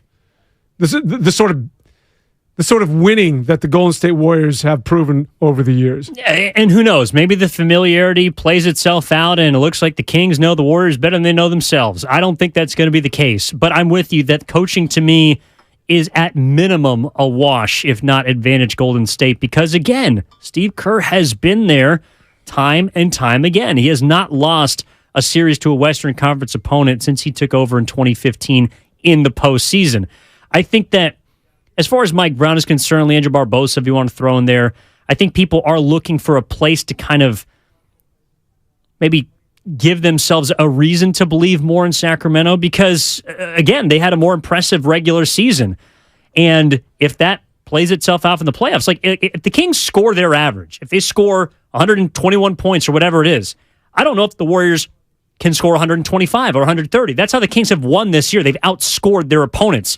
If they go for 130, I don't think the Warriors can match that because of the way that Sac clicks on offense. I don't think that Sacramento's going to get there because in the playoffs, possessions get fewer.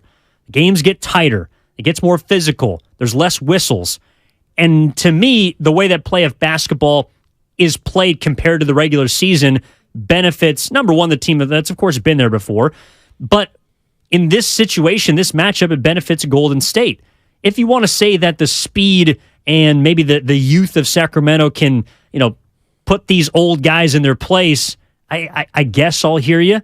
But to me, if we're talking about advantages, okay, crunch time, who would you rather have? Stephen Curry and Klay Thompson, or if you want to, one of the two, maybe Stephen, Dre, Stephen Wiggins, whatever combo, or do you want De'Aaron Fox and Domantas Sabonis?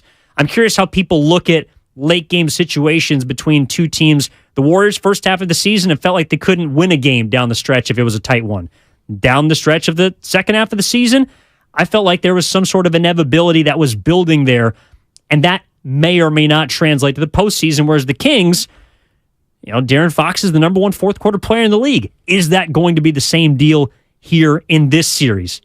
We're going to find out. And I think, again, it all comes back to how important this game one is, in my opinion and yours, for Sacramento compared to Golden State. The Kings, I think, need this game, even if it's not just to get ahead in the series, but to prove to themselves that they can knock off the champs maybe, that they might be able to get this done. If Golden State walks in there and wins, as you said, as an 11 road win team, you're going to be like, damn, man, like, I guess the regular season doesn't matter. There's going to be more doubt that creeps in, I think, on the Sacramento side than Golden State if either team walks away with it. Like, I'm trying to make sense here. Apologies, Dan, but you know what I'm saying.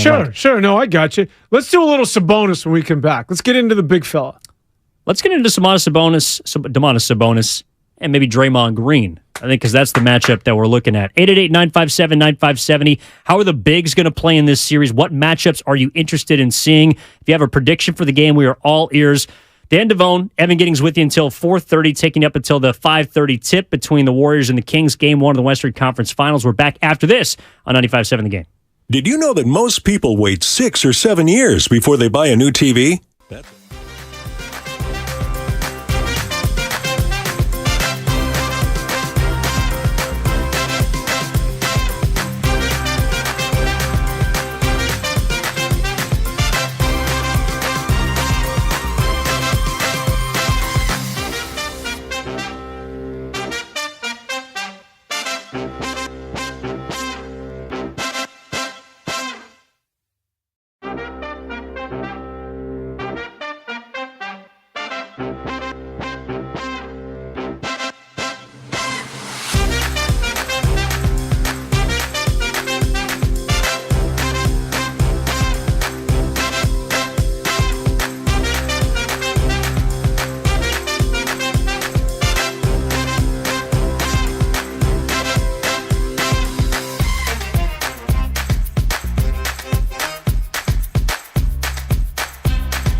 Until Warriors Live. Taking you up until then, Evan Giddings, Dan Devone, 95-7 the game. Warriors-Kings, game 1 of the first-round Western Conference Series. Craig's behind the board, as always.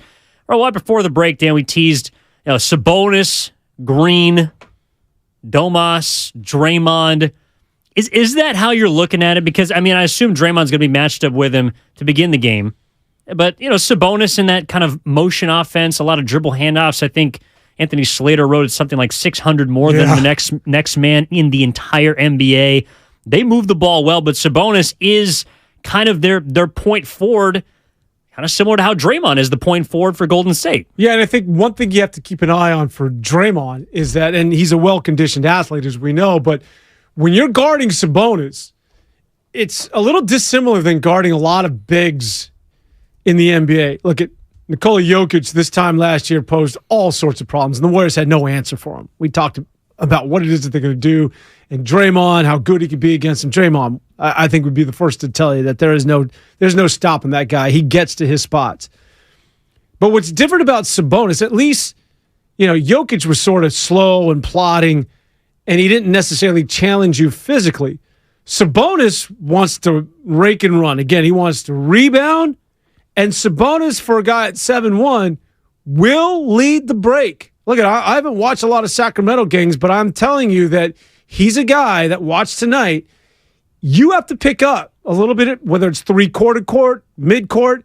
He wants to rebound, and he's not deferring to a point guard. He's not going to De'Aaron Fox. If he feels as though he's got a lane or an avenue, he will pull and he will go, and he will set the offense, or he'll go end line to end line. So it can be physically challenging because you've got to pick him up the full 94 feet. Usually when you're thinking about a guy at 7'1", it's like, all right, he's out in the corner or he's going to come down to the post. You're not thinking about a guy that's going, baseline to baseline. But Sabonis does pose that threat and can challenge you from a physical standpoint as well.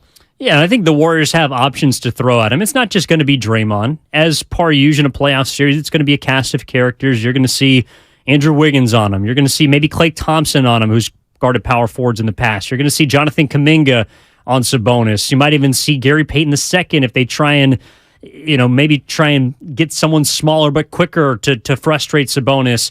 But it's interesting when you bring up the guy Nikola Jokic last year against Draymond Green, because Jokic got what he wanted. Now, the Denver surrounding cast was not good enough to help them win more than one game against Golden State, but Jokic averaged 31, 13.5, 6 on 58% shooting. Like, it wasn't as if he was a stiff out there and Draymond Green just completely eliminated him from the series. But what Draymond does better than probably I would say anybody, especially in the West, but maybe any other defender in basketball, is he makes you earn everything. And he is going to make Sabonis' life, I won't say hell, he's not going to put him in hell, but he's going to make his life very difficult to do what he wants to. I am curious, as far as the series is concerned, one of our favorites, Philmo Mike, is on the line out here in San Francisco, as he always is. Wants to weigh in. Dan Devone, Evan Giddings with you on 95.7 The Game. Philmo, what's going on, man? Oh, man, living, working, chilling. Oh, hey, but, man, we gotta definitely have a healthy fear for Sacramento. Sabonis, and I'm surprised he's not a better passer because his dad was a hell of a passer. Arvydas Sabonis, shout out to my guy.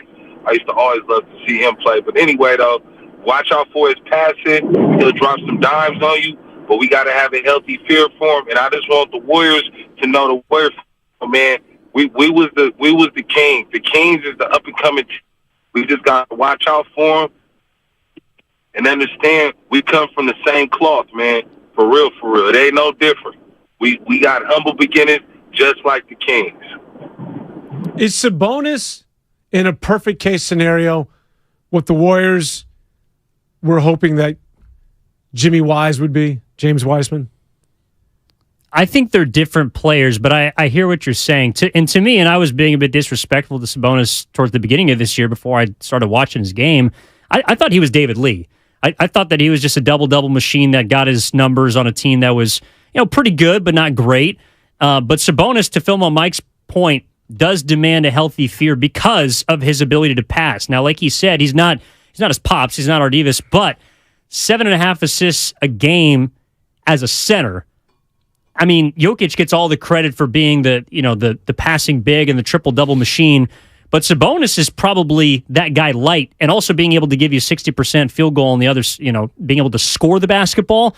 The Warriors are going to have, I think, trouble with him. And maybe it's a situation where, look, game one, he takes him by surprise. The Warriors make their adjustments. Later in the series, he's less effective. But everything goes through him.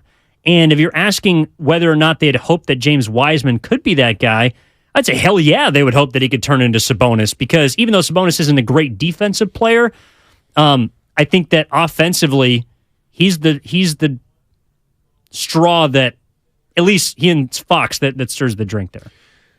And you referred to the big trade with him and Halliburton. Very infrequently do you see a trade that benefits both teams the way the Indiana Pacers got exactly what they wanted in Tyrese Halliburton, who was an NBA All-Star, and of course we know what Sabonis has meant to the Sacramento Kings. The reason I like this guy, and sort of why I drew that comparison, because I still don't know what Jimmy Wise in his game is, but he has a touch from three-point land. Like, you can't leave him alone. I want to say in the high 30s. Yeah. He's like 36%, 37%. He can stroke. On the money. And he can also, he will get down and he will get dirty. If you want to bump and grind inside, it's not his game, but he can. But the pick and roll, it's almost, if you talk to the Sacramento King fans, they'll tell you this is the modern version of Stockton and Malone. Him and De'Aaron Fox, when they got that going, man, they got you on a string. Like, what are you going to do? The pick and roll with him and Sabonis is something that not only the Warriors, but every team, when it's working, you have to pay attention to. Because what they do is they're going to spread the floor. They shoot the threes, right? Everybody runs to their spots, and they leave the middle of the floor open for those two to work their magic. And that's where they're really dangerous. But Sabonis, he's got a good mid-range. I like De'Aaron Fox's mid-range. And he can get inside and he can, throw some bows if you want. But he can also, he's very fluid out on the angles and shooting threes as well. He's got a complete game. But the one thing that I think when you talk about defensively for the Warriors, and this is whether, you go over the top or drop coverage, all that crap. I don't want to pretend I'm a coach because I don't, half of this crap. But they pose those problems because they're going to pick and roll you to death. And it's De'Aaron Fox and Sabonis. It's a 1-5 pick and roll that what's coming. Just how do you defend that Golden State? Yeah, and one thing that Whitey Gleason and John Dickinson were talking about before us early on Warriors this week was the fact that the Kings emphasize, paint touches. Now, that doesn't necessarily mean they're scoring often in the paint, but whether it be Sabonis or Fox penetrated and kicking out, they want to get the ball inside so that everything collapses.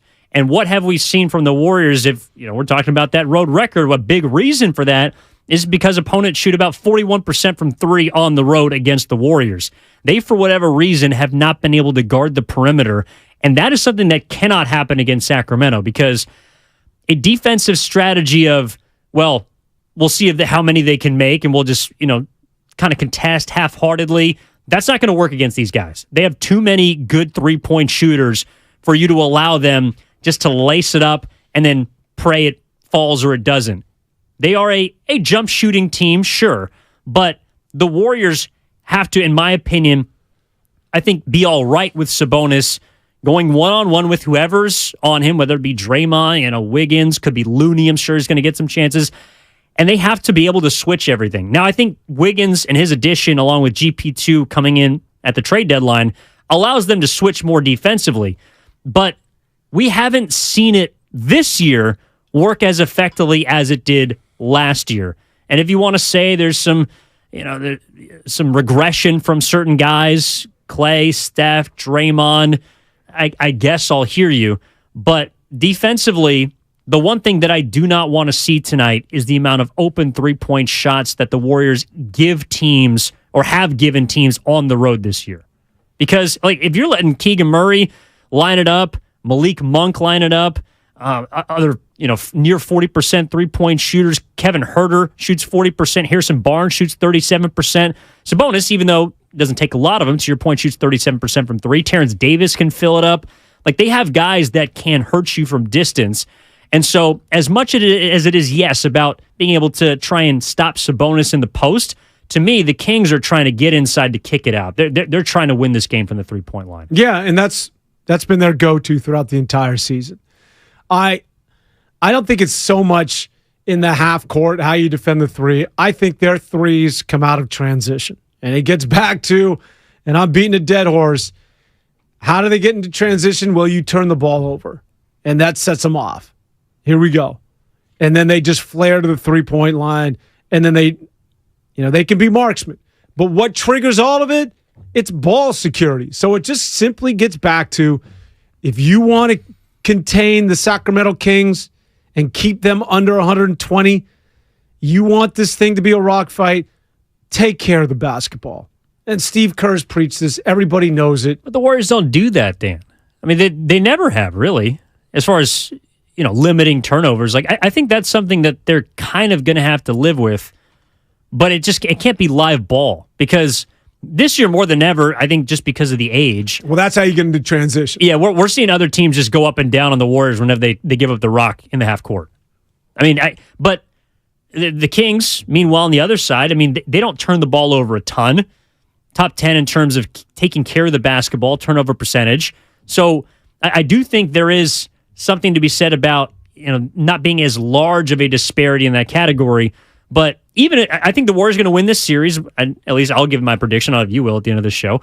But I think the Warriors are going to lose the turnover battle probably just about every game. Yeah, well, as we talked about, that's oftentimes misleading because the Golden State Warriors, they pass the ball in their half-court sets more than anybody. And this is a verified statistic. They pass the ball more than anybody. That's how they get into their motion offense. So when you throw it around more than anybody in the NBA, it only logistically would explain why you're going to have more turnovers than everyone else in the NBA. Not everybody, but a high number. Yeah. It just becomes the egregious turnovers. It becomes those inexplicable, you didn't need to do that, and Sacramento just went on a 12-0 run. And it's simply because they were preventable errors. The other thing, the flip side, I read this is fascinating. The Golden State Warriors statistically over the last couple of years have, who measures these things? I have no idea, but nerds, you need to get a life. But they have more open threes than anybody in the NBA. And you would say to yourself, well, how does that happen? I know Steph's shooting a three. Everybody knows he's going to shoot the three. Same thing with Klay Thompson. They're going to shoot threes. I can tell you that right now. Why the hell would they get open looks tonight? Why did they get open looks last year? Why have they been able to do what it is that they've been able to do in dominating the NBA? The reason is they play so well together. And that's the secret sauce. we always overlook that, is that these guys know how to play basketball with one another. That's how you get open. And that gets back to, not that all roads go back to Jordan Poole, but that's the little subtleties that I'm referring to when it comes to Jordan Poole. Learn how to play. It's not about getting yours and taking dudes off the bounce. He's sweet, man. This guy can get to the rack. He's got the whole bag. It's that little nuance of knowing the subtleties of the game that makes you a champion.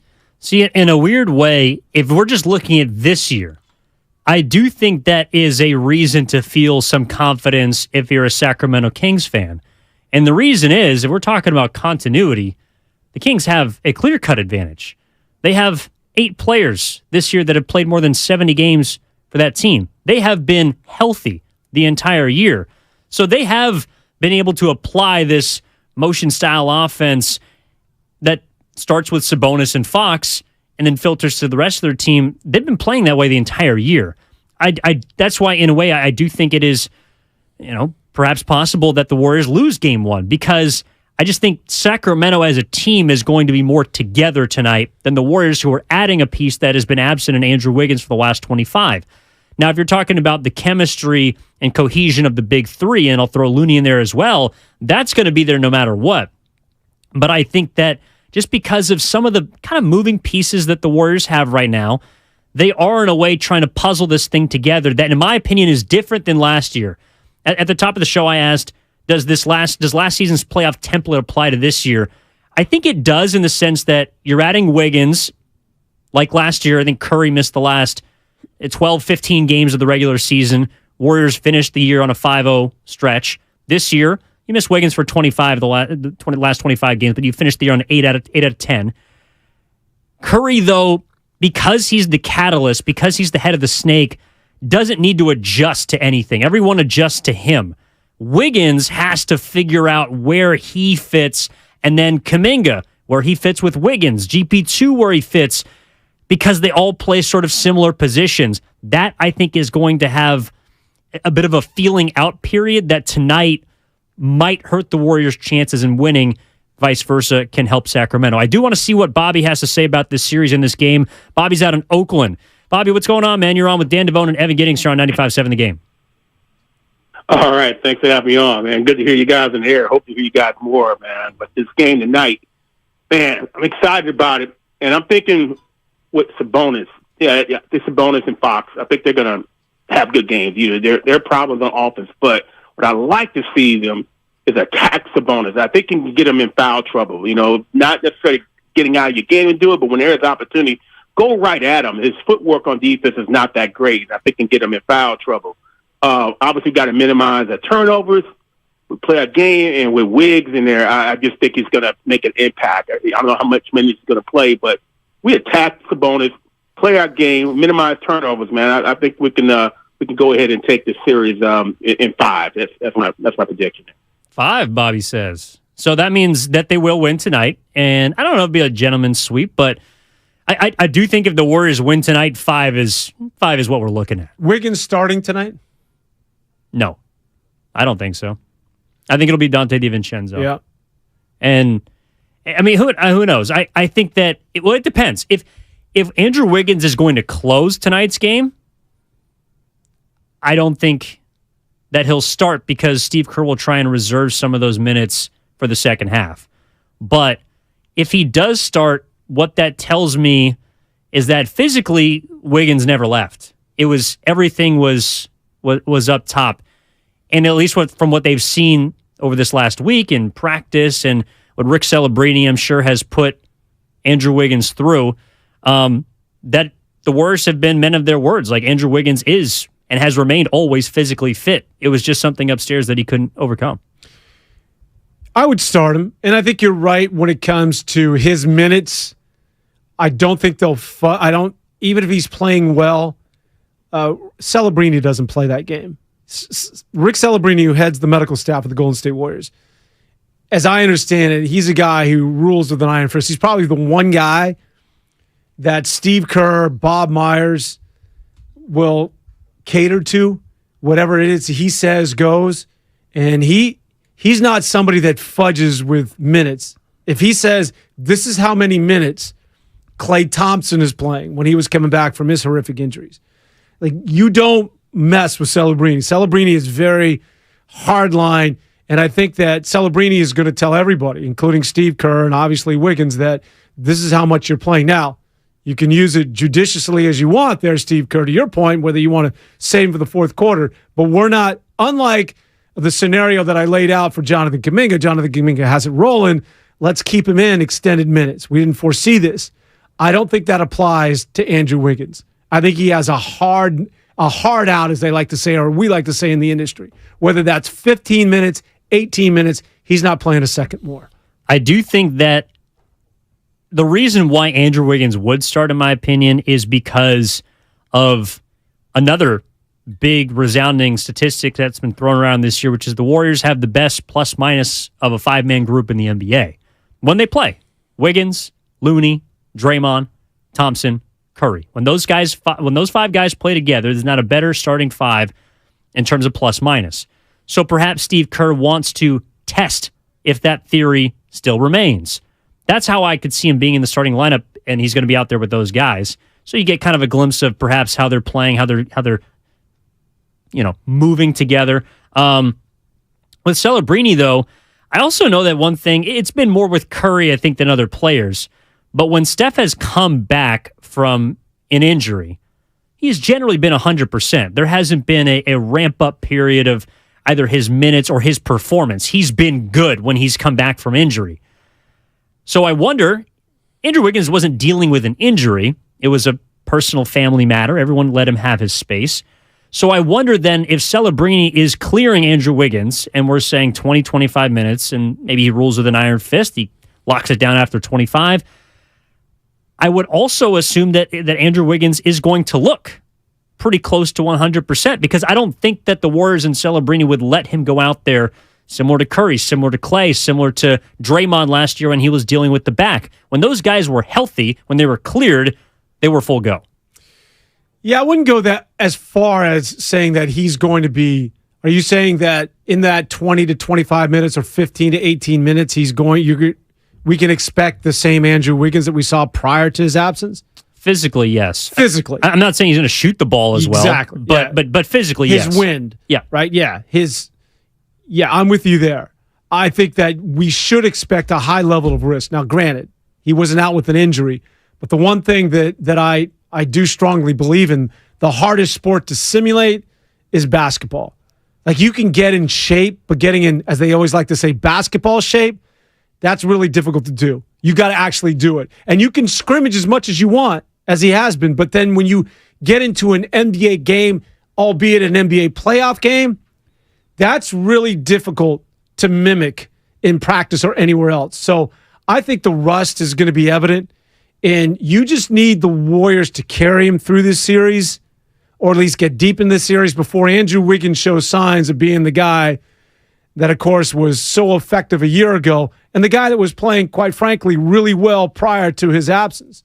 But I think it's going to take a level of patience. This idea that he's going to hit the floor and be Andrew Wiggins is, at least in my estimation, is not what we're going to witness this evening. Yeah, I think Andrew Wiggins, he automatically deepens Golden State. And I'm curious if that matters to fans, because, one thing we sort of tossed around on Sonny and Guru this last couple of weeks was like, if you're talking about stars, I mean, if those are the guys that win you games, then who gives a rat's ass about what Jonathan Kaminga plays or doesn't play? Like, if Andrew Wiggins is back and he's with the starting five that's got the best plus-minus in the NBA, then why do we care that much about the 8th and 9th man? I wonder how fans feel about it. 888-957-9570. We're, of course, also taking predictions. We got 1/2 hour left. Dan Devone and Evan Giddings with you on 95.7, the game taking up until Warriors Live. Like, do you weigh that tail end of the rotation, Dan, as much as the top half? Or, like, I guess, how do you sort of evaluate what you want to see from the 6 through 9s, should we call it? Well, that's the X factor in all of this, because it's so undefined.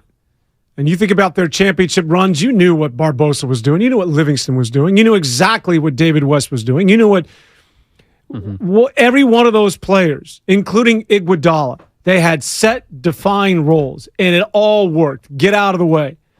Last year, there were some holes, but I think it was much more, comparatively speaking, it was much more intact than it is this year. Otto Porter this time last year had defined his role as a guy that could stretch, get you that short corner three, and also be a very significant rebounder.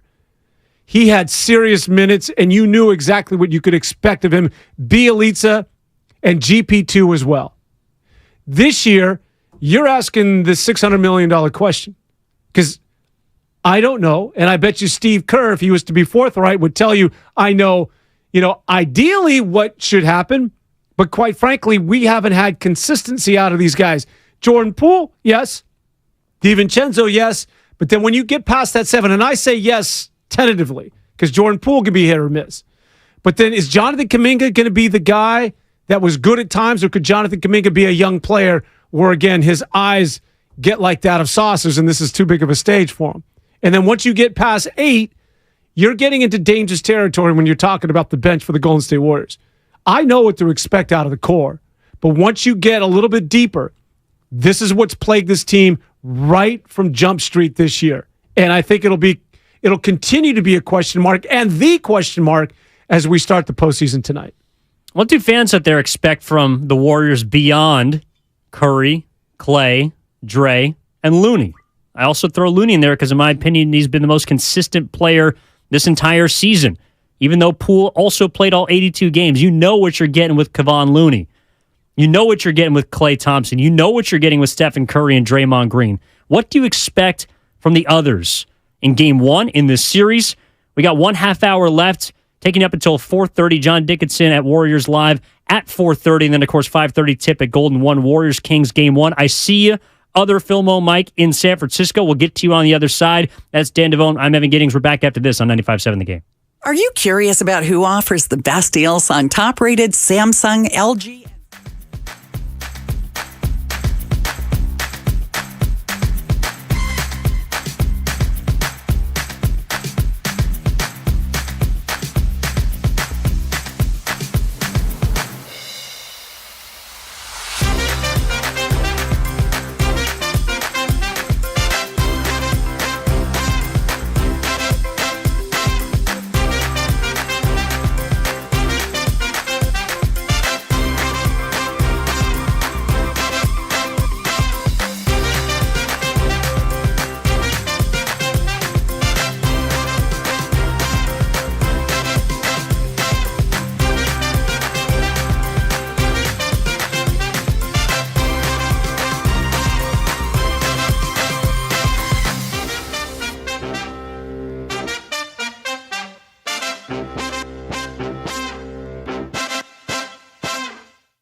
Billard and Dibbs. Larry in for Dibbs earlier this week on 95.7 The Game. He was talking about what we've been discussing, Dan, how important this game is, particularly for Sacramento. It doesn't mean necessarily that Sacramento wants this game more than Golden State does. It doesn't mean that whoever wins this game is going to take the series. But it does mean that with what Sacramento has accomplished this year, with all the history that has been kind of flipped tonight at Golden 1, there is going to be a lot of juice, a lot of energy, a lot of electricity. It does feel like the pressure, in a way, is on the Kings to win this game. No doubt. If they lose, it's over. I don't see any scenario, I can't envision any scenario where they come back and beat the Golden State Warriors. And Legs is spot on. I mean, this is your breakout year. It's been 16 years. Not only that, you got home court advantage. I mean, what bizarro world are we living in where we're both in the playoffs, Sacramento and the Warriors, and you have home court advantage and you're a higher seed and you lose game one? Well, try again next year, Sacramento.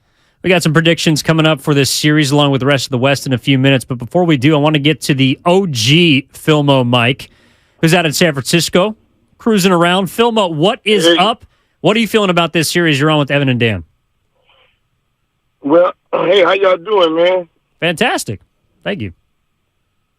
Hey, my thing is this, man. I'm excited, right?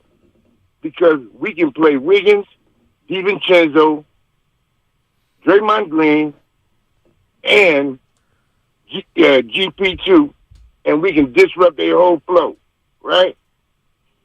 Now, only thing I don't want to do is to forget about Harrison Barnes and make him look like a star. You feel me? I got you, OG. Yeah, no, Harrison Barnes, look, he's going to be important if Sacramento's going to want to win this series. I mean, he's the guy who's got the most playoff experience. He's the guy who's got a ring, and he got it with Golden State back in 2015. Well, and there's added incentive, right? Was there an article in NBC Sports Bay Area, was that today or yesterday, how he was the guy that he feels as though he was dissed by Draymond Green. And Draymond Green sort of tried to clear the airs like, I'm not the dude who ran you out of town so that we could bring in KD, all right? No, Draymond said, I'm not the guy who went 0 for 11 in Game 6. That's yeah, right. That's right. what he said. 2016, that's right. Let's not forget how Harrison Barnes was. And I think Harrison Barnes he was not a good 2 or 3, or even a 4 option. Like, he just didn't know how to handle that. I think he's much better when he went to Dallas and clearly better out there in Sacramento. And he was young at the time. But all that aside, he feels as though that it was Draymond Green that ran him out of town, that Draymond Green courted KD. And, of course, with KD, that meant that the odd guy out was one Harrison Barnes, who signed the free agent deal to go to the Dallas Mavericks. There's added incentive, clearly. And we know the love-hate here because everybody, and I mean everybody, I think Chioza was invited to Harrison Barnes' wedding. And the one guy left off was Draymond Green, who did not go and get the invite to the wedding of one Harrison Barnes. But I bring that up just to simply say this, that when it comes to incentive, while they're not very loud, you know that quietly they have to be saying to themselves, this is our opportunity. We've got a stage like we've never seen here in Sacramento. A nationally televised game in Sacramento? Are you kidding me? Like, what the hell's going on here? Speaking of the added incentive, I may or may not have heard that Harrison Barnes made a call to someone with the Warriors, and it was some friendly trash talk, but it ended with a line that revolved around the Kings kicking the Warriors you-know-what. So I love it, man. Harrison Barnes is trying to spice this thing up. I can't blame him. And that, honestly, if you're looking for a fire lighter for your team, like, De'Aaron Fox doesn't have anything against the Warriors except he's trying to beat them. Sabonis doesn't really have any added juice. We say that now, but this thing could get testy. No, it could, and I expect it to. But because it's the playoffs, not because these guys have personal connections, except for Harrison Barnes. That's the one guy who you could say has a little extra oomph behind perhaps his play, is trying to stuff it down, throw it down early, put the ball through the back of the, like, he is trying to, I think, set the tone. He's going to be the tone setter for this Sacramento team because they need one. Meanwhile, for Golden State, take your pick. Like, any one of these guys out here who's been here before can come out and have a hot first quarter, and you'll say, all right, we'll get behind that guy. Harrison Barnes, in a way, I think if you're looking for, even though he's the third or fourth option for the Kings, that is the guy that, in a way, I think needs to set the tone tonight. If you're Mike Brown and you're addressing that team at about, 5 o'clock, 5:10 before you take the floor, maybe after the pregame warmups, the layup line, and you're sitting there, it's easy to deliver that speech. I can do it for you, Mike. Take this one out. And that's just simply give me that little stool, right? Ev, I'll stand there in that locker room, and I'll just tell these boys. They still have stools. Nobody is giving you a shot in hell to win this thing. We were the number 3 seed, all right? We are back in the playoffs. De'Aaron Fox, they don't think that you can handle Steph Curry. They think that this team, despite winning 11 games on the road, is favored to surpass you. There is no level of respect in this room for any one of you. This is the proverbial backs against the wall. If you're Mike Brown, this is an easy sell job. It's like, this is your moment. This is your opportunity. Memphis be damned. We're the heir apparent to the crown. We're the next up-and-coming kids on the block. And I think that's what the younger Philmo Mike was talking about last hour, in the sense that the Warriors, in a way, were in this situation in 2012, 2013. They were the guys that hadn't been to the playoffs in forever, that were breaking a streak and then turned this thing into a dynasty. I don't know if Mike Brown is telling those guys that, because you can't even look beyond this first game. But I do think there are some parallels between Sacramento and Golden State within their franchise history. And what the Kings are trying to do is what the Warriors have already done. That's why the Warriors get the benefit of the doubt, because they're the dynasty. They're the defending champs. They're the ones that we lean on and their experience. I think, though, with Mike Brown and, where the Kings are trying to get themselves ramped up, and like, you're looking at the other side, and in his pregame speech, I don't know, maybe Harrison Barnes gives the pregame speech. Who knows? But look, he's just going full Sun Tzu here, right? Like, he's saying, know your opponent, know who they are, know what they've accomplished, but also know yourself, because Sacramento does deserve to be here. They've had the third best season in the Western Conference. They have taken care of business to this point. That doesn't mean that they'll beat the Warriors. That doesn't mean I think they'll beat Golden State. But they are and have accomplished something that not a Kings team in the last better part of 20 years has done. I don't know if that's worth a first-round victory, but yeah, there's absolutely no reason to doubt themselves in that locker room. This is stacked up so well for the Warriors, hasn't it? Because it has. You get Sacramento, you get to stay at home, man. That's huge. That is huge. You're taking a bus, right, out there to Sac of Tomatoes. And I don't even, will they spend the night? They can come back home, right? They can get on the bus and come back after the game this evening. I heard they're staying up in Sacramento, only because there's a day break between. Oh, there's only a day. Okay. Yeah, they play game 2 on Monday. But this stacks up so well because not only that, but the Lakers and Memphis, both good teams. But wouldn't you rather take on the winner of those two should you get past Sacramento? I'm just saying this thing it's ideal the way it's broken out for the Golden State Warriors as far as their path of getting back to the Western Conference Finals. Absolutely. And there's a path for the Warriors to also have home court advantage in the second round if the Lakers upset Memphis. You see that happening? I do. Wow. I do. I'm not buying that Laker crap. I think that series is going to go 7. And the only reason I think it does is because I do think Memphis will miss both Steven Adams and Brandon Clark. They're a little bit lighter up front than they've been last couple of years. Yeah. I still think I'm not buying the Lakers, and I know they've been so much better since the trade of Vanderbilt. And they didn't look like it against Minnesota. No.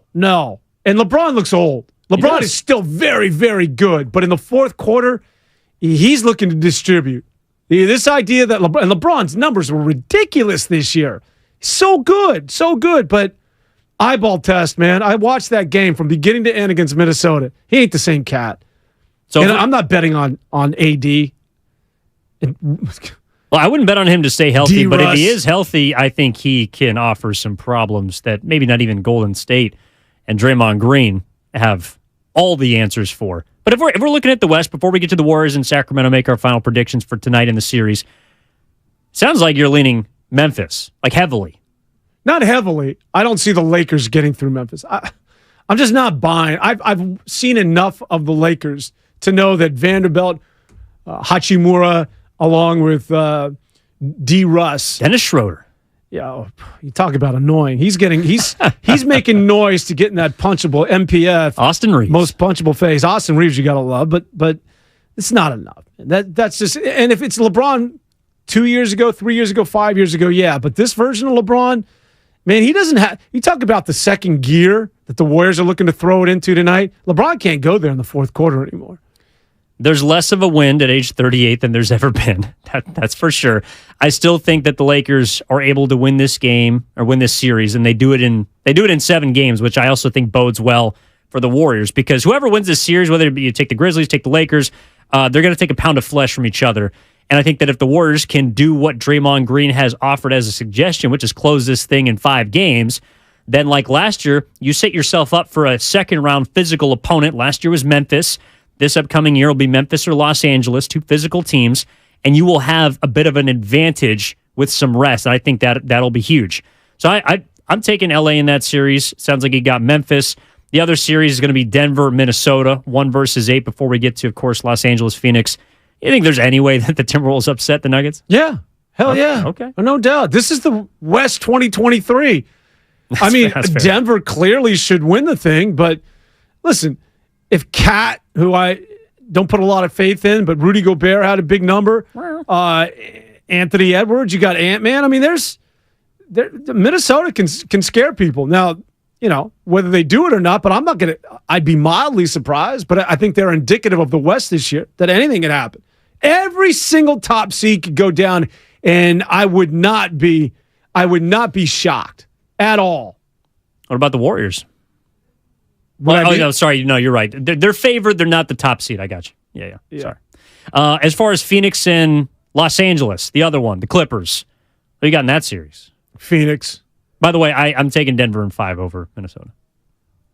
Okay, yeah, you could be right. I'm just saying though, if Minnesota, I mean, look at what Dallas did to Phoenix last year. You know somebody's going to get tripped up, but would you be thoroughly surprised if Minnesota goes on this crazy run against Denver? I actually would. I think from beginning to end, Denver's been the best team in the West. But then again, if 53 wins last year, like we talked about before, would have only got you the 3rd seed. I just feel like Jokic, with finally a full complement of pieces around him, they're good. Don't get me wrong, and they're the clear favorites. I'm just saying that in years past, when you think about an 8 tripping up a 1, it's like, holy Christmas, no way. Yeah. This year, it's like, yeah, I'm surprised, but I'm not blown away. Yeah, it's not like you're looking at the East where, like, if the Heat beat the Bucks, that would be utterly ridiculous. No one expects that to happen. In fact, probably no one expects that series to maybe even go 6. No, Lakers, Mavs back in the day, right? With Dirk and Baron Davis, and when this whole thing sort of... Yeah, Mavs and Warriors. I'm rocking the We Believe Warriors jersey right now as we speak. Okay, yeah. Suns, Clippers. I think this is going to be an intriguing series. So do I. Because in a weird way, Dan, I do think that the Clippers play better basketball without one of their 2 alphas, Paul George or Kawhi Leonard. Oh, yeah, I think you need George. If George misses the whole series, you're not winning that thing. I don't think they are. I don't think they would with both of them either. I think this is going to be where Phoenix can take the next step. I think Kevin Durant is, if he stays healthy, and if Chris Paul stays healthy, which is the question mark, right? I think it's going to be Warriors-Phoenix in the Western Conference Finals. Yeah, and a lot of people like Phoenix. I've heard a lot of Phoenix chatter. And the Suns are what? They're undefeated, 9-0, I believe, when KD plays. Yes. They haven't lost with KD in the lineup. It's just, that's just it, man. Those lower extremity injuries, once you hit 33, 34 years of age. And Chris Paul, he's going to blow a tire, man. Rest assured. That's the issue with these guys. And it's still a little clunky with DeAndre Ayton. He still is not, it's not a seamless fit there, and I don't know what it is, whether it's with him and the head coach, and it's just there's some sort of backstories I think out there in Phoenix. Yeah, but KD is make no mistake, if he's healthy, KD, that's crazy talent he's got around him. If we're talking about roles, I think Phoenix has theirs laid out a little more clearly than Los Angeles. The Clippers are very deep, but I don't think they even know who their best guard they don't is have one outside of Paul George. Yeah, who handles who runs the offense?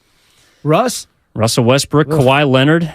whoever else is out there. I think Terrence Mann and Norman Powell are both better than Russ, but they don't play as much. It's a weird dynamic. I think Phoenix wins that series in 6. And even if Paul George is there, maybe pushes to 7, but I still like the Suns there. Let's get to the main course, Dan. Sacramento trying at home to defend home court here tonight against the Golden State Warriors. 95.7 the game. We'll have Warriors Live coming up in just about 10 minutes. And, of course, then play-by-play begins at 5:30, all right here on your home for Golden State Warriors basketball. Who you got? Oh, come on, man. You know I don't do these sort of things. Which is why I'm forcing you to. Yeah. I love backing into a corner, Dan. Doesn't have to be games. Well, I can't do it. I can't because you can't say that the Warriors are going to beat the Kings. No, because we've been talking about it for 3.5 hours. Well, no, but I think tonight, I just think Sacramento. This is if they're going to get a game in the series, it's tonight. So I'm not necessarily predicting who's going to win the series, but I think Sacramento has got better than a puncher's chance of coming out on top. They better damn well win this game. That is what we have established over this show. Sacramento had better win tonight, or it is curtains. And I think that it's going to come down to a couple possessions in the fourth. I think it's going to be a close game. I don't think Sacramento's going to blow out Golden State. I don't think Golden State's going to blow out the Kings. But I think the Warriors win this series in 6. I think they split these first 2 games. I don't know if it's game 1 that they win tonight or game 2. But I think it comes back to Chase Center. They win both home games. You give Sacramento game 5, game 6. Warriors win at home. I just crack up when people go that far into the series. I don't know. I don't know when's the next time I'm going to see you, Dan. I got to lay it out. I know. I'm just saying, like, if you live long enough, man, you just have no idea what the hell's going to happen. No idea. Just the temperament, the flow, just the personality of this series. I do think the one thing that we have to recognize is while it's obvious, the Warriors have the experience factor. And quite frankly, when you think about Sacramento, here's a team that I believe just missed. They had all 6 starters, or 5 starters, their top 6 players only missed 24 games the entire year. Mm-hmm. So unlike that of the Warriors, this is a team that has been pretty much healthy. And that's what happens when you're a younger team. So they won only 4 more games than that of Golden State, 48 to the 44 of the Warriors. So the disparity between the 2 and a 3 and a 6 seed, I think people are buying a little bit too much into that. With all that being said, Sacramento, there's something to be said about youth. The fact that these idiots don't know that they belong here. They don't know what they don't know. And some of these kids, because they've never been there, could be a benefit. The fact that they don't know that they should be pushing around the Golden State Warriors. And weird things happen, especially in the playoffs. If that place gets loud and gets nuts and these dudes get a level of confidence, again, getting back to Rocky 2, 3, 4, 5, you ain't so bad, Golden State. I mean, I can see that scenario unfolding. Well, speaking of boxing analogies, Bob Myers, president and general manager of the Golden State Warriors, has used that sort of puncher's chance as a reason why his team can win the championship, because over the last 10 years, seldom have they ever been knocked out. And especially with this big 3 having been together for an entire series, they have not been knocked out. Steve Kerr has not been knocked out by a Western Conference opponent in the time he's been a head coach. That's the reason why I think that the Golden State Warriors should be favored in this series and will take care of this series. For the 510, what does Evan think the score will be by halftime of game 1? Let me tell you, 510, 75-68 Warriors. The one thing, you talk about the 75 points, but that of the Warriors. Yep. I think the Warriors ran up like 91.5 against Sacramento because Sacramento wants to play that way. The Warriors can give go up nuts. points. Yeah. It might be 140, 130. I don't know who's going to be on top, but the Warriors will win in 6. That will do it for Dan Devone. I'm Evan Giddings. Stick around because Warriors Live is coming up next with John Dickinson. A big thank you to Craig Valentino back there in the studio. Game 1, 5:30, Warriors-Kings. All right here on your home for Golden State Warriors basketball, 95.7 The Game. Did you know that most people wait 6 or 7 years before they buy a new TV? That's a lot of time in front of one TV. So why not get one of the best sets for the next 7 years, like one of the top-rated Samsung, LG, or Sony models? Too expensive? What if you could get up to $1,000 trade-in for your old set? Who would do a stupid deal like this? Right now, at Video Only, you can get big bucks for your old set as a trade-in and a hot price on the new models. Don't be sorry. Check out video only. Chimeric antigen T-cell therapy, or CAR T-cell therapy, is a unique, personalized approach that...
A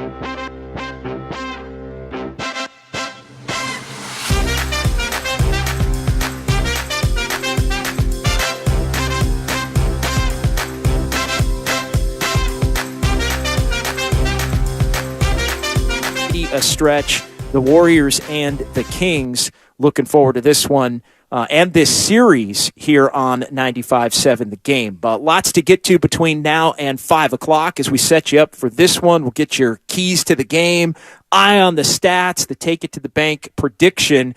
But just kind of examining some of the early headlines in this one. It is, of course, the Warriors trying to defend their title, going up against an old friend in Mike Brown, who was an assistant coach for the Warriors for the last 6 seasons. He took over in Sacramento during the Warriors playoff run last year, actually, because of the COVID health and safety protocols. Coach Brown coached the Warriors in some playoff games after he had accepted the head coaching job with the Sacramento Kings, and the Kings, under Mike Brown's tutelage, with a lot of revamped aspects of their roster with the general manager, Monty McNair, have really been able to flip the script. The most improved team from last season to this in the NBA as the Kings won the Pacific Division with 48 victories as the Warriors and Kings 3 early season meetings of the 4 in the head-to-head matchups between these two teams. You throw basically all of them out, I think, including last Friday's affair here in Sacramento, where the Warriors were able to, in blowout fashion, thanks to a big second half, beat the Kings on a night where they rested many of their stars and starting players. So not much to take away from that one, although it was a win that the Warriors needed, and it was a win that set this matchup up between the Warriors and the Sacramento Kings. Kings could have tried to play it out, maybe knock the Warriors down a peg and out of the top 6 and into the play-in tournament, thus avoiding this first-round matchup. But Mike Brown and the Kings choosing not to do that, welcoming the opportunity to play against the defending NBA champion Golden State Warriors. All right, rolling along here on Warriors Live on 95.7 The Game. Let's get to the injury report, which, as always, is brought to you by Boxer & Gerson. Boxer & Gerson, Northern California's premier workers' compensation law firm, helping injured workers get their lives back for over 40 years. For more info, visit boxerlaw.com, and it is a pretty clean sheet as far as the injury report goes for both the Warriors and the Sacramento Kings here, with just about an hour to go before tip-off between these two teams here in California's capital. Only Andre Iguodala with the left wrist surgery and Ryan Rollins are listed on the injury report as out for the Warriors. Matthew Dellavedova, the pest that he was at times in prior Warriors-Cavs finals matchups, going back to 2015 in particular, when he ended up in the hospital trying to defend Stephen Curry in that series that the Warriors ultimately won 4-2 over the Cavaliers. He broke his right index finger and had surgery on that within the last couple of weeks. So he is out for Sacramento. Headlining non-injury but availability news, Andrew Wiggins will be back in the fold for the Warriors in this game tonight, as he's going to play for the first time since February the 13th. As Wiggins returning from the personal issue. He's been back with the team now for almost 2 weeks and back at practice throughout the course of the last week. Sounds like, although nothing official yet, we'll get the official word on the starters coming up here in about 25 or so minutes. Right as we get off the air, we hand it over to Tim Roy for the network pregame show. Is right about the time that the lineups drop. And one of the big question marks for the Warriors coming into this series is what will they do as far as that starting lineup. The hints from Warriors practice throughout the week is that they're likely to bring Andrew Wiggins off the bench and play him around maybe 25 minutes or so as far as the restriction as he continues to ramp up and get his conditioning in order. What would that mean for a Warriors starting lineup? I think it probably means Dante DiVincenzo remains in the starting lineup along with Klay Thompson and Stephen Curry, with Draymond Green and Kevon Looney. And you look at some of the matchups, I know because of De'Aaron Fox, the speedy Sacramento point guard who has the potential to be an all-NBA player this season, and Domantas Sabonis, the other Sacramento All-Star. But Fox in particular, I know there's been some speculation with the Warriors start Gary Payton II, as they did last year against John Morant, to try and match up an elite defender on Fox who is critical to what Sacramento does. I think, though, the Warriors probably more likely to roll with DiVincenzo, although remaining to be seen because he's been in the lineup lately, and that group has worked out for the Warriors to this point, as they have won 8 of the last 10, with that being mostly the starting group. There's been some fluctuation with Kevon Looney and Jonathan Kaminga at the bigs spots, whether Draymond shifts to center with Kaminga at the 4 or Looney with Draymond at the 5 and 4 respectively. I think with Domantas Sabonis, you probably got to start Kevon Looney, and I don't know that Steve Kerr would look to put Gary Payton II in the starting lineup with Looney and with Draymond Green. There's some options there for the Kings to defend off of. That makes the Warriors, I think, not as prolific offensively. So something to keep an eye on here as we get to your Warriors game plan, brought to you by U.S. Bank here on Warriors Live on 95.7 The Game. And how much does game one matter? Well, I think it's one of the key areas where a team like the Warriors has the experience advantage. When do you have it? Well, game one, pivot points of a series. I think, maybe the Kings are a little amped. The Warriors can play calmer. I think the game plan for the Warriors in this one is to come out and have the experience shine through all of the noise and what is expected to be a raucous crowd here in Sacramento, with the Kings playing their first playoff game since May of 2006. Where were you, May? Going back to May the 5th of 2006, 6,189 days ago. But make the experience ring true and be a factor for the Warriors. That part of the Warriors game plan brought to you by U.S. Bank. All right, we'll pause here quickly. We'll come back. We still got your keys to the game. We'll take a deeper look at some of the numbers brought to you by Goodman Eye Center, and also you're taking it to the bank prediction. It's all coming up as Warriors Live rolls on from Golden One Center in Sacramento with John Dickinson on 95.7 The Game. U.S. Bank is ranked #1 in customer satisfaction with retail banking in California by J.D. Power. Since California is home to most award shows, we've prepared a thank you speech.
best-of-7 series, Warriors and Kings tonight, here from G1C, as they call it. And I got to tell you, I was out on the floor right before we started this show at the bottom of the 4 o'clock hour at 4:30, and Steph was getting loose, and he was not missing, taking it out to deep, almost half court with the 3-point shots, and De'Aaron Fox looks locked in as well. One thing that I know has been a headline as far as this series goes leading up is how many Warrior fans are going to make the trek, and really more so are going to be able to get into Golden One Center with ticket prices in the upward of $500 a ticket for this game as the get-in price. I know some of the games in San Francisco for 3 and 4 are more in the $200 to $300 range. It's been $500 to $600 range throughout the course of the week since this matchup has been known. And just an early gauge, and it's early. And I did see some Warriors fan regulars that you'll see at Chase Center just kind of making the rounds. But at least to this point, and my understanding is the bars outside Golden One Center are packed, and I would imagine that a lot of Warrior fans are out there hanging out, maybe having a few cold ones in a beautiful Northern California Saturday that feels like spring here.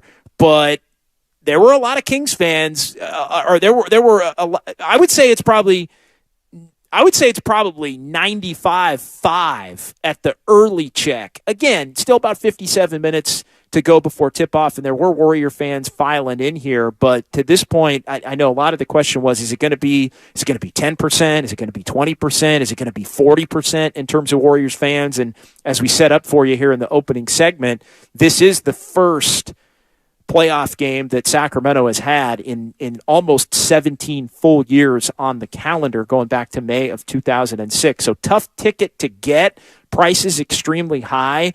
And, I know I said earlier on Warriors this week, and I maintain it, I'm not so sure home court advantage is really going to matter much in this series. I feel like both teams are going to win on each other's home court, and it wouldn't surprise me if the Warriors are able to win a couple of times at Golden One Center, where the Kings were just 23-18 on the season. Now, that being said, the Warriors are going to have to play a hell of a lot better than they did on the road throughout the course of this season, but did play a little bit better, although against some short-handed teams and some teams that had given up down the stretch here of the season. But early look, not as many Warrior fans as some would believe inside Golden One Center, but again, still about 55 minutes to go before tip-off here as these two Northern California rivals battle. And the first time in the 38 years that Sacramento has been in the NBA in Sacramento after the Kings franchise moved from Kansas City, that these two teams are even in the playoffs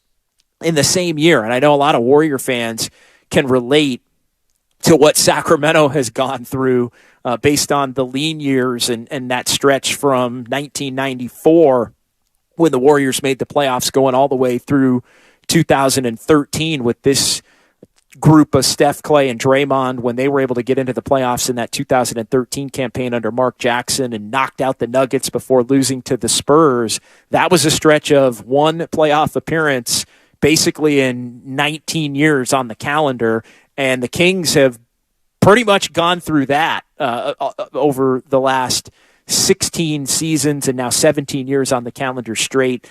So it should be fun. Fan bases that I think do understand each other, although the Warriors have obviously been in the catbird seat here over the last 8 to 10 years with as well as they've played. And the Kings, going back 10 years ago, just happy to keep their team in this city where it looked right around this time a decade ago with the Warriors flourishing and getting on what would prove to ultimately be a run a couple of years later toward a dynastic run. The Kings were being saved from moving to Seattle with former minority owner under Joe Lacob, Vivek Ranadive, now the primary owner in Sacramento, and having success for the first time here in his 10 seasons at the helm. It's Warriors Live. We're rolling along here from Sacramento. It's John Dickinson on 95.7 The Game. Make sure you join me after the ball game for Warriors wrap-up.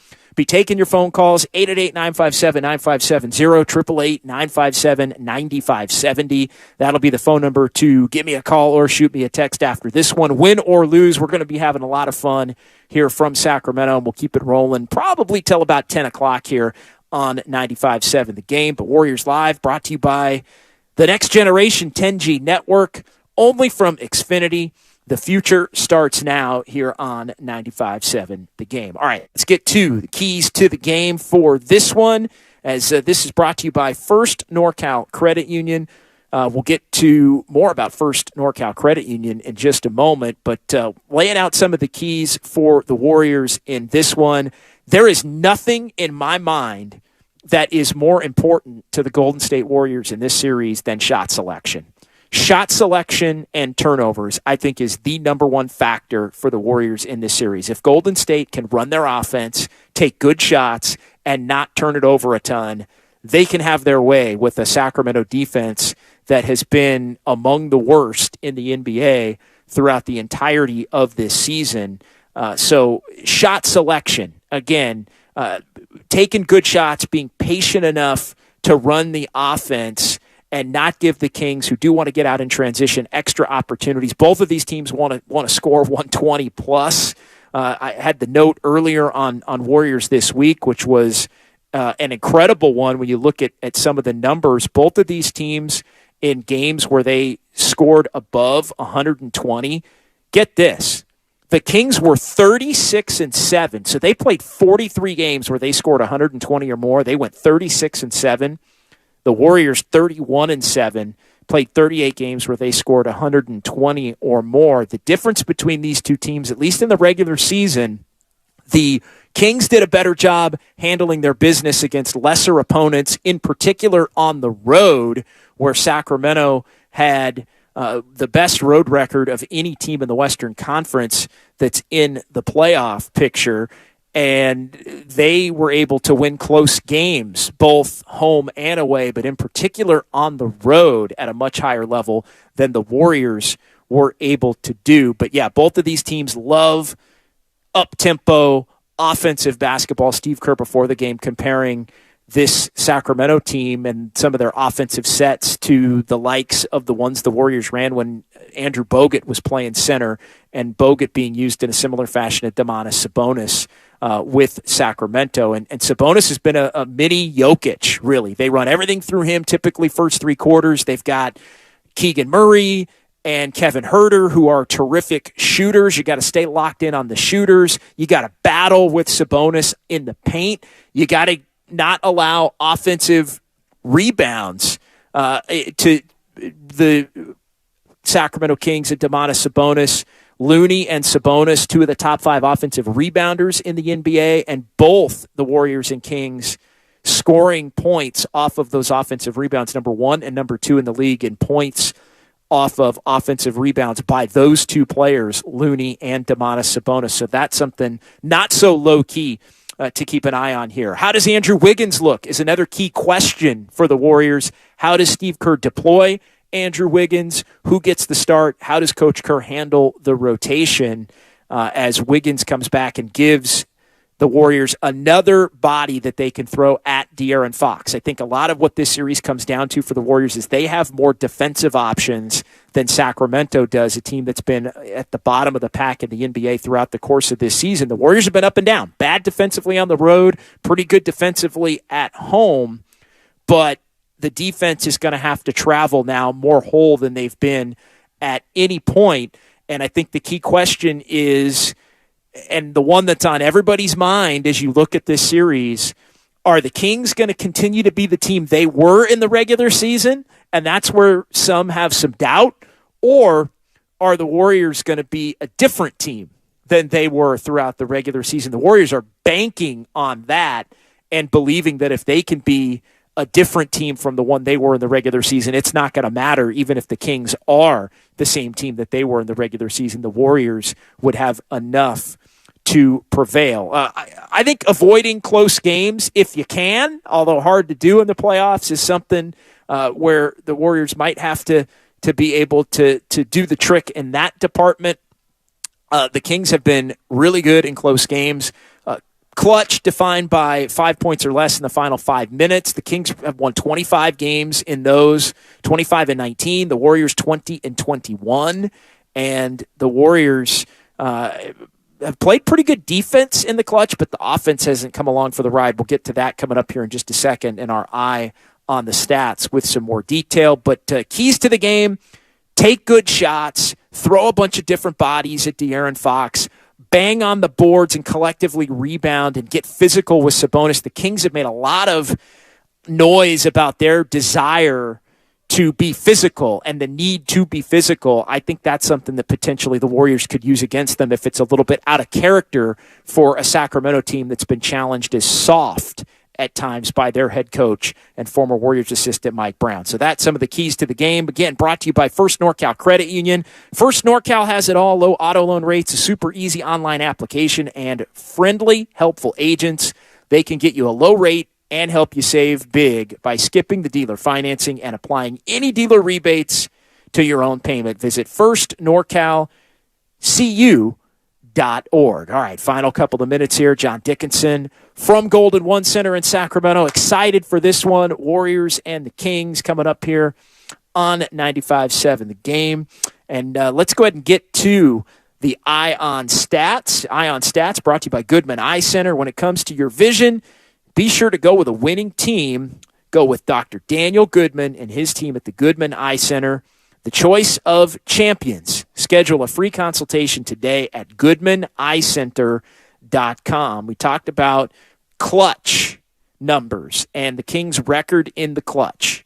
25-19. Warriors 20-21 in the clutch. The Kings' offensive rating, though, in the clutch, 128.6, more than 10 points better than the next closest team. The Warriors 24th in clutch offense at 104 points per 100 possessions. So the Kings in the clutch have been 24 points better per 100 possessions than the Warriors have been.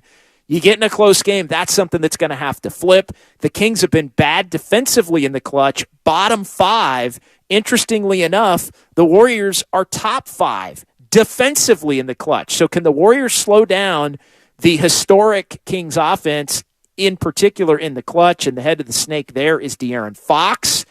But can the Warriors' offense do enough and remain efficient enough for them to prevail should they wind up in some of these close games with the team that has been highly successful in these close games? De'Aaron Fox had a couple of buzzer beaters with no time on the clock this year. Sacramento, they were 5-0 in overtime before the final week of the season when they lost in this building to the San Antonio Spurs, and they won 5 games this season by exactly 1 point.